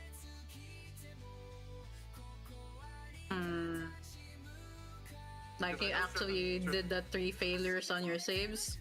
Yeah. Imagine you actually die. Would you rather try to resurrect your character somehow, or are you moving over to a new character? I don't really like to make constantly new characters. Yeah, makes sense. But that's me. I'm fine with making a new character should I die, should my character die, but the ideal is that it doesn't happen often. Like, yeah. Do you feel like resurrection should be something quest-worthy, where you have to put a lot of effort into getting someone alive again, or is it like typical RPG fashion where you just respawn at the church or something? At a campfire if it's Dark Souls. I find it funny for the campfire thing. I think death should be meaningful, yeah, but it shouldn't happen often. Okay, yeah. But that's me. Like, if you guys are not up for that, if you'd rather, what is it? More, what is it? Like, easier respawns. That's also fine. Hey, easier. We can even work something out with like a background where you say like, oh, I've been cursed by an elder god to live forever, and every time that I die, I spawn naked somewhere in the forest, and I have to make my way back again to society. I don't know, like. It could be anything. Like, I think the Revenant race sort of has that, right? Where they cannot die or whatever, but they do suffer some disadvantages for... I think they suffer exhaustion or something, but there is something you have to pay for continuing your character again. Maybe you made a deal with the devil, and now you have to do his bidding, or you have to help him with a personal favor, something like that. I think that could still work. Oh yeah, I think I already talked a little bit about this before with Shin. How do you guys feel about scars, wounds, and dismemberment? They have to be meaningful. I'd rather die. Wait, you don't like a cool scar on your left cheek? Oh no, let me rephrase. I'd rather die than lose a limb, but scars are cool. Okay. Yeah, so this is more like me asking, like, what are you comfortable with? Like, hey, if you have dismemberment, do you want a robotic prosthetic, or like some kind of magic prosthetic? I'm not really a fan of dismemberment, so... Or do you rather not deal with it at all? Because... I don't want to deal with it. Yeah, I'd rather just... I understand, because it's a big thing to happen to your character, because suddenly, like, you only have one hand, so if you have to roleplay only having one hand, that kind of sucks for certain characters, right? Especially if you're a dual wielder. So I'm guessing in general it's like no dismemberment, but slight scars are okay. Yeah, like big gushes of like cuts, sure, but dismemberment. Okay. How do you feel about encountering a powerful creature that's way beyond your level and is not meant to be fought, but to be avoided, or give a warning? well, I guess. Wait, what did you say? Give a warning.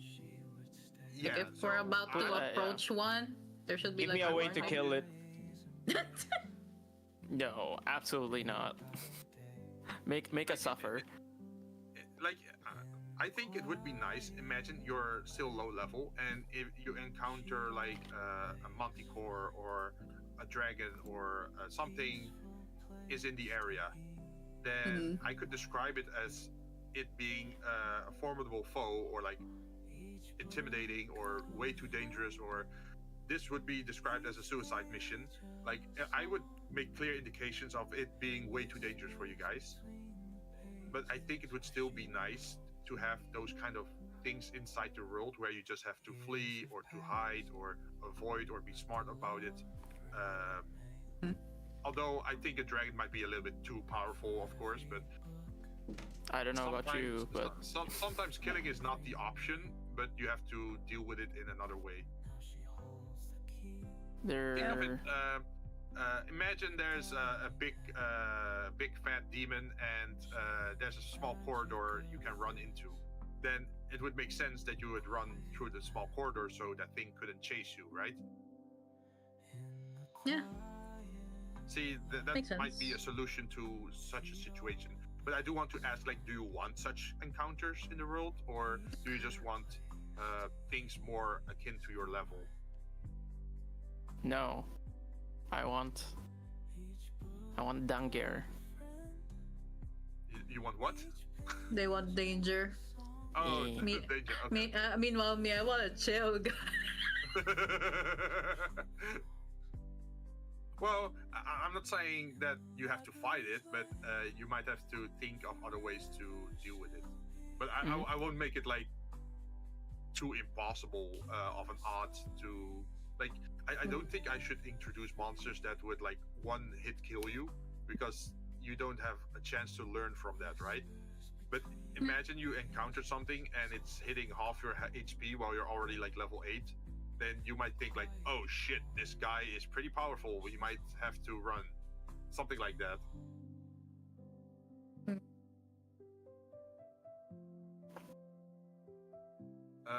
Let's see. This is more like about player behavior and questions, but I think during the game, it would probably not be best to consume alcohol. I'm sorry, what? No, I'm as players, right? Like, Oh, playing the game. alcohol. So you're not streaming drunk or playing drunk on stream? Nah, I already sound drunk. Why would I even go drink? No, well, this is just a list that I followed from what I found online, where like people talk often about things in session 0, and for real life D&D, there is sometimes the issue of like, is it okay to drink alcohol? And then I started wondering like, yeah, we should probably ask that to probably avoid drinking alcohol, because otherwise you might be saying things that might not be the most smart thing to say on stream. So just, I think it would be wise to avoid alcohol.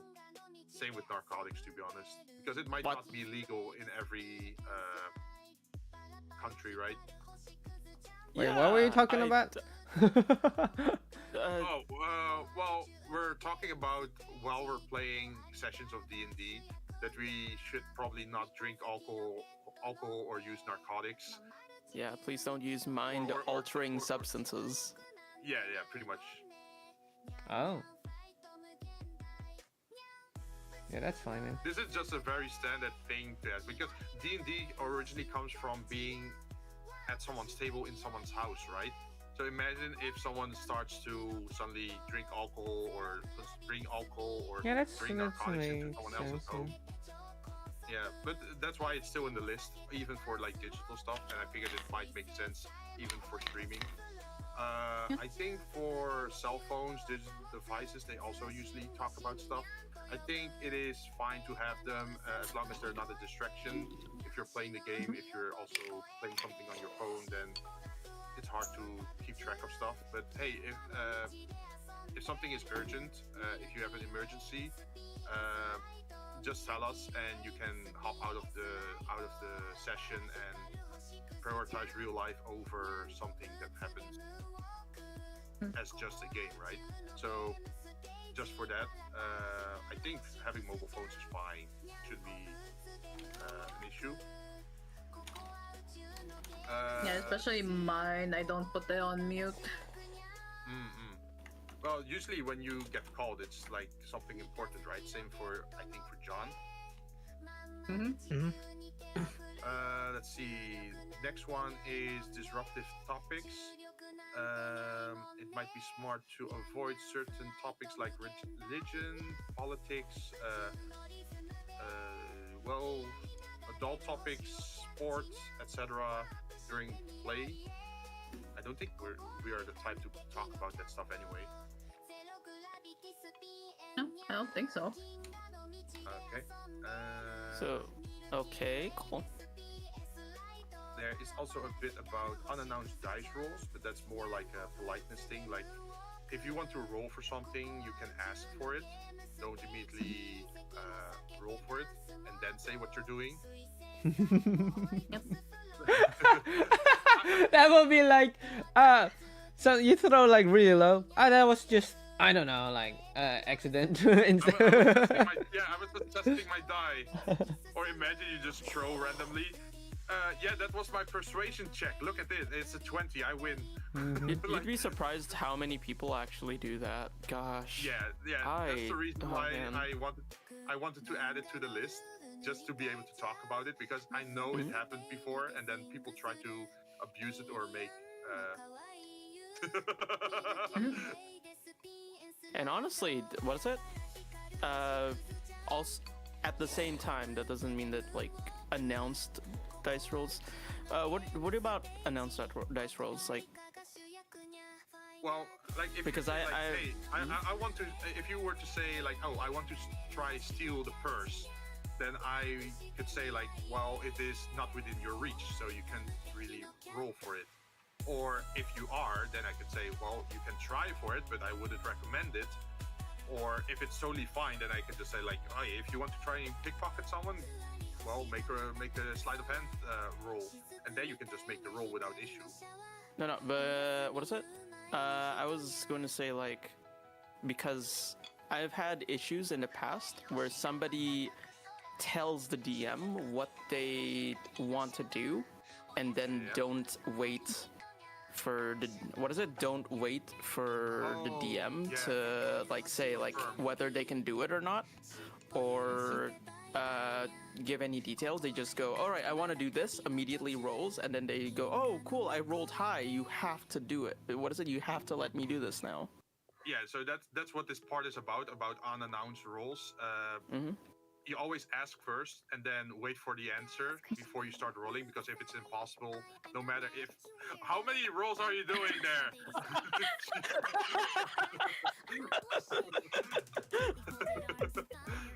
Speaking of unannounced rolls, don't worry about it. But yeah, that's... I think it's important to talk about that first, because hey, if it's unannounced, and even if you announce it but you don't wait for an answer, that rule doesn't count. Like you just have to wait a little bit to listen to the DM if he says if something is possible or not possible, and then you can roll, right? It's a little politeness thing. Otherwise, you get into like those awkward situations where someone is mad because they rolled high, and then the DM has to say like, "Oh, that you can't do that." Let's see. Dice rolls for in-character disputes. I don't like it usually when you try to persuade your team members or party members using deception, persuasion, or intimidation. I feel like those kind of situations should be played out in roleplay first, and otherwise, if the target player says it themselves, like, "Hey, if you want to persuade me, make a persuasion check," then it's allowed, but they have to consent to it and also explain the stakes of what's going to happen on a success or failure. Does that make sense? Basically, consent. Yeah. So imagine someone says, "It's like, oh, I would." I'm gonna steal your money. Well, yeah, like if you say like, "Hey, I would like to steal money from my party members," then I would first say to the other party member, like, "Would you allow for this?" And if the person says like, "Yeah, I'm okay with it," then you can role play it. No, but if they say I'm okay with it, then like, give it to me then. Well, It's one of those. Sure, you're welcome to try. yeah. If you say like, oh, well, you're welcome to try, but you're gonna have to roll. If you want it, then you'll have to take it. Yeah, but like I think that's valid, right? You don't get to roll against party members if they don't first consent to it first, because otherwise you get persuaded or intimidated or deceived or people steal your magic items or that sort of stuff, and you can do nothing about it because someone has higher charisma or whatever. I don't like those kind of situations, so that's why I say like role play first, ask for consent for roles if they're okay with it, and also explain the stakes. Like you have to say like, hey, I wish to steal 1 gold coin from you. Is that okay? Can I try to do that? And if the other player says like, well, go ahead, you can make a sleight of hand check against me, and then you can maybe roll it against their passive perception or whatever. Then you can give it a try, right? But that's after consent. So that's the dice rolls for in-character disputes. I think that already avoids a lot of anger between players. Makes sense. You can. There's also player versus player conflict if you're actually fighting each other. I think tension is fine. Like if there's like a rivalry or there's banter or maybe you have conflicting goals on the same quest that you might try to steer something in your own way. That's good as long as you keep it respectful. Combat is also only by consent. If both people agree that they want to have a fight to the death, then you can have your fight to the death. If one person disagrees and doesn't want to fight to the death, then it's not gonna happen. You can also agree that it's all non-lethal. For example, if you're both getting drunk in the bar and you are having arguments and it ends up in a fist fight, then we just use the non-lethal method. So you can just knock each other out and the next morning you both wake up with a blue eye, something like that. So you can still have like a little argument or a little fight, but it wouldn't kill the other character, right? Yeah. Because again, I don't like players trying to kill each other. You're supposed to be a group, right? Thank you. Let's see. PC secrets, backstory secrets are okay. You may have personal goals, fears, or secrets rooted in your character history. You don't have to tell that outright. That's also why our character sheets are hidden. Yep. As long as it's now obstructive secrets. Like if you're hiding critical information that the party needs to function, like you know the direction, perhaps you own the key, or you know about some immediate danger, and you don't tell anyone, and it stalls the game, then I would not like that. Like imagine you know how to read something that's written in ancient Elvish script on the wall, and you just keep it to yourself and you're not helping the party with the puzzle or with figuring out what they have to do in a certain room, then it's unnecessary time wasting, right? Because if you just say like, oh, it says this on the wall, then the party can think with you about like how to solve that puzzle, right? I had a player before that had a lot of languages and he would never tell the party. So even if the DM said like, oh, you know that the solution to this puzzle is this and that, and then he would just keep it to himself and say nothing, and then you would spend like half an hour trying to figure out a puzzle that one of the player already knows how to solve, right? Aww. but Jin, what if I wanna be like that? No, please don't. No. I've taken comprehend languages for nothing. In general, it's like don't try to derail the campaign or like the sessions that you're like getting stuck on something you don't have to get stuck on, right? Yeah, makes sense. Let's see. Yeah. Then we have player expectations and goals. It's called different strokes here, which kind of sus, but it's okay if everyone's here for a different reason. Some people might want to play a loot goblin. Some might like the roleplay, some might like the combat, or some like to optimize or min-max or whatever.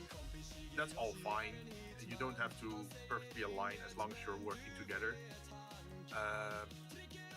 You can communicate why you're doing certain things. Like share what you hope to get out of the game. Something share with the group if there's something to your liking or not to your liking. Like if you say like, hey, there's too many social interactions, not enough combat, just tell me as DM, and then maybe I can try to shift future sessions into more combat oriented ones. Or the other way around. Yeah, or the other way around. So after every session, you can also just talk to me and say like, hey, I didn't like this part, or hey, I did like that part, and I'll try to adjust a little bit. Like if you say like, oh, the encounters are too easy, then I can make it, for example, a little bit harder, or if it's too hard, then I can make it a little bit easier in future sessions. Let's see. How long is that list? Oh, sorry. And just no, it's just I need to know like how long it's gonna take probably. I think we should be able to go through it within half an hour. I think. Okay. Would that work? Yeah, I think that will work. Okay. If there's any topics that are uncomfortable, call for a timeout. Like some topics might be uncomfortable, so people. A simple one is that, for example, in anime, you often have the topic of slavery, right? When you're dealing with the isekai situation. The Western world doesn't like slavery that much, so perhaps some people might be sensitive to that. So just say if some subject or theme is not to your liking, then we can try to change things up or retcon it. Let's see. Yeah, we already had a little bit of player agency stuff about you're always playing your own character. As a DM, I also like to do soft CC, so I would like for you guys to be able to continue playing your characters and not be taken out of the game entirely.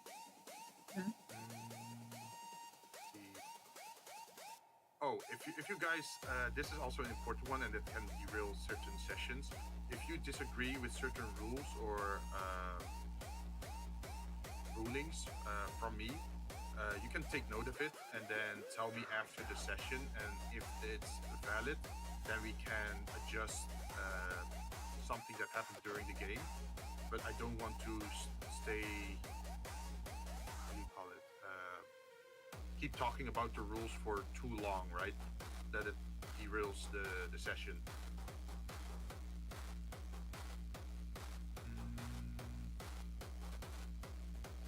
Let's see. Baby shark.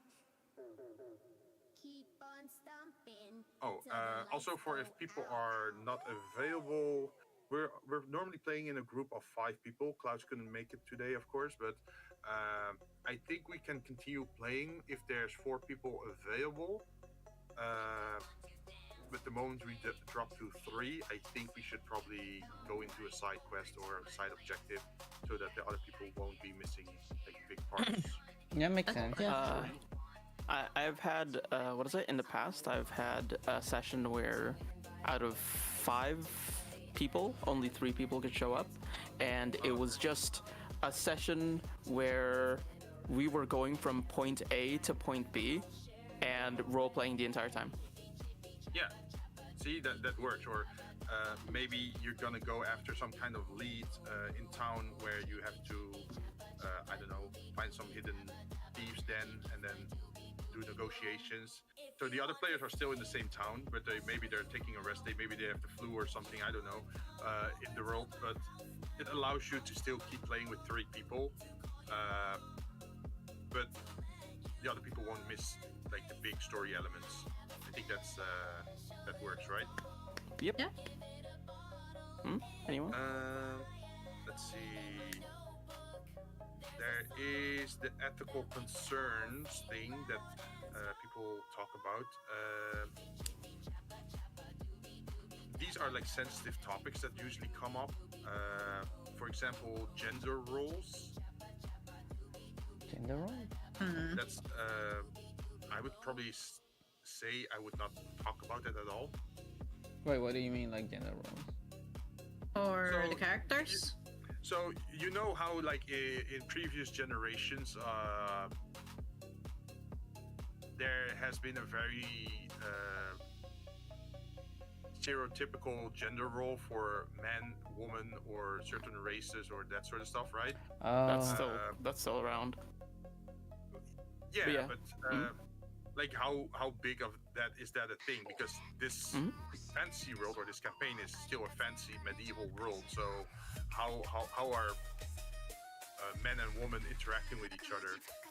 I think the ethics should still match the setting. True, but I think we shouldn't spotlight it too heavy, right?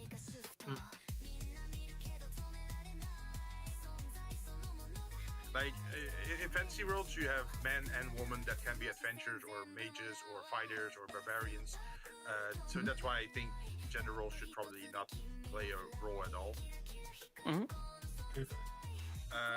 There is also the topic of attraction and orientation.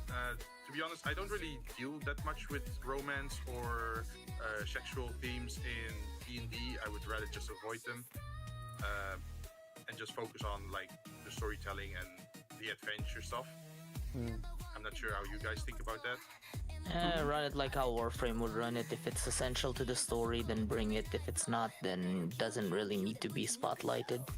I'd rather not have NPCs flirting with me. Makes sense. See, so that's why it's important to mention these things, because people might have different ideas about it. There is well, of course, there's fantasy racism. That's a topic. I mean, it's a fantasy world. It exists, right? Making I know there's like the real life racism thing, right? And well, that's very sensitive to people, and I can understand why. But there's also fantasy racism, like, hey, the dwarves don't like the elves, and the elves don't like the dwarves. Should that be a thing in the world, or should we just avoid that kind of roleplay or situation or quest? I mean, for me, it's like that's kind of part of the fantasy like aesthetic, right? The equality is never there. And What do people feel about it? Yeah, for me, I don't think it's something that you should avoid. As long as it adds to, you know, as long as it adds to the story. Or that it plays on classic fantasy tropes. As long as it doesn't mishandle actual, what is it, real life, what is it, like racism themes. Fantasy racism is fine to me. Yeah. Okay. Yeah, I understand like how like sensitive like topics of racism or slavery or other things can be. So that's why I just wanted to mention it. Like, hey, how do you guys feel about it? Do you have any opinions about it? I'm for fine me with personally, everything, to be honest. Okay. Like, I'm totally fine with like, oh, the dwarf and elven situation, or maybe the dragonborns are seen different, or maybe the dragonborns don't like the lizard folk or whatever. That's fine for me as long as not too heavy and it doesn't annoy the player or it gets too disruptive. Like if the player says like, hey, it's getting a little bit much, please stop, or could you shift away from it? I feel that that's a valid point, right? There is, oh yeah, that was the last thing. That was the slavery thing. Is that a thing, or is that not a thing you guys want to deal with?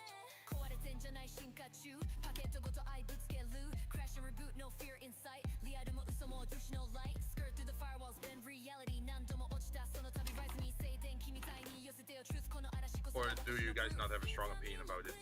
Not really. I frankly couldn't care as long as it's, you know, if it's for the essence of fun, bring it.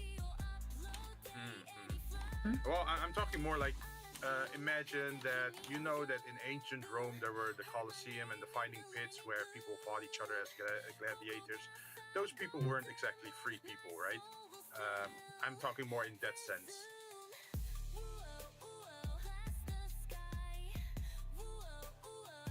Sorry. I'm sorry. Could you say that again? Yeah. I zoned out. so- Sorry, it's been too long. Specifically so- this bullet point.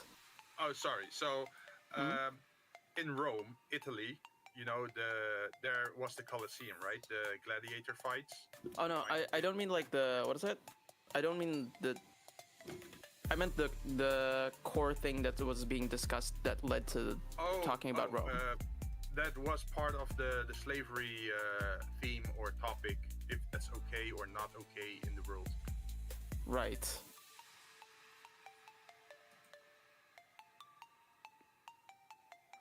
Because like if for example you say like, hey, that's too sensitive to me, or I don't want to deal with any of that, then we can just say like, okay, the gladiator fighting pits inside the world are all volunteers. They're from for example low birth, but they're trying to make a name for themselves, so they can become mercenaries for powerful merchants that travel from I mean, town to town and for me, I don't cars. really mind those type of things because it's just a story or fantasy to me. But it's more like if you want to cater like viewer-wise, like those type of topics, yes, you can divert from it and change the bits that makes sense. But I don't really mind it. But that's like I don't depending. mind either. Yeah. So it really depends on like what kind of target audience that you want to give technically. So if you go one way, you should go all the way. To be honest, like not bits and pieces. So that will be just weird. Oh yeah.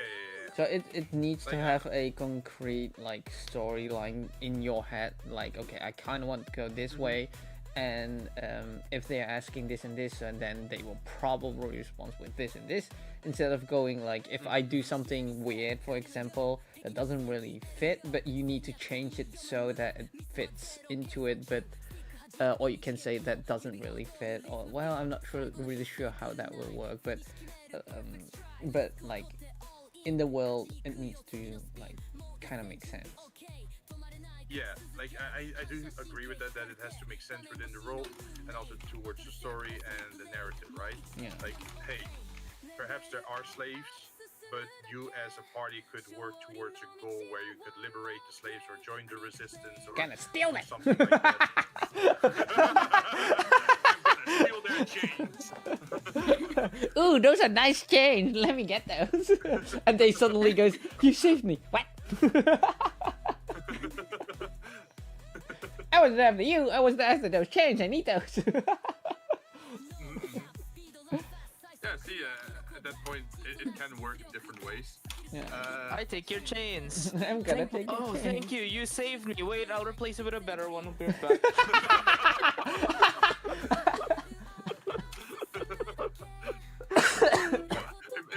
Imagine someone has like some rusted chains on their leg or like the ball and chain thing, and then it's like all rusted and dirty, and you just cast mend on it to just make it shiny again and clean. Predigitation. Whoop. Oh, okay. There you go. It's fixed. Clean. So just to explain for Shige, mend is a spell that repairs minor damages to certain items, right? So if you cast mend, you're just fixing an item that was actually bad for them, right? Oh, like, yeah. Yeah.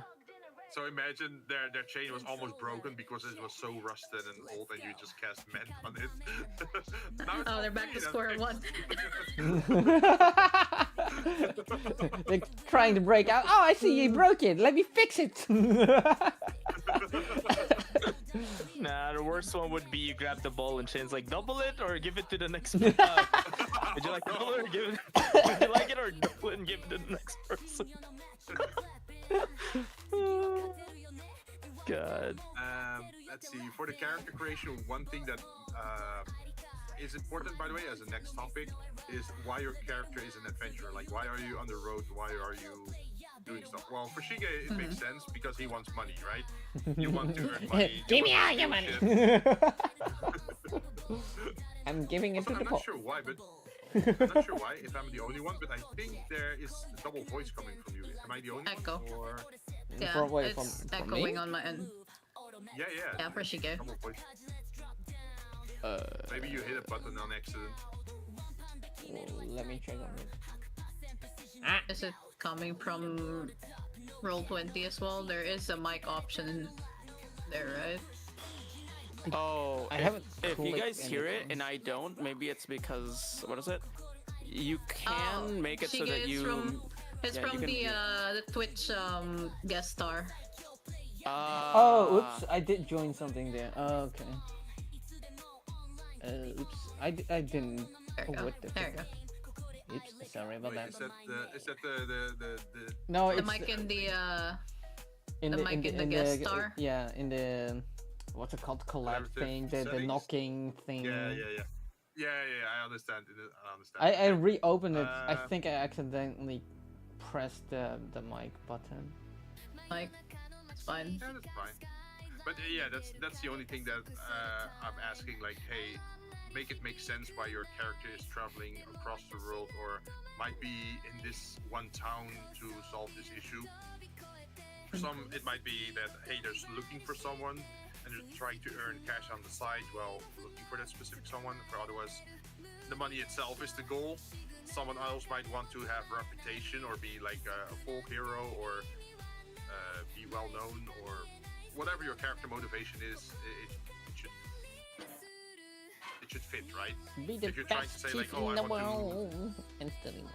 I want money. yeah, yeah, like if you're trying to say like, oh, I want to start a restaurant, and then you try to build a restaurant in a town.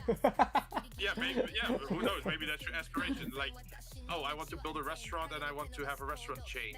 Well, if you're just gonna stick to one location, then you wouldn't fit the party, right? But if you're saying like, oh, I'm traveling the world because I'm trying to find new dishes from across the world and try and taste them or try to recreate them, so I have inspiration for if I one day want to retire and make my own restaurant, then I have a lot of knowledge about cooking or whatever.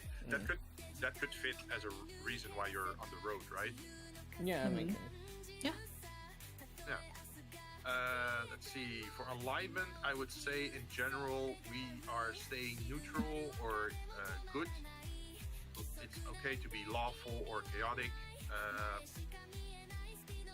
You could be lawful evil as long as you're not derailing the session or campaign by murdering all the innocent villagers. if I'm making sense. Yeah. I mean, just because you're lawful evil doesn't mean you're a freaking murder hobo. Yeah. So, same for as example, if I were to write out like a quest line where you're trying to maybe gain a reputation and become folk heroes, but then one of the party keeps murdering children or like peasants or villagers, then it's really a tough sell to advance the story that the king or queen of a kingdom would someday call you forth and request your help if one of them is literally a serial murderer, right? So that makes it hard for the story to progress if someone's behaving in a very bad way. You could, on the other hand, have a long-term goal where you say like, hey, I am on the road because I want to acquire knowledge of the arcane. I want to become more powerful so that someday I can take over this country or whatever. You can work towards that, but the taking over the country thing is going to be something that's probably going to be after the campaign and not be in the campaign. So like your long-term goals could be evil as long as short-term goals you are fitting within the party and trying to help the group pretty much.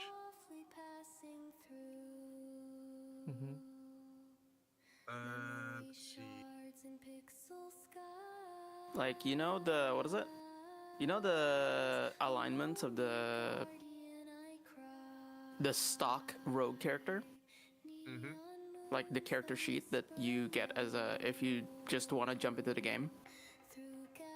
It's neutral evil, but the what is it? The general assumption is that the player, even though the character is neutral evil, the player won't play the character in such a way that you disrupt the campaign.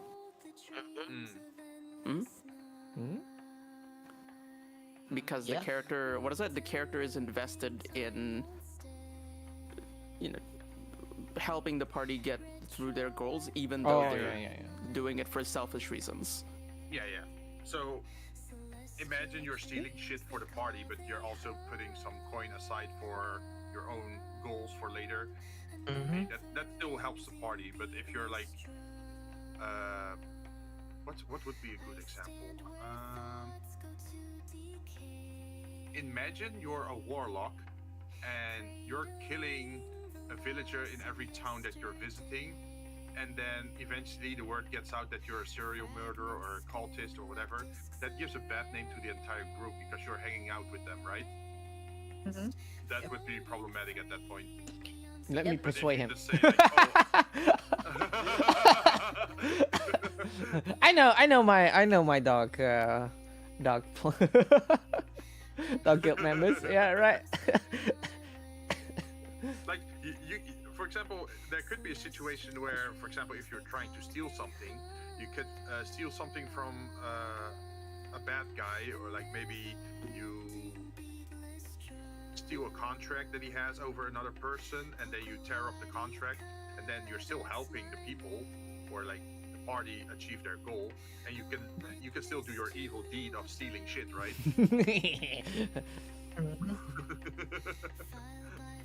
Yeah. Let's see. There's also downtime. So how I made it in the world map is that every hextile that you travel through costs 1 in-game day, and 1 in-game day also costs you 1 ration. So if you have 5 rations, you can travel for 5 days before you need to resupply.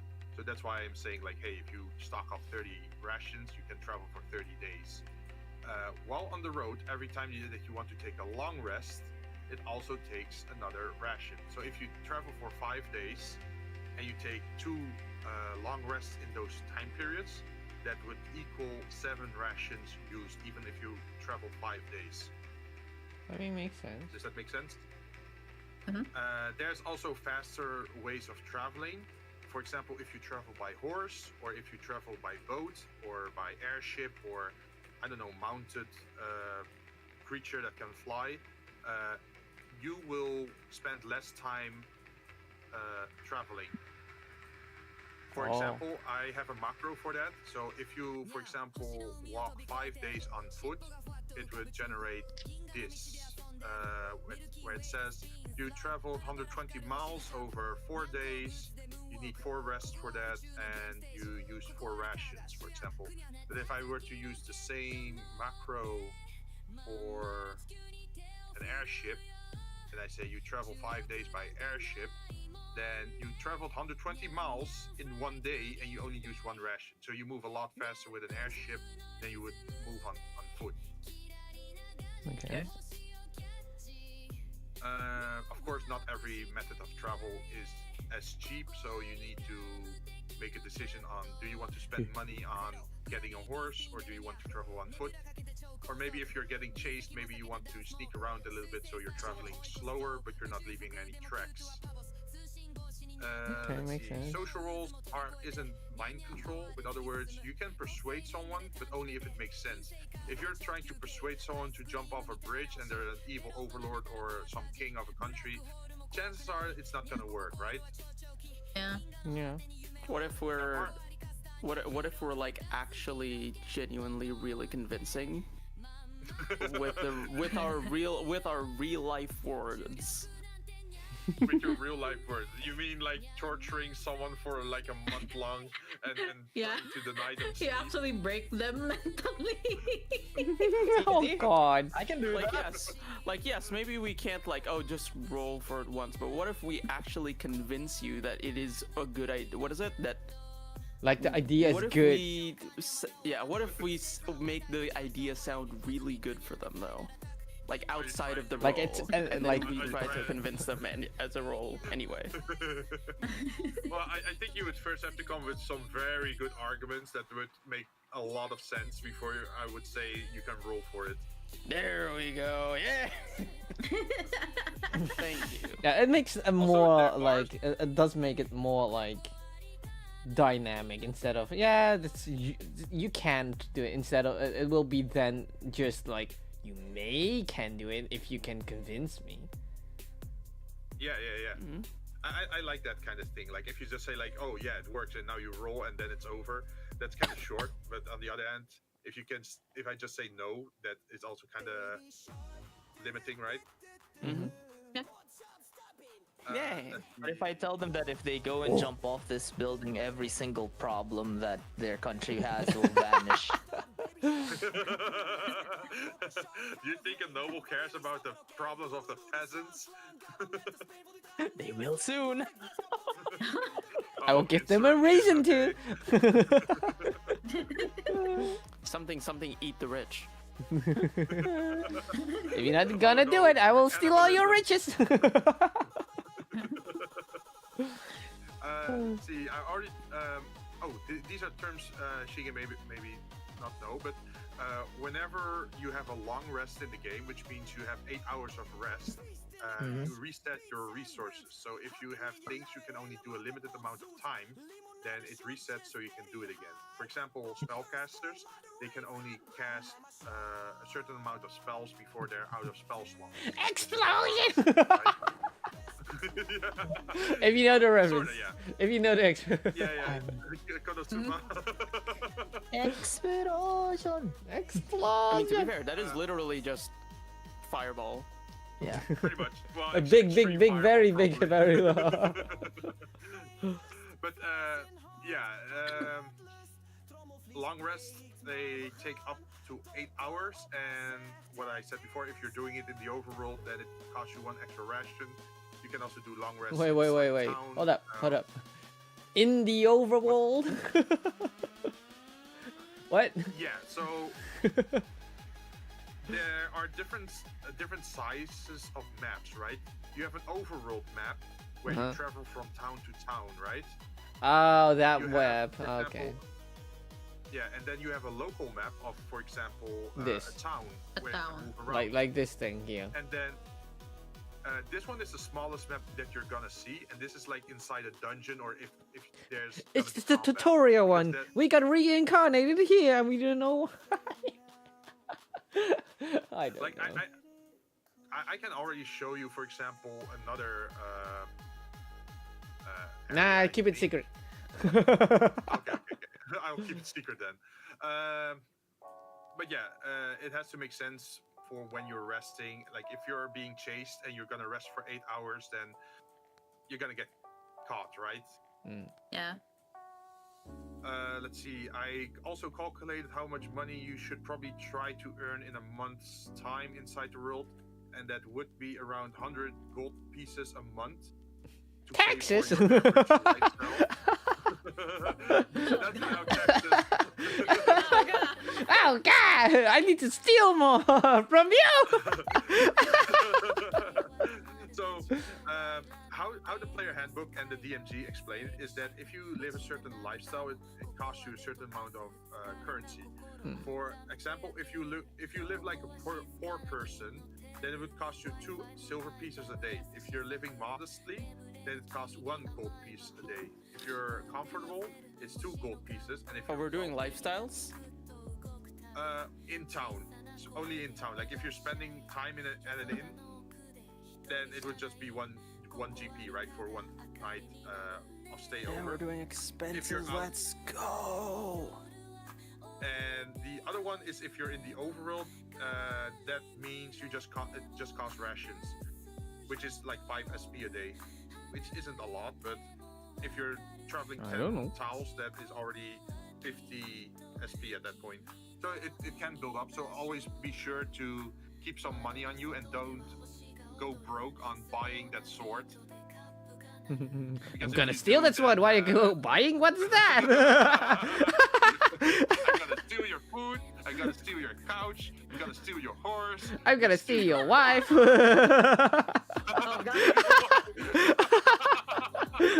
Oh. And I think at level 1 you can expect probably for a mission to get around 20 to 30 gold value out of something, and that could be both items and currency. Like not everything is gold, right? Like sometimes as a reward, or sometimes during a quest you find a healing potion or you find some gems. Yeah, you find some herbs. consumables and items. Yeah. Yeah. Makes So sense. it's not all gold that you're getting. Sometimes you're getting items. Yeah, that makes Well, sense. That makes sense. At least game let's see. wise. I would like those potions. I'm scared for my HP. Let me post the lifestyle expenses over in the chat. Yeah. Next, there is the stealth thing. Normally in D&D, people tend to say like, "Oh, I want to stealth," and they immediately roll. Yeah. For me, I'm not doing that. If you want to roll, or like if you want to stealth, you just say so, and you're in stealth. But Right. you only start rolling once you're inside someone's detection radius. So, for example, I have a creature over here on the map, and I calculated its detection range as what was it again? 27 feet. So, if you are within 27 feet of him and he can see you, But what is this? potentially see you, like the yellow circle. Yeah. So the yellow circle, it would be his detection range. Yeah, I know, but Like, if I'm you're standing stepping- here, am I standing like a then little, your entr- like there? If well, I you like would be half of move- it, Yeah, you. like Yeah, half you of would that. be moving into his. Yeah, you're moving into his detection range. Like the moment your character Touching it? crosses over into, yeah, you're touching it. That's when you would have to roll for stealth, because Yeah, then don't you're it? inside its range. So Basi- that's a way to avoid people rolling a net 20 on their stealth and then doing that for the next half hour. This time, every time you enter a creature's detection radius, you would have to roll for stealth to get detected or not. And that, Basically, and it keeps happening every turn until you leave their detection radius. Oh shit! Wait, I. Oh, you're getting what? raided. What? He's getting raided on the side of the stream. Yeah. Oh. Yay! Hi, welcome everyone. I'm Jizojin. We're doing a session 0 for D&D today, and we're explaining the stealth rules that we're following today. Too much What are you info. guys doing? I'm Oh, gonna they were sleep. also I doing already D&D. forget Welcome. like 90% of it. Okay, no problem. I can always remind you. But, Yeah, we're say talking that. about, That would be nicer for me. If I, like my wisdom's already the lowest stat possible, so. me and Keita just ready to shoot this guy from outside. Yeah, let's go. I'm trying to roll like every single number the same. you're Like already that addicted, keeps yeah. me a little bit more attentive. Like instead of That's a lot just of ones. just. I Just see kidding. you rolling 6d6, and I'm just thinking to myself, oh no, this is like very close to fireball damage. Quite literally. But yeah, so imagine if like this creature is would be standing somewhere. What is it? Here. Then you could, in theory, make it around that corner with the staircase without actually entering its detection radius. And then Can I you have a would not different to roll color? for stealth, right? All right, so You can. basically, what you're saying is we Oh, I need to can be click it. careful of touching tips. Yes. Yes. Okay, cool. So the Ooh, method that I use to calculate the stealth radius is their passive perception times, I think, 3. Let me double check. The dice are It's 3 not times their cute. passive perception.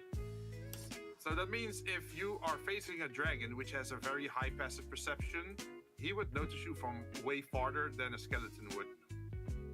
Yeah. I mean, that makes Makes sense. I cast Ray of Frost. I cast blindness. Unfortunately, very relevant. Dragons have blind sight. Yeah, they I think they can smell you even, right? I Yeah, cast they're like, what stinky. is it? Yeah. Perception happens to not only be sight, which is terrifying. I have a question for you guys. Do you guys want to play with the optional flanking rules? Yes, Yes. please. Yes. Oh my god. Mm, For what? example, They are so desperate. So I think I should say no. so imagine this skeleton that's standing here at this tower and he's being surrounded, right? If there are Yeah. people on both ends of him, like Sion is standing below and Reina is standing above. Can you are attack both getting, diagonally? Yes. So Yes, let's. you can. I'll stand over here. Beat it up, bully him. So, for example, if 24. If John would stand in this corner, then he would be opposite of you. Compared, like it's like what is tic tac toe? Tic tac toe. Pretty much like if they're surrounded on both corners, right? One thing I've seen is with what is it? One ruling is that if you take one line and take them from the middle of one person to the middle of another person, and it doesn't intersect with the enemy, then you're not flanking. But if you are like this, then you are flanking. Does that make So, sense? For example, this blue line would not be considered flanking. Yeah, no, because it's not intersecting with the. And flanking is also only for melee, not for ranged. So that's why it's mostly about like making this line, for example, or this line, or this line. And that's just to get a 2+ to your hit. So you can still gain advantage from something else and get a +2 to hit. How do I delete this? Right click, left, right click, and then undo. No, chew. Right. Nothing happened. You didn't see that. Keita, I have a question for you. How familiar are you with Final Fantasy 14 or? I'm literally playing it right now. Oh, this is gonna be fun. Like you're legit. I am running around Mist right now. Oh. As we're having this conversation. Oh, you're in So Libsa. I got something interesting for you. Do you recognize this thing? I'm not. So do not put that on me. No! No! No! I mean, makes sense. I am an off tank. I don't know what that is. Dare you? Explain to me. Okay, so this is tank buster. symbology. Yeah, this is like a hard-hitting attack that's gonna come in one round after it is being targeted on you. So you get some time to prepare for its incoming, or maybe you can heal up or Prepare yourself for the incoming doom. I have a question though. Peace.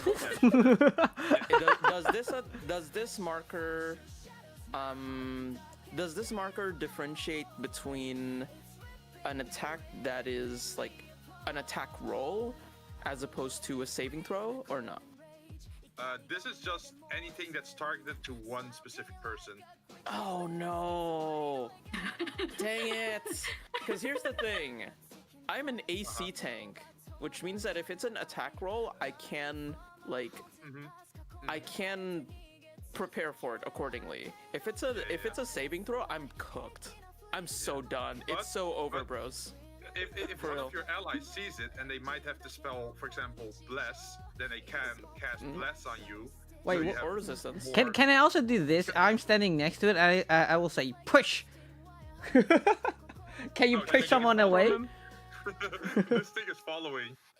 Ah.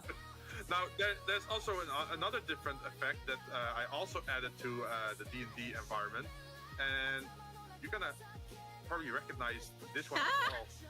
No worry, Keita. yes. I have the perfect answer for your problems whenever you get hit by a tank buster. So this symbol targets There, now one you won't feel the person, pain. and it tracks them, but everyone that's within its radius can share the damage. So if you have this on you, I know you're trying to run away, but you have to stay as close as possible to other people. Because if Or you're you'll die. alone in the sphere, like imagine I have an attack that does 40 damage, right? If you're standing inside the circle alone, then you're taking You the take full 40. 40 damage solo. But if you're standing it's a together solo with other damage. people, but if you're standing inside the circle with like 3 or 4 other people, then It turns to it's 1d4. the amount of people. So that 4, like imagine you're with 4 people. Ah, And it so does 40 it's damage. That each takes 10. so it It's doesn't yeah. work on Final Fantasy 14 stack rules. Well, you're trying to disperse the damage a little bit so it doesn't hit one person. That's the Ye- mechanic, right? I was thinking like it's 14 I has swear if some- Jin puts in the sideways Akmon, Gosh. please no. Yeah, A wild charge. because there's no. a what is it? There's No. there is some stacks in 14 where if you don't reach a certain number of people in the stack, You most die. of most of the die. damage most of the damage is still only going on the person who gets targeted. Okay. Now, Yeah, I but think you know, it would be more interesting to have it split amongst the people that are inside, so you guys can decide like, hey, I'm kind of low health, so I'm skipping this one. I don't want to get hurt, or you can keep, or you can step in to keep someone else alive, for example. Honestly, that's fair. That's a good call. And these things are always on a 1 round delay. So if you see this, you still have a 1 extra round to respond to this in however you want, or to move around, or position yourself for it. Because then Can we we- have at least some time to respond to it, right?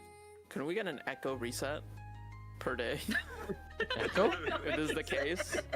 Just, like what is it? Just redo this. Don't worry, I told you. If you get hit by a tank buster, all I need is cast sleep, so you don't feel the pain anymore. Sleep, child, sleep. It will only be better for you. No, Gosh, the if you- AoE. At this level, if you cast sleep, you could probably hit like at least half the party. Like we're so cooked. Jin, are we done? How many more are Like, there?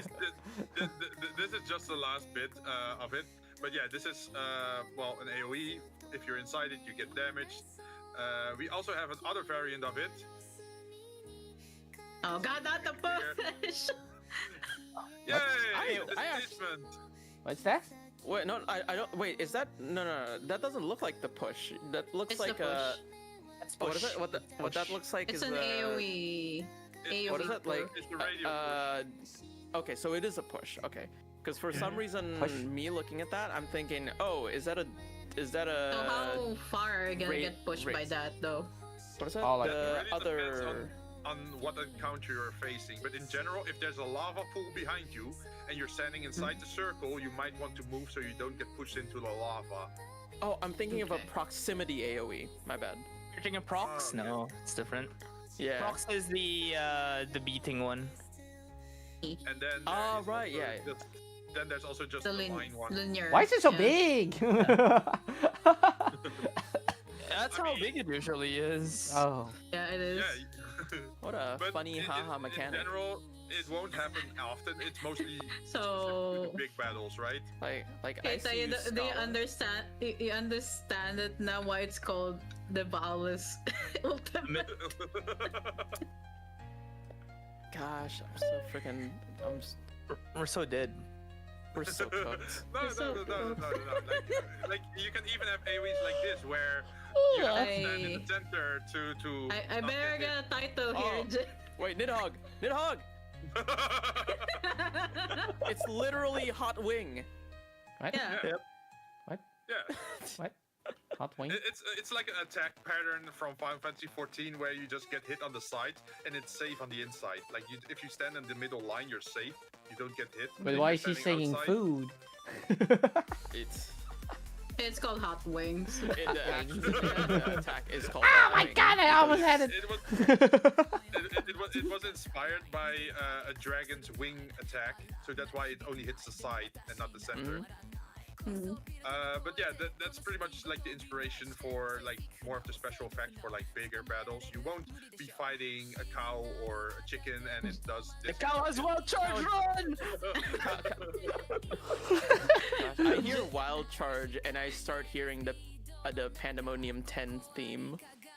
Jin, Chocobos can have tank busters. What do you mean? Yeah. We better have red chocobos, and we better not survive that. Oh god, not the red Try to chocobo. finish it off with the rule sets. Do you guys want to work with the cover rule set? So if you're behind a pillar, Yes. you get. I mean, that makes more sense. AC. What? Wait, more what? Okay.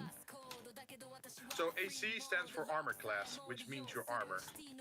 The higher your armor, the less chance of them hitting you. So if. for But it example, doesn't make you're sense if standing I stand behind here, I one of- cannot pierce it through the wall. Yeah, well, like you can see that these are different colors, right? If it's a black pillar, like this one, it goes from the bottom all the way to the ceiling. If it's a brown one, it's a half cover. I'm not that tall.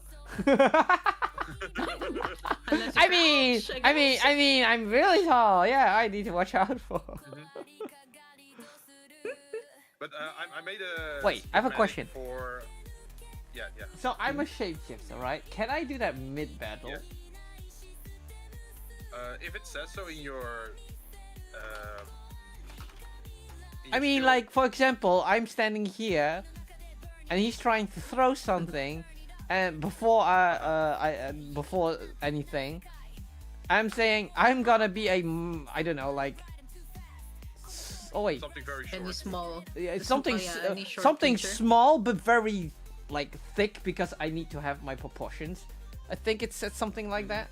If I know a creature that has that, can I do that? Okay. Like that's like an evade technical thing. I think if you make a good point for it, like if you ask like, oh, how high is this cover? And I say like, well, it's like 5 feet tall, and then you turn into a creature that's like 5 feet or shorter, then I think it makes sense that they would not have line of sight on you then. Yeah, so shape changer as an action, you can adjust your height and weight and change your size between medium and small. So Oh, okay. So it's an Yeah. action, so you can do it in combat then. So yeah, Okay. it So- works. yeah, so like literally you can go anywhere between 7 feet to 3 feet tall. I made a graph in advance just to showcase how the cover works. If you look at Discord chat, you see an image there. You can see the green. If like green attacks red, red has no cover at the top left. If it's cornering a little bit, it's like 2 AC. If it's cornering a lot, it's 5 AC. And if there's like literally a block in between, so you can't have line of sight at all, it's untargetable. Okay, that makes sense. Potion use typically is an action, but we are allowing bonus actions to be used for potions, so you can still use your action for something else during your turn. Otherwise, all you can do during a turn is drink a potion, and that's kind of lackluster, right? Especially if there's no dedicated healers, you guys will be drinking potions a lot more, so I feel that would help you. Oh yeah, now that I think about it, we are a wizard, an artificer, a rogue, and Ranger. a ranger and a bard. The closest thing we have to a healer is the ranger and the bard.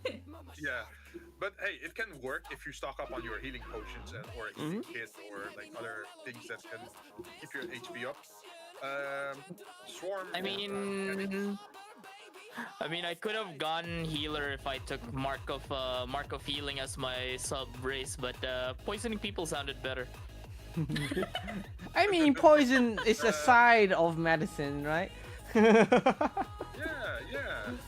Wait, if Yeah. you're making a poison, do you make a healing potion? I feel like you just make water, don't you? Really, really bitter water.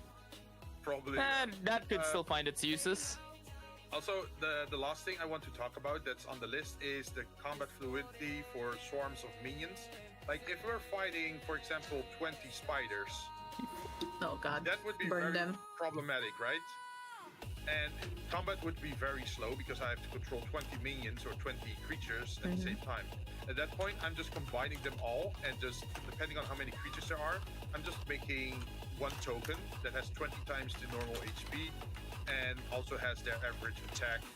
I mean, the biggest difference things that are between that nearby. is like, for example, that token is like here. Now we have cover, for example, instead of like this one yeah, here, yeah. here, and here. So it like maybe instead of making it like one creature, maybe multiple ones, so it makes it still a little bit more difficult. So there is still a sense of danger instead of, oh yeah, it's just a big boss instead. Okay. I can show you what I mean. So normally, imagine if you have. Let me put them down. Imagine you have 5 of these creatures, right? So instead of having 5 creatures like this that are standing around, what we could do is use the swarm rules, and that removes like 4 of them. Let me around a bit, and then we just make one this size. Yeah, that's. Yeah, that makes sense. Yeah, that makes sense. Yeah. And then you just tell us how many there are. Yeah, and then I say like, this is a swarm of 5 skeletons, and obviously they have 5 times the amount of HP that a normal one would have, because hey, it's one big token. But that makes it so that combat Does will it go a little attack bit 4 faster. times, 5 times? It would attack as the swarm attack, where it deals base damage if it's a creature between 1 to 5. Yeah, okay. So if the swarm is 1 to 5 creatures big, it does base damage. If the swarm is 6 to 10 size big, it does 2 times base damage. If it's 11 to 15 enemies, it is 3 times base damage, and so forth, all the way up to 5 times. But base will damage. it decrease if we hit like a certain amount of HP? Yeah, if you manage to bring it down to half HP, it only does half the amount of damage that it would normally do. Okay. It's also that depending on the amount of creatures inside the swarm, the circle becomes bigger or smaller. Let me delete the other skeleton token for a bit. So this would be the size for a skeleton group of 1 to 5. If the skeleton swarm would be 6 to 15. No, it would shouldn't be this. 1 to 5, because that is either one little one or 2. Well, I mean, like up to 5, it would be 4 tiles big, right? Yeah, This is okay. like it would be 3 by 3 if it's up to 15, and if it's beyond 16, it would be this size. 4 by 4. Okay. Which Well- makes sense because it's a 4 by 4, right? So 16 tightly knit together. I mean, that makes sense. Yeah, so that's just something I integrated because it would suck if you have to fight like 80 skeletons or 80 spiders. I mean, or- if it's 80 skeletons, one hit, that's all fine. Times. Wait, those were 2 questions. What was sorry. the question, Chiga? Oh, it's not a question. If it's like 1 HP, I mean, I don't mind taking that. Well, the damage depends on the creature, right? So Yeah, okay. imagine I use this skeleton to attack. Then he can use a short sword attack, for example, which is this. And it does how much damage? 1d6 plus 2. Yeah, so this would do 7 piercing damage if it was 1 enemy. But if it's like more enemies, it would do more damage, of course. Oh my god, my nephew's in my room. The 2 Hey, Smugger. times that I roll. That's a nat one. I also have a question for you guys. So monsters in D&D, you can roll for their damage or you can take their average damage. What do you guys prefer? Roll. Roll. Roll? Okay, good to know. Average damage is boring. Yeah, Yeah, make it. because for example, the skeleton, his average damage is 5, and his roll damage is 1d6 plus 2. But it's good to know, just to talk about this kind of stuff. But that was the last thing about the swarm rules. I think most of it is agreeable to you guys. I haven't heard any complaints so far. Yeah, I would rather the DM also have a chance to roll all ones on damage. Please, Darn it, I'm you thought begging through. you. No. So how it worked with average damage is like I still need to roll to hit, but the damage part is Oh, yeah. either average or rolled for. Roll Exactly. for it. That's what I mean by the damage. I would rather my DM be able to roll ones Experience on our damage. pain. Please. What? I never played You will it. eventually hit us. I would like to mitigate that. Mitigate that, please. Or worsen it. It'll be funny either way. No. So also with this test room, you could also see that there is like a pitfall here, right? So hey, that's an easy jump. You could fall down, but there's nothing bad. So how far This can you one, jump? I can show you that. So I'm gonna click on your character, and then I should be able to do the movement info. This is your movement. Standing, Advanced launching, you can transform. 4 feet. Each foot costs 1 feet of movement. Running long I- jump with plus. I don't 10. have this. Yeah, Like, no, For how do instance, you can unlock jump this? 1 feet vertically. Oh, wait one moment. Let him read first so he understands what's being said. Running high jump with 10. What? I don't understand. With 10 plus. What does that mean? Basically, running half jump is what is it? If you So- move 10 feet before you do the high jump, you can go that much instead of the standing high jump. Something half speed 15 Like feet. because you're gaining speed because you're running before you make the jump. If you're standing still and then make the jump, you don't get as far, right? Yeah, you don't have the makes sense. momentum to Okay, that makes get sense. the full distance. Yeah. Okay, And that I makes sense. got this all from the PHB, but because I'm too lazy to manually calculate it, I just turned it into a macro. Oh, yeah. that's why I don't have it. Yeah. So I also feel that if something is within your normal movement breakdown, like if according to your running long jump, you should be able to jump over a pit, then I don't think you should roll for that because that's just basic skill, right? If you try to jump more than your normal average, like your 9 feet, that's when you have to roll. Like if you're trying to jump 12 feet away, that's not within your normal capacity, right? Mm-hmm. So I can do that pretty much for everyone. I can just click on their icon and then click on the macro, and it will automatically tell me all your movement. Yeah, that Please, makes sense. Makes sense. do that for me. I'm begging. Sure. Yeah, sure. I want to see my funny numbers. It is not working for you. Have you perhaps not filled something in on your character sheet? Let me double check. I have all my stats. I have my what is it?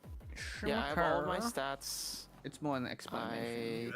You have your movement speed as well. Mm-hmm. Let me try it on someone else. So if I try it on, for example, Shin's character. Did it just break down? No idea. Oh wow, you used it once and You then can try it on everything me just again. kaput. Wait, let me try if it works. Yeah, It it works works on on you. Shige. So, Oh, I know why. I know exactly why. Oh wait, what happened? I know exactly why. It's because what is it? I put in FT period on my speed. Try it again. Oh, it breaks the calculation. Okay, let me try Yeah. it then. Hmm? So. Yeah, there we go. If it's just numbers, it works. So this one Oh, is because yours. it's just the numbers. So you can see. Yeah. Yeah. Okay, try it now on mine. How dare? I should probably add a name to that macro so I know whose movement it is. So this is Oh, there you go. Shin's. There we go, it works. Wow, look, it's the only person so far who has strength above 1. Wait, who? Above 0. Me? What you need? Spellcaster. You need strength. Yeah, me and Shige have like trash strength. I didn't know you need strength to jump. I mean, that makes sense. Yeah, because Makes jumping sense, right? counts as a I mean, that makes jumping sense. counts as an athletic thing as opposed to an acrobatic thing. Doesn't make any sense. I mean, I did put athletics as a proficiency on mine, so. Yeah, that'll do it. And to be honest, you don't use strength for a lot in this game. Usually it's just athletics, right? Or the It's either athletics So or like grapple checks or something. Yeah. So at least with this, you gain a little bit more of an advantage with being able to jump over, well, normal things or being able to reach certain levers that are placed high, for example. Unless you use a jump spell, in which case. Uh-oh. Yeah, you totally bypassed it. But hey, it allows the barbarian or the fighter who doesn't exist in this group to also feel a little bit more special. I use dexterity so I can just go and do things. I mean, hey, if you somehow manage to kill my wizard, it wouldn't be very hard. If you come around to killing my wizard, you will see something much more martial in its place. So hey, Oh, okay. that's something to look forward to. I'm not planning to kill your character, so hopefully that doesn't happen. I'm waiting for level 3, and then you get your martial character. It just gets shot with an arrow in the knee. Oh wait, right. So Shige, did you know that if you're playing Artificer, you can either just be you can slowly turn your character into either Ghost Rider or Iron Man. Pick your pick. What? What the? Now I have to look this up. Yeah, there is a subclass for Artificer where they make like a magical armor, which is That's sort the of armor? that sort of acts like the Iron Man armor, where and instead of doing like energy blast, you're doing magical blasts. I'm trying to figure out where the Ghost Rider part is. Is Oh, it John, you're that's for- Firefly. Yeah. Ghost Rider one is if you're going Battlesmith. Yeah, so it is Battlesmith. It's because of the what is it? The Steel Defender. You can make it into any form you want. Which includes a bike. Motorcycle. Okay. But yeah, I think we covered pretty much all the things that I had to talk about, Okay. including some of the house rules or side effects like the swarm thing and the flanking and cover thing. I think we're pretty much good. Yeah, we also did the boss effects. I think we are good. Yeah, we should be good. Unless people still have questions or want to know specifics. Oh, mostly for it's mostly just background stuff, but that can be on another time. Oh yeah. I should have given you all in the journal part. If you go to, for example, game mechanics and rules, or if you go into lore and We should, history, yeah. What? We there have should access already to be it. handouts where you can read up on certain things that are already written out. If you want Word to include that into lore. your- Oh my god, into your reading. character, but you don't have to. Like during a session, I could also just. I'm reincarnated. I don't know anything about the world. Okay. That's my. Jen, do you want me to make a character sheet for that one guy, that NPC guy? They're already there, I think. You just. It's a bio, yeah. I don't think I see a character sheet. That's for you, right? No, you should have it in non-playable characters. Yeah, I see a bio on my end. Yeah. When I open it. Oh yeah. If you click on it, then you should see the character sheet, the bio info, and attribute abilities, right? I only see the bio and info. That's it. Oh, okay. Let me change that. Let's see Wait, if I why am I the only one that's like in the player section of that thing? Oh, you only That's see because yourself. ours is hidden. Yeah. Yeah. You can't see each other's sheet because they might have certain secrets. Or Story purposes. I don't think they want to show you their inventory. She gave them to describe your character. Everybody knows mine. Also because my. Yeah. Also because my now you goal should be able for. Right? Yeah, my goal for this session isn't to play meta. My goal is to at least roleplay a fun character. This meta? And commit war crimes, but that's besides the point. There is definitely a meta. One meta is the Sorkadin, for example, where you Oh, there you go, I see it. Sorcerer and Paladin, and you do insane amounts of damage. Oh, you mean the Oath of the Nuclear Paladin? Yeah. Nuclear. Okay. Well, it's not actually nuclear. You're doing like a holy type of damage. Yeah. that's It's Nuclear is in the numbers. Yeah. Oh, you yeah. have enough damage to delete 4 Tarasques in one turn. Not sure what those Assuming are, you but okay. are level 20, but still. Yeah. Still terrifying. Tarrasque is basically a world-ending threat. Ah. And you have enough damage to just delete 4 of them in a turn. Yeah, Oh. think of your city. That's how big it is. Anyway. it is pretty much like the Godzilla of this world, if you think. Yeah, I about it. guess. Yeah. Ah. Like you don't want to fight it. It's very hard to take down. It's impossibly big. You rather just run away from it and avoid it. Mm-hmm. And You can also there's- one-shot every single one of the demon lords with that build. It's Yeah, disgusting. Okay. There's been stronger enemies since the Tarrasque, but you know, it's still a really really good comparison for how strong something is. Eh. I think that's pretty much it. What I can do for today. Yeah, regarding same. rules and preparation. It took how much time? I'm not sure how long we took about it. 5.5 hours. Around 4 or 5 hours. It's a long one. It's understandable. Yeah, it's because we had to make the character. And it is only explanations. Oh god. Yeah, well, I'm hoping that gameplay will be a lot faster. That's why. Are we starting gameplay next week? Same time? Same day? I still have to wait for Tattered to help him make his character, so we're gonna have to wait a little bit for that. Also, to see what his whole situation is with his router, if that's gonna be something short term or not. Next week I cannot do like that long.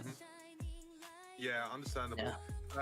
Also, for sessions, I don't think I would do this on a weekly basis because as a DM, it's a lot of preparation you have for these kind of sessions.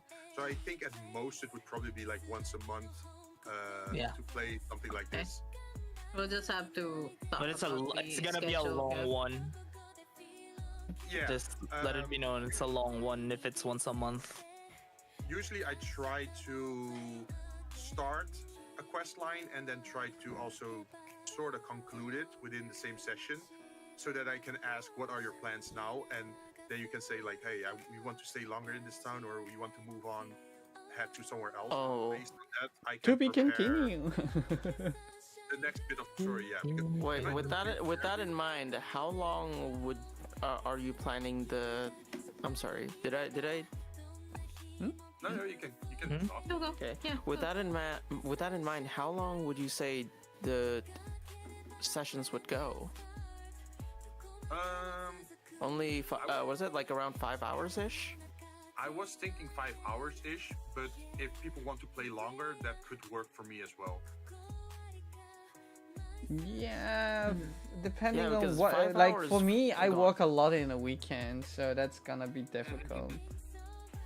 Yeah, so it's like- we're gonna have to schedule that in, like when people are available or how long they can stick around, and then just based on that, like imagine if people want to do shorter streams, where it's only like 2 hours, then hey, maybe we can play more times a week, because then you don't get as fast, like you don't progress through the story or the quest as fast in 2 hours time, right?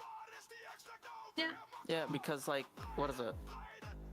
5 hours isn't a lot of time to complete a storyline, especially with 5 players. Yeah. But I also have to take the first session into account, like based on how fast or how slow we go, we can adjust based on that. Yeah, it makes sense. Yeah. Like if you played it the first time and you think like, wait, this session took way too long, I want to have shorter sessions, then we can discuss that. Or if you think like, hey, we didn't get that far in this amount of time and we want to play longer, then that's also an option too. Yeah, that's fine. It's just feedback. That's fine. So I want to keep it open. Yeah, that's at least till after the first actual session where we play things. Yeah, no, that's fine. That's fine. Okay, cool. Like over 2 weeks, I am on that day free, so that's at least a date. Because the next day after, so that Monday, I'm free too, so I can do a really long session. Oh, I know one thing, and it is that it is midnight for me right now. Yeah, It's currently 1:30 here as well. No, that's fine. Yeah, I think we got a lot to. We talked about a lot of topics, so I think we're pretty much done with session 0 then. Yeah, that's fine.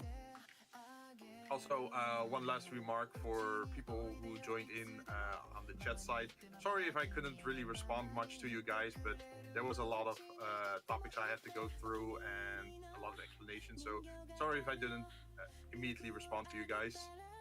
No, that's. It is. They should know. They should know. They should know. Yeah. It's like it's as a lit. DM, It's you're written. always- It's written on it.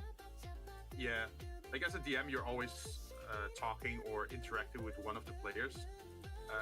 Well, if you're a player, you might have an entire round before it's your turn again, so you can still talk to your viewers during that time. But yeah, that's why that's the reason why I put it down as like a note below me that hey, I don't have a lot of time to interact as much as during a solo stream. So I hope you guys understand. Make it a shared chat so that we can interact with your viewers for you. Yeah, that would make it easier for everyone. I mean, it is a shared chat, right? Yeah. We have a shared chat right now. That's why you can see everything. Yeah. All right. How do you guys feel about this so far? Are you?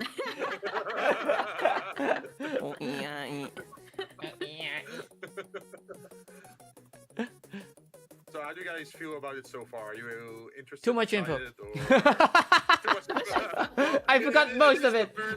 I forgot most. It's like school.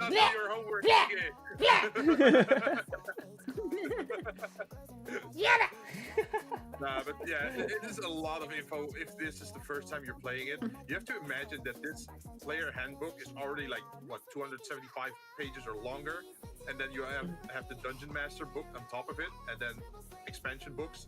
So I think we narrowed it I know down it's a pretty lot. well I know it's a within lot. 5 hours.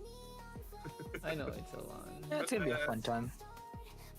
If you have any more questions during the first session, you can always ask, and we will explain how things work. Now I'm going in blind. Very knowledgeable. I will try my best not to talk over the GM every time. No, just say it. There's a delay, latency. It's fine.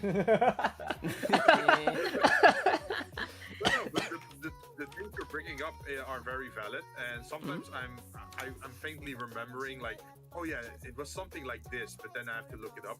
So if you're willing to like double check something, that's totally fine. Yay! Okay.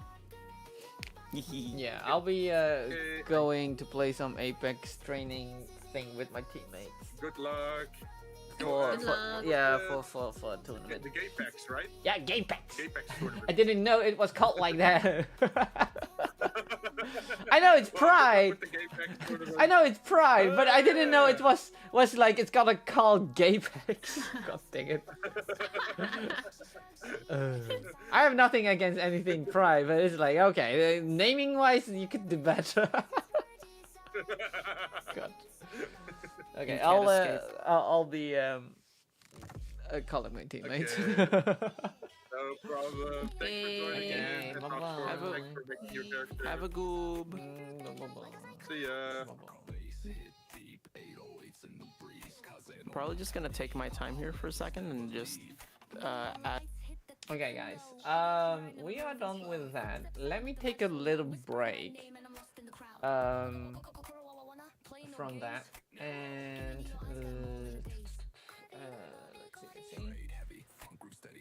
let's see. What was I doing? Oh yeah, the category and everything.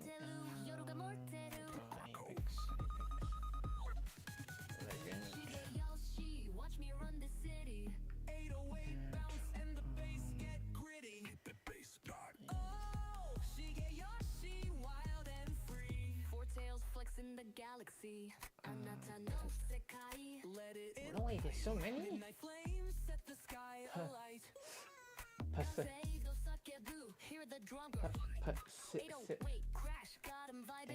So many, oh my god.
中電波の嵐鳴りやまない Can't shut me down I'm breaking out ここありか暴れ出すの雨みたいな感情が行動を濡らす大丈夫なんてもいらない I'll scream through static No more lies Spark in my chest Overflow system 涙が踏み波 My heart I twist them 壊れたままで光るの I won't be fixed I'll be digital 嵐の中で踊るの Burning bright like a data storm ここが終点でも I rise again transform Whoa, whoa, glitch me through Whoa, whoa, I break the rule デジタル台風この名前ストマリカ記憶に刻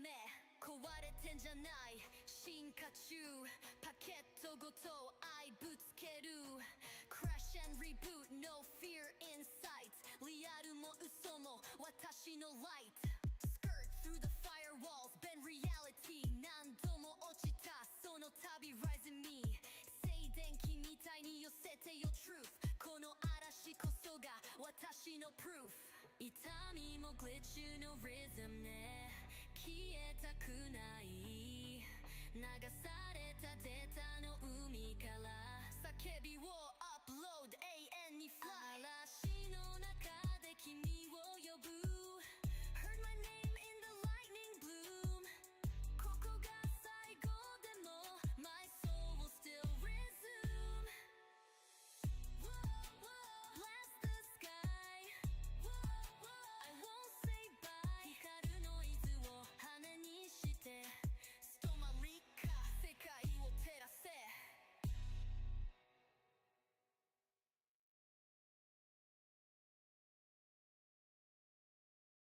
Hey, you're retro. Hey there. Mic check, hey. Camera check, we're live tonight. コメントが流れる keeping it tight. この音、君に響く配信始まる。君と一緒。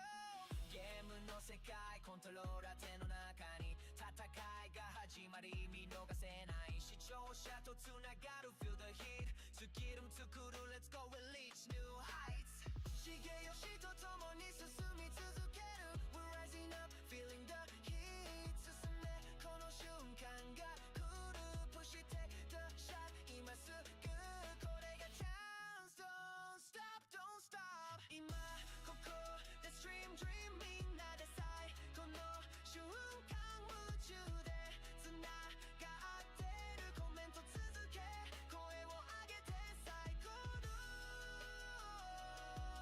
ストリーム限界超えて進んでけドアを開けて新しい世界視界広がる君と僕チャット流れる like a wave we vibe 共に笑おうどんな時でも茂吉の声胸に響く We're rising up feeling the heat 進めこの瞬間が来る Push it take the shot 今すぐこれがチャンス Don't stop don't stop 今ここで Stream dream みんなで最後の瞬間夢中でつながってるコメント続け声を上げて最高のストリーム限界超えて進んでけ茂吉と輝く瞬間みんなで乗り越えてゆこうゲームの中で永遠に変わらないこの気持ち新しい道共に進むこの場所から越えてゆこうコメント続け声を上げて仲間と共に今を越えて光を目指して前を見て止まらない進み続けてつながってる終わらないぜみんなで行こう手を伸ばして今ここで Stream dream みんなで最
と共に昇り落ち光を壊す一緒に行こう空を舞うリズムに乗って力を感じ夜のリズムで踊り続けら輝く今夜の空月の光が照らす心の奥空に羽ばたく夢を追って君とならばどこまでも行けるよ Yeah, yeah. Yeah, yeah.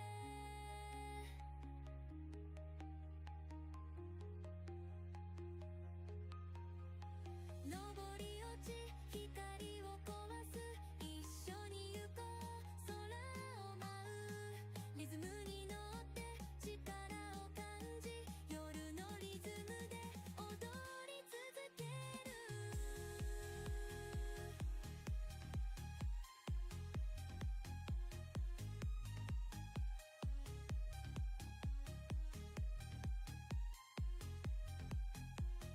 星が輝く今夜の空月の光が照らす心の奥空に羽ばたく夢を追って君とならばどこまでも行けるよ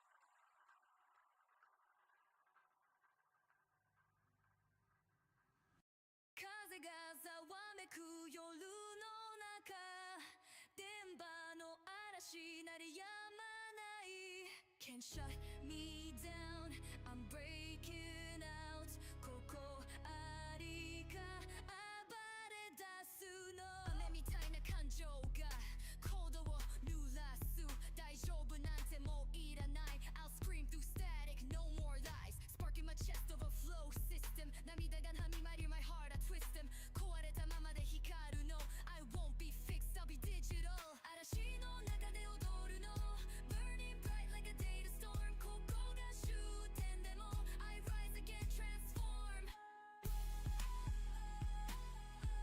Glitch me through I'll break the rule デジタル台風この名前ストーリーが記憶に刻め壊れてんじゃない進化中パケットごと愛ぶつける Crash and reboot no fear in sight リアルも嘘も私の light Skirt through the firewalls bend reality 何度も落ちたその旅 Rising me 静電気みたいに寄せてよ truth この嵐こそが私の proof 痛みもグリッチの rhythm ね消えたくない流されたデータの海から叫びをアップロード永遠に fly 嵐の中で君を呼ぶ Heard my name in the lightning bloom ここが最後でも My soul will still resume Blast the sky I won't say bye 光るノイズを羽にして人愛か世界を照らせ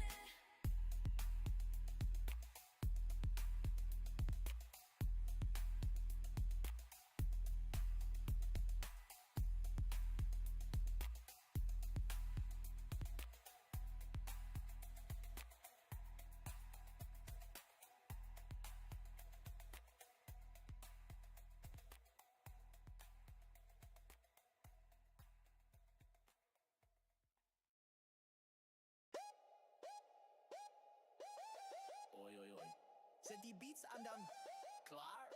Stop hem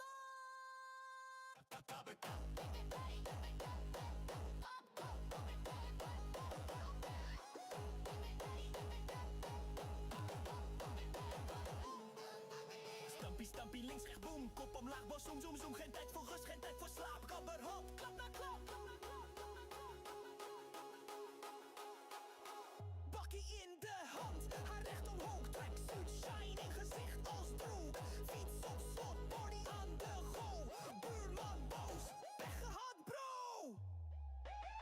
Stampie, stampie door de straat. Sokken nat, mijn gevoel is kwaad. Hard gaan, breek die vloer. We willen meer hoor. Stampie, stampie door de straat. Sokken nat, mijn gevoel is kwaad. Hard gaan, breek die vloer. Boom, boom, we willen meer hoor. Tabberot, tap, dabadabadab.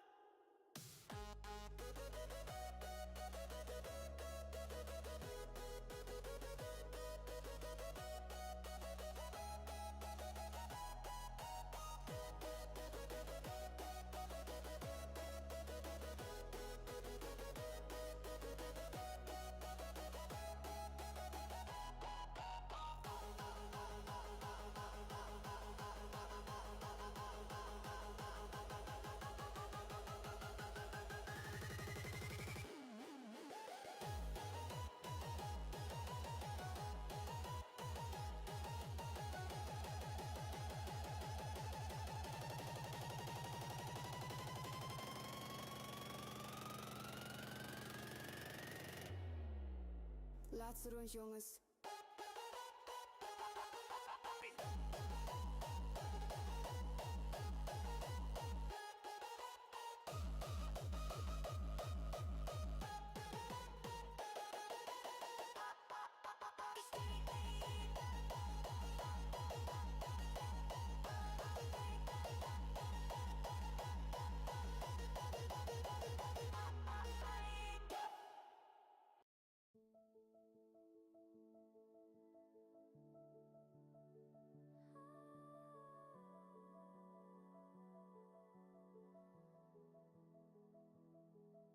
She floats through stars like digital lace. Acto-chan lands with a glittery face.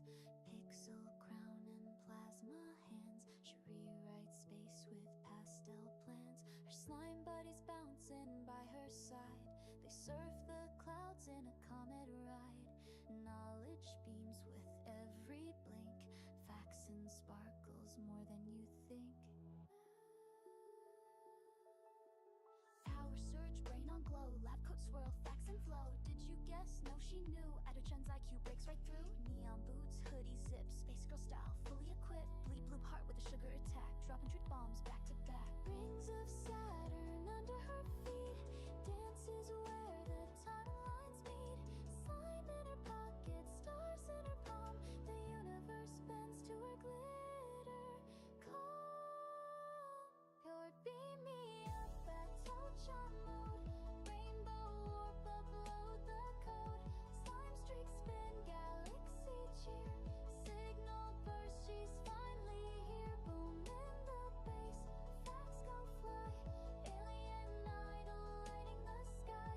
Call your world, she's here to stay. Atochan shines night and day.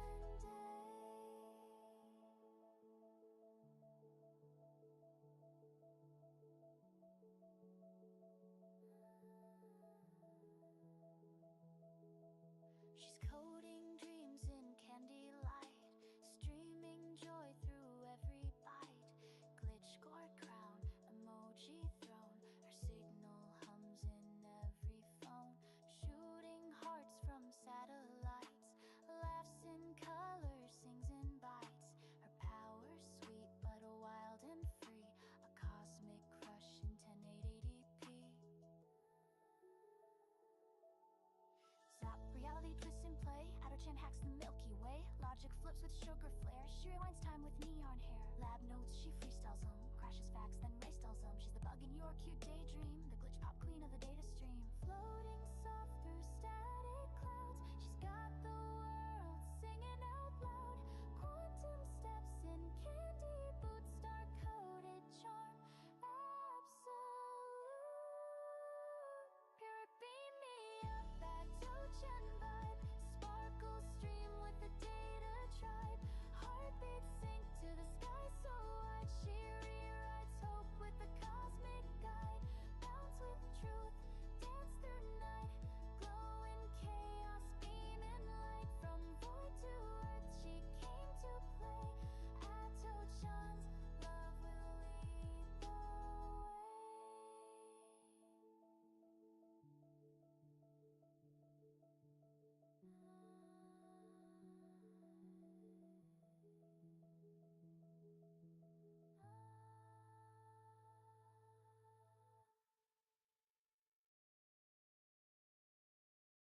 oi, oi! Crank those beats up!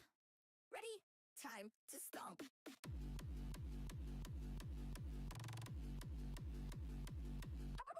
Stomp, stomp, left, right, boom. Head down, low, bass, go boom, boom, boom. No time to chill, no time to nap. Give a hard pump, smack after smack.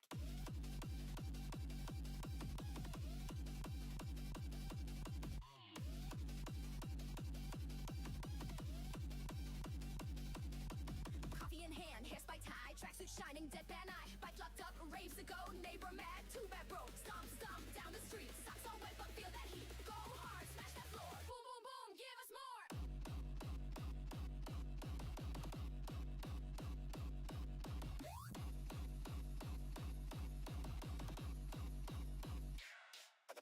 Stomp, stomp, stomp, no break till your legs give out. Quake, gave a god, chaos mode. Sneakers caked in the natural cold.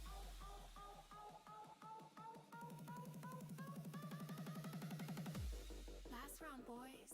Stomp, stomp, till the lights turn back on.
迷い込んだ霧の中ささやく水鏡目を閉じれば溶け込んでいく無意識に目が覚めた時には消えてしまう夢の続き柔らかく響くその声に導かれて浮遊する旋律扉を開ける漂う大地クリッチの歪み光に溶けてく消えゆく記憶真実を手にする鍵は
きてるのやログインでも誰もいないピクセルの街に一人きりエモーションデリートされたねえ私の声聞こえるプログラム外れても心はここにあるのこのシステムぶち壊すエラリカ X トットが叫ぶ存在否定でもリカは消えたりしないエラリカ X ブリッジが光になる壊れてこそ本当の自分クロー止まれないバグ脳内ハック再起動してもリカ割りかデリート対象上等だ壊れて歪んででもまだ歌える涙さえデータに変えて0と1の間にあるハートなめんなよエラリカ X 偽物なんかじゃないシステムごと私が書き換えるエラリカ X 自由ってバグの中それが私の物語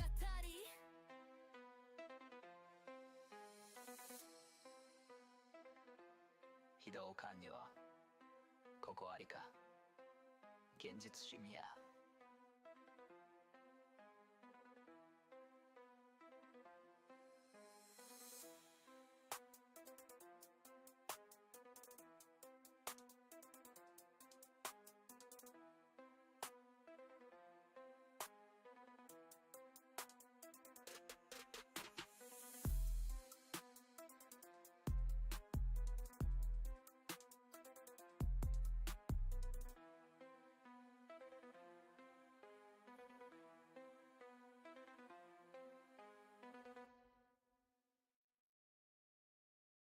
カリオはボボバシメツラのごと主治に呼んだ力れるんごすがしプワクソグジョカリアのフォサミウォラじゃなこからで飲みよ It's a what you want 明日でさえレクシンだわざぎつかじゃシャツわけじゃねならせとやついめちむきくのからなしこのぶり前がやでそうあのでし It's cleave go のセリティベッチン口にもぜ食べてるセカンディリミットカチョコシャメリカもとちょポレのリミツでセクシー吹きの最下値でマニレスシーロボコリチョカロットワガレリレスキージャストここは犬やめまひないとにつこたらやにもさわい生地もたったなしじまますからデザミドアの形しぐらりまな酒の血が飲む血が待てたて下なポリオでタンホでタンワダ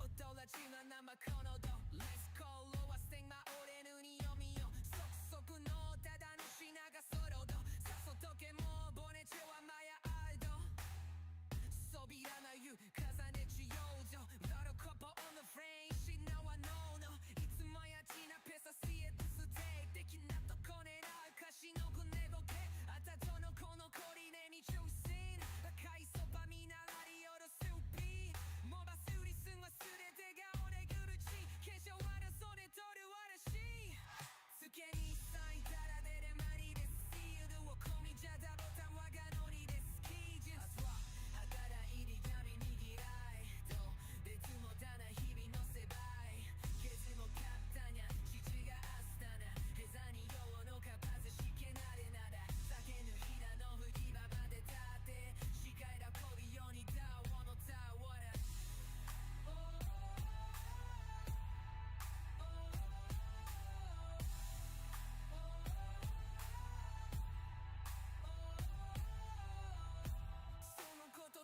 Hello.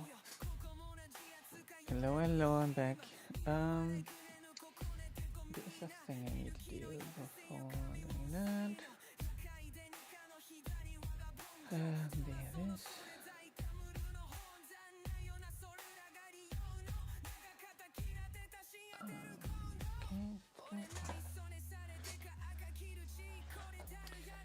Okay, let me call my friend. Matang.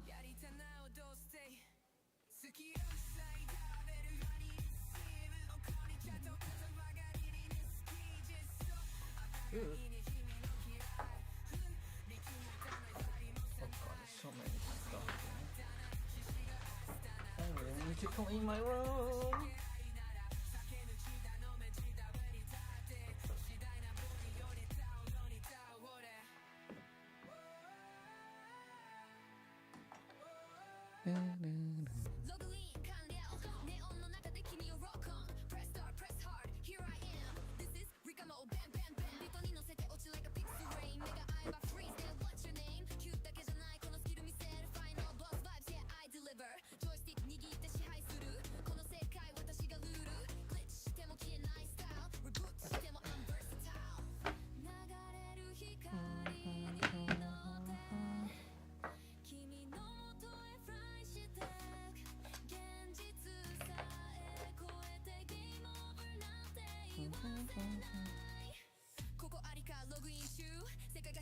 Straight to you, level up するこの feel, plug in baby, this is real.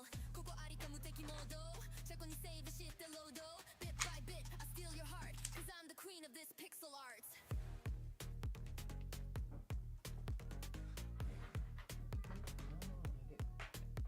Yeah, I'm back online, better check that ping. I don't glitch, I shine, got that dream team bling. From Tokyo Light to a soul type scene, when I drop my verse, I control the stream. Game face on, got my headset lit.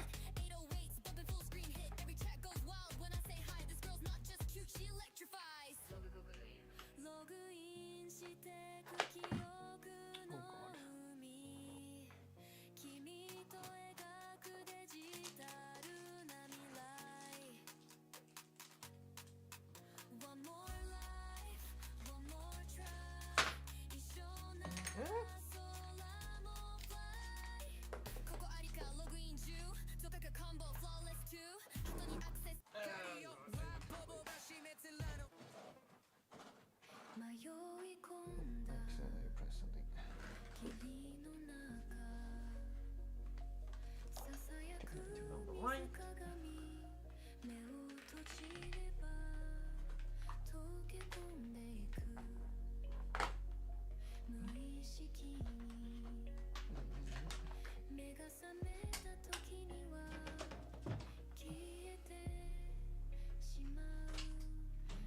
夢の続き、柔らかく響くその声に導かれて浮遊する旋律、扉を開ける漂う大地クリッチの歪み、光に溶けてく消えゆく記憶、真実を手にする鍵は、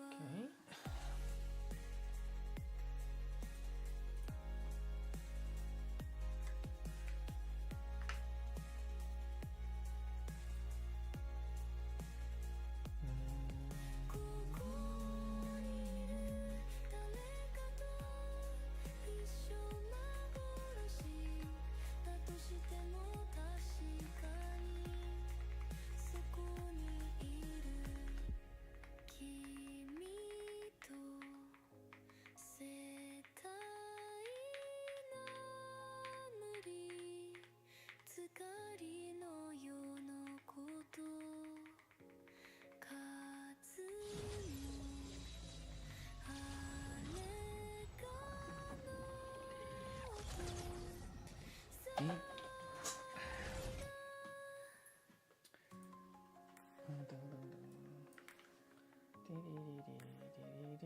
Oh wait, I totally forgot to turn off what's it called?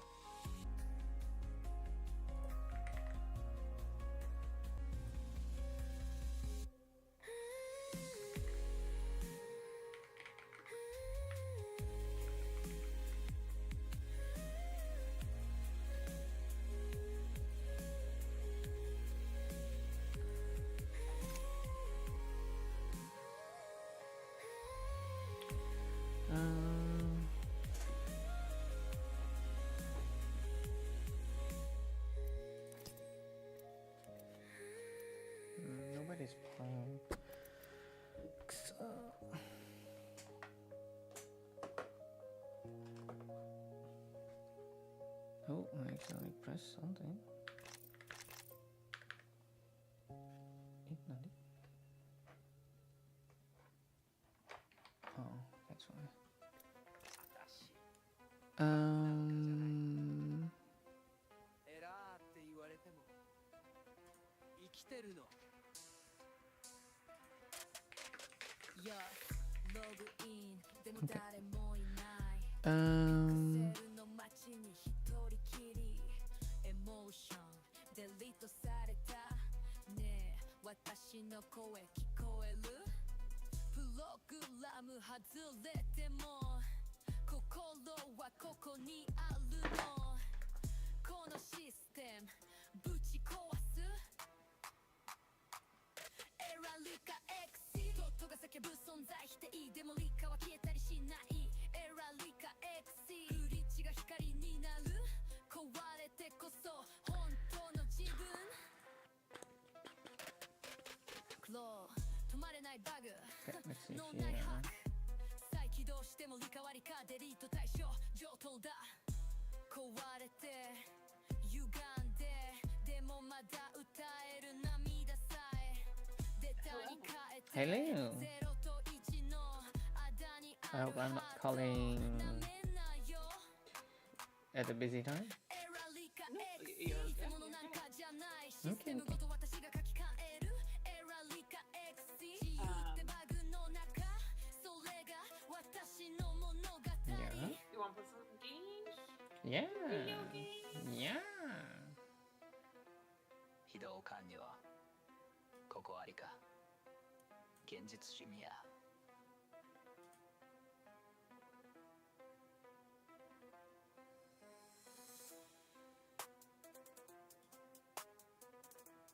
Okay, we'll take this off, take this off. Turn this off. That off. I can close this.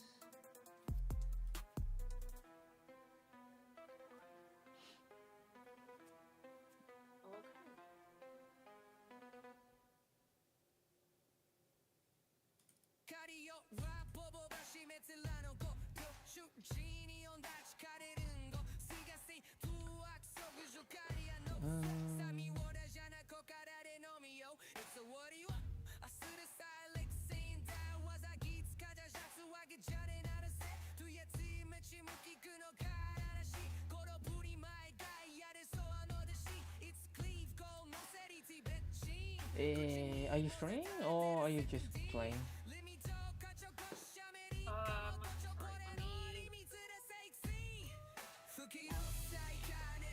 Sorry, I need to download something really quick. Oh yeah, that's fun. Does it say in time wise? Maybe I can do like like 30 seconds. Oh.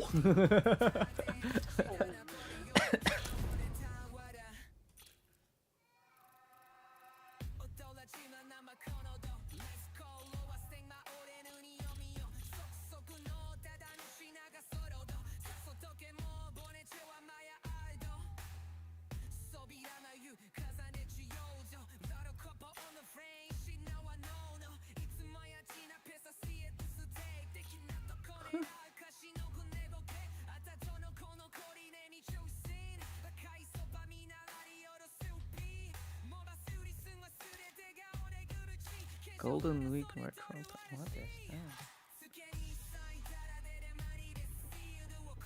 Oh, it doesn't have any on. Interesting, interesting.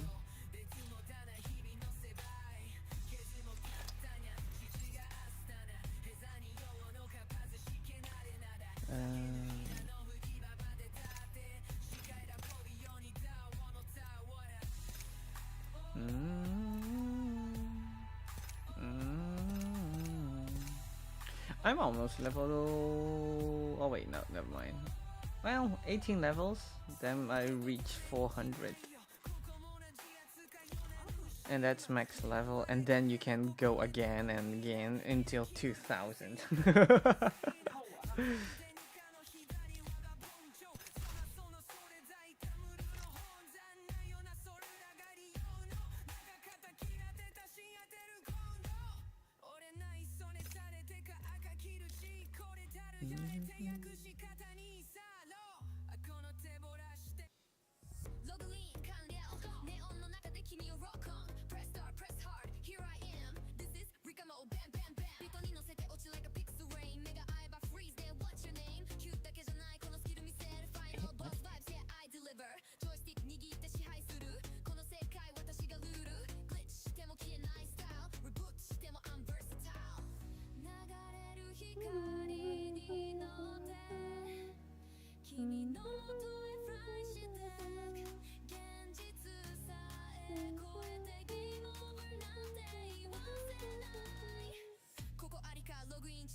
baby, this is real. ここありか無敵モード。チャコにセーブしてロード。Bit by bit, I steal your heart. Cause I'm the queen of this pixel art. Yeah,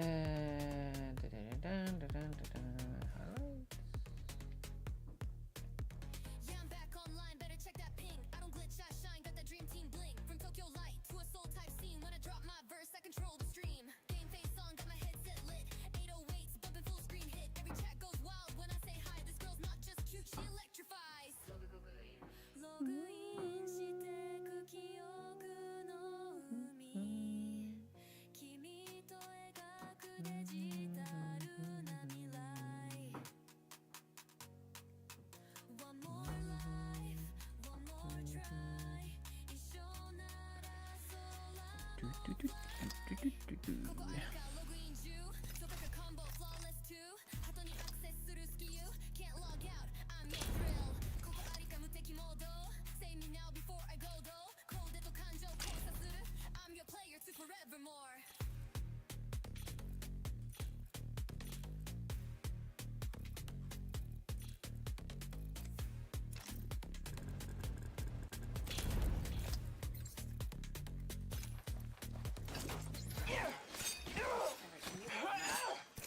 Oh, I'm like, oh, why you quiet? No, it's fine, it's fine. And then I was like, all right, I'm ready for Apex, and no response.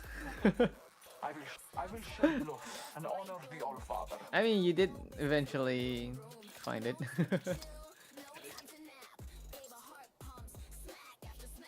Coffee in hand, hair spiked high, tracksuit shining, deadpan eye, bike locked up, raves ago, neighbor mad, too bad bro. Stomp stomp down the street, socks all wet, I feel that heat. Go hard, smash that floor, boom boom boom, give us more.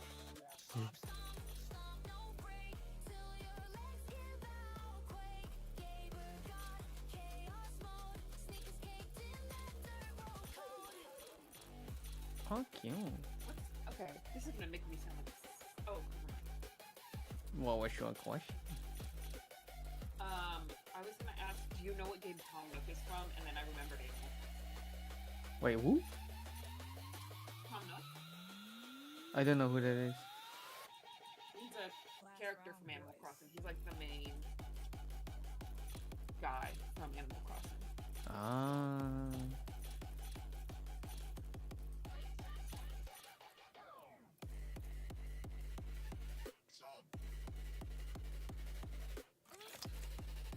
Age 40?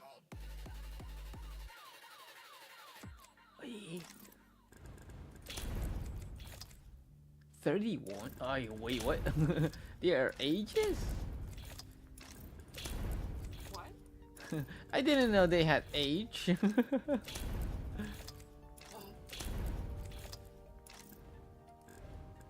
Wait, Ash is 122 years? Oh, yeah, technically she's like